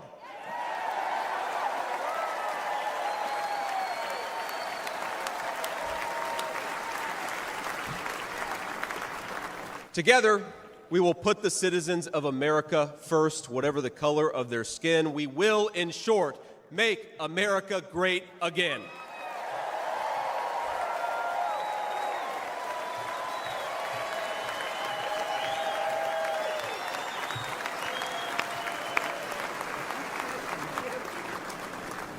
You know, one of the things that you hear people say sometimes is that America is an idea.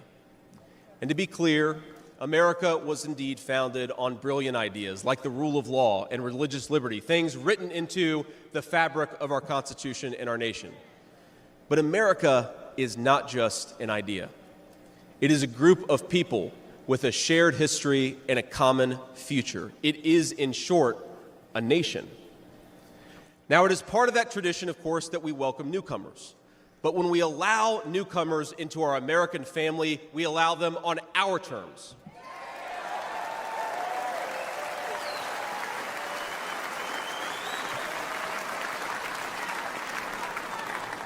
That's the way we preserve the continuity of this project from 250 years past to hopefully 250 years in the future.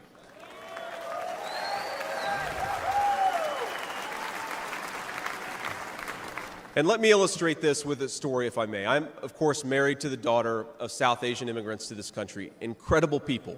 People who genuinely have enriched this country in so many ways. And, of course, I'm biased because I love my wife and her family, but it's true.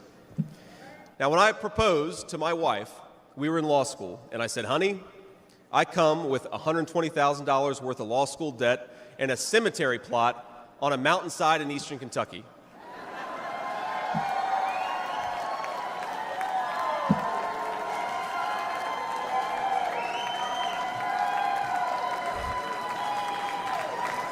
And I guess standing here tonight, it's just gotten weirder and weirder, honey. But that's what she was getting. Now, that cemetery plot in eastern Kentucky is near my family's ancestral home. And like a lot of people, we came from the mountains of Appalachia into the factories of Ohio, Pennsylvania, Michigan, and Wisconsin.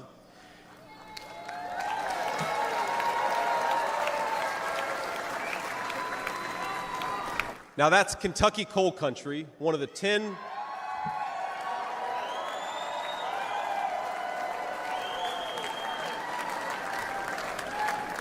Now, it's one of the 10 poorest counties in the entire United States of America.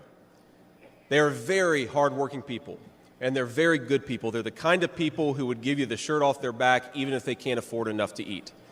And our media calls them privileged and looks down on them. But they love this country, not only because it's a good idea, but because in their bones they know that this is their home, and it will be their children's home, and they would die fighting to protect it.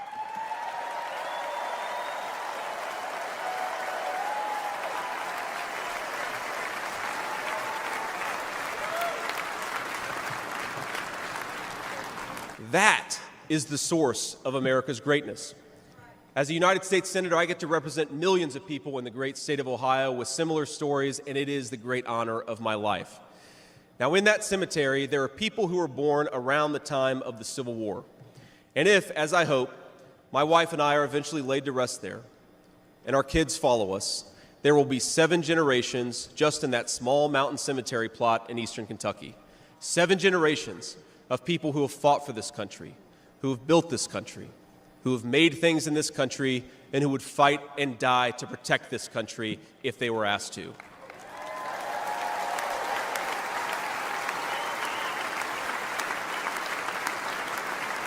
Now that's not just an idea, my friends. That's not just a set of principles. Even though the ideas and the principles are great, that is a homeland. That is our homeland.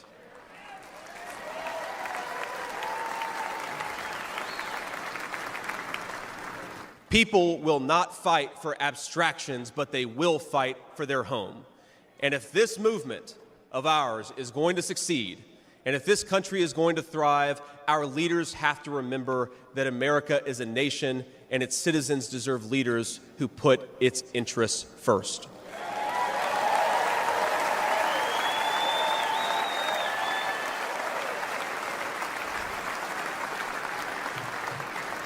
Now, we won't agree on every issue, of course, not even in this room.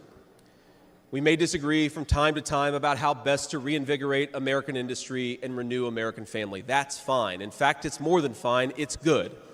But never forget that the reason why this united Republican Party exists, why we do this, why we care about those great ideas and that great history, is that we want this nation to thrive for centuries to come.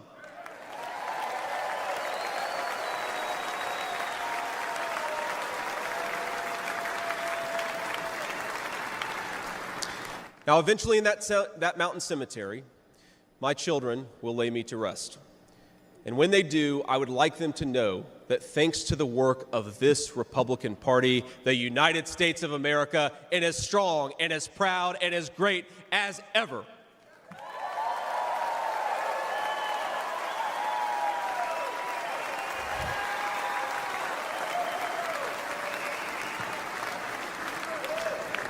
That is who we serve, my friends. That is who we fight for. And the only thing that we need to do right now, the most important thing that we can do for those people, for that American nation that we all love, is to re-elect Donald J. Trump, President of the United States.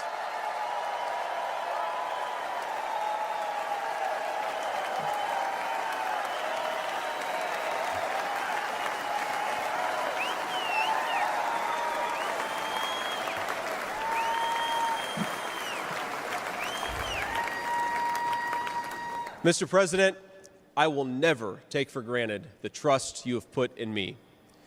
And what an honor it is to help achieve the extraordinary vision that you have for this country. Now, I pledge to every American, no matter your party, I will give you everything I have to serve you and to make this country a place where every dream you have for yourself, your family, and your country will be possible once again.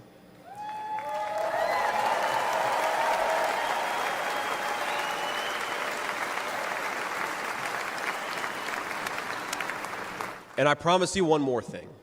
To the people of Middletown, Ohio, and all the forgotten communities in Michigan, Wisconsin, Pennsylvania, and Ohio, and every corner of our nation, I promise you this: I will be a vice president who never forgets where he came from.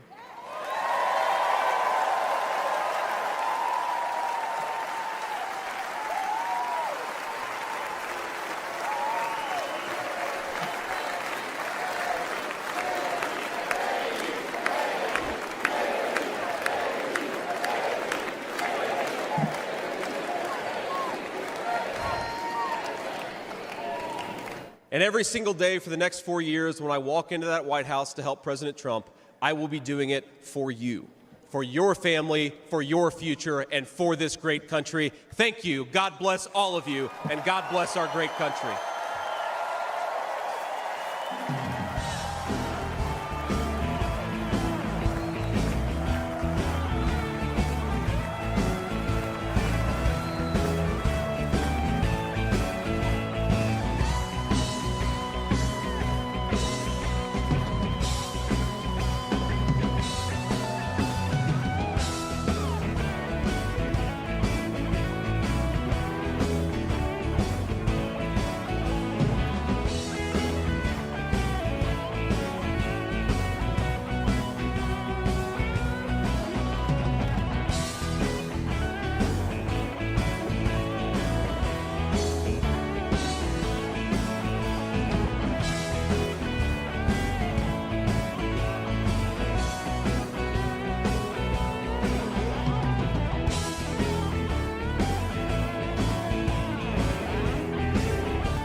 Ladies and gentlemen, please welcome back the chairman of the Republican National Committee, Michael Whatley of North Carolina.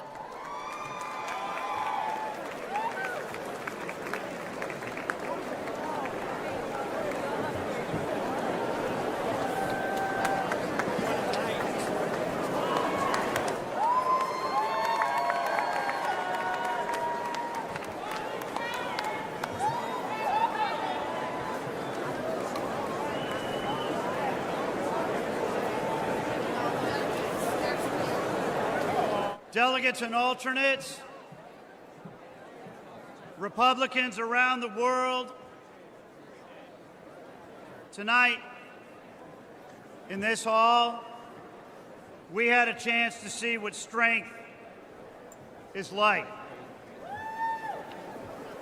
Strength looks like heartbroken Gold Star families talking about their loved ones and talking about their loss.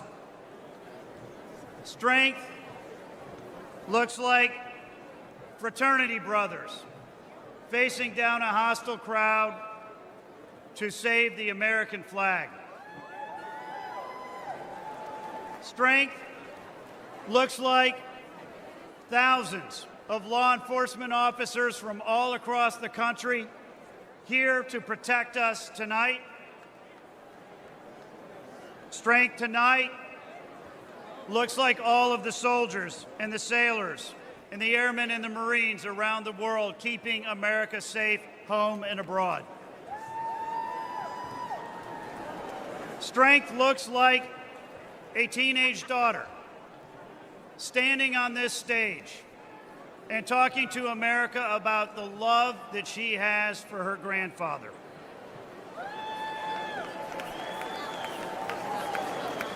Strength looks like a kid born in rural Appalachia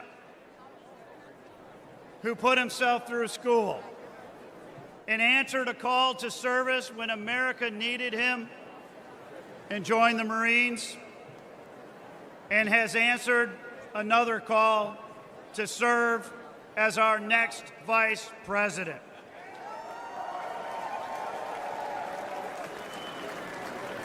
And strength looks like a man who gave up a successful business career and a comfortable life to fight every single day for the American people, who has suffered hoax after hoax after hoax, who has endured politically motivated prosecutions and lawsuits all across the country,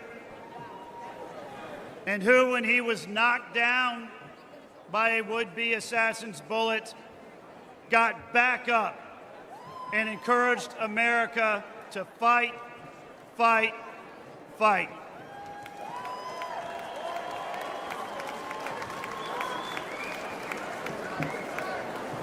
Ladies and gentlemen, we know what strength looks like, and we know that America is a nation of inherent strength. And we, as a nation of inherent strength, are going to be strong again.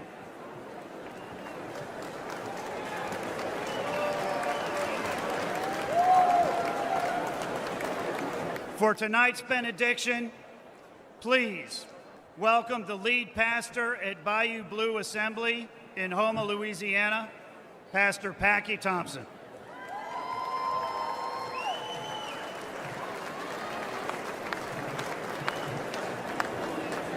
Well, hello, Milwaukee. I bring you greetings from the great state of Louisiana, from my church, Bayou Blue Assembly of God in Houma, Louisiana, and from the small town I grew up in Jena, Louisiana. I am proud to be with all of you here tonight for this historic convention, and I thank my Lord and Savior Jesus Christ for his blessings. I would like to thank the RNC for allowing me to be here. And I would like to thank President Trump for all that he has done for our country. I want you to know, sir, that you are loved and respected in my state of Louisiana.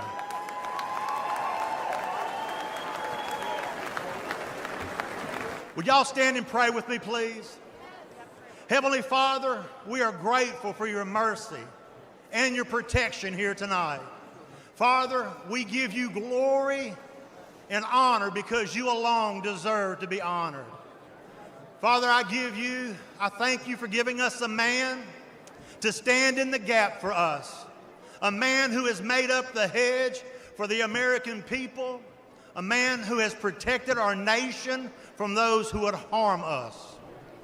Father, we thank you for raising up President Donald J. Trump to be the 47th President of the United States of America.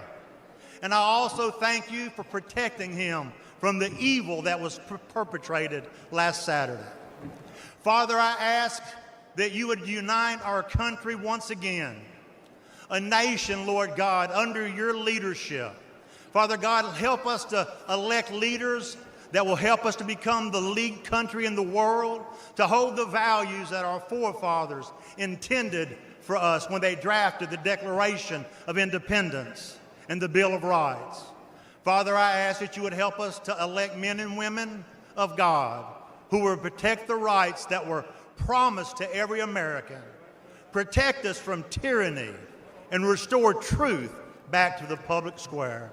Father, I pray for the Donald J. Trump and J.D. Vance tonight, that you would give them grace, strength, and wisdom to guide our country once again. And Father God, help make America great. Once again, I ask it in Jesus' name. And everybody said, amen. Amen. Yes.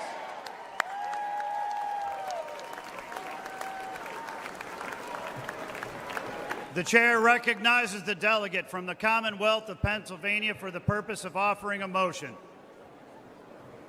Mr. Chairman, I am Fred Keller from the Commonwealth of Pennsylvania, the birthplace of America.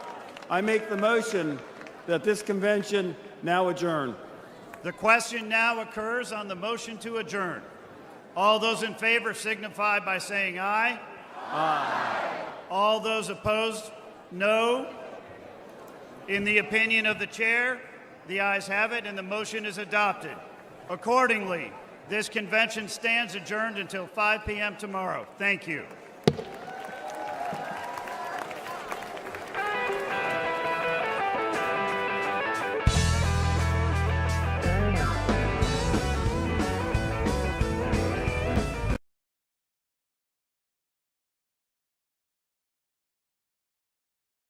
Is New York's Donald Trump running for president? He bought full-page ads in 3 East Coast newspapers today stating his views on foreign policy, and these ads will win him a following. In the ads, he says, there's nothing wrong with American foreign policy that little backbone won't cure. And he says, we have no business spending ourselves broke in the Middle East, protecting ships that are not ours, and oil that we don't need. Rumblings in the Trump camp point as far as the presidency. Somebody has to help this country, and if they don't, the country and the world are in big trouble. Because within a short period of time, as sure as we're sitting here, there's not going to be a country and there's not going to be a world. I have no intention of running for president. And if it got so bad, I would never want to rule it out totally. Together, we will determine the course of America and the world for many, many years to come. For too long, a small group in our nation's capital has reaped the rewards of government, while the people have borne the cost. That all changes starting right here and right now, because this moment is your moment. It belongs to you. The forgotten men and women of our country will be forgotten no longer. The Republican primary is over. Donald Trump basically has this nomination locked up.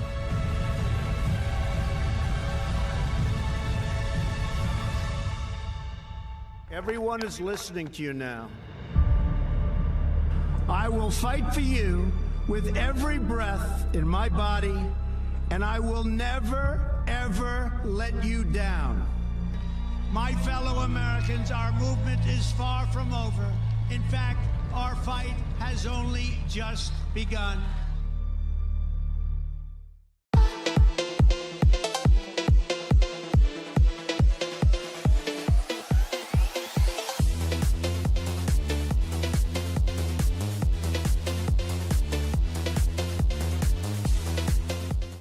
Today, I'm joining RNC co-chair Laura Trump to humbly ask if you could chip in $5, $10, or $25.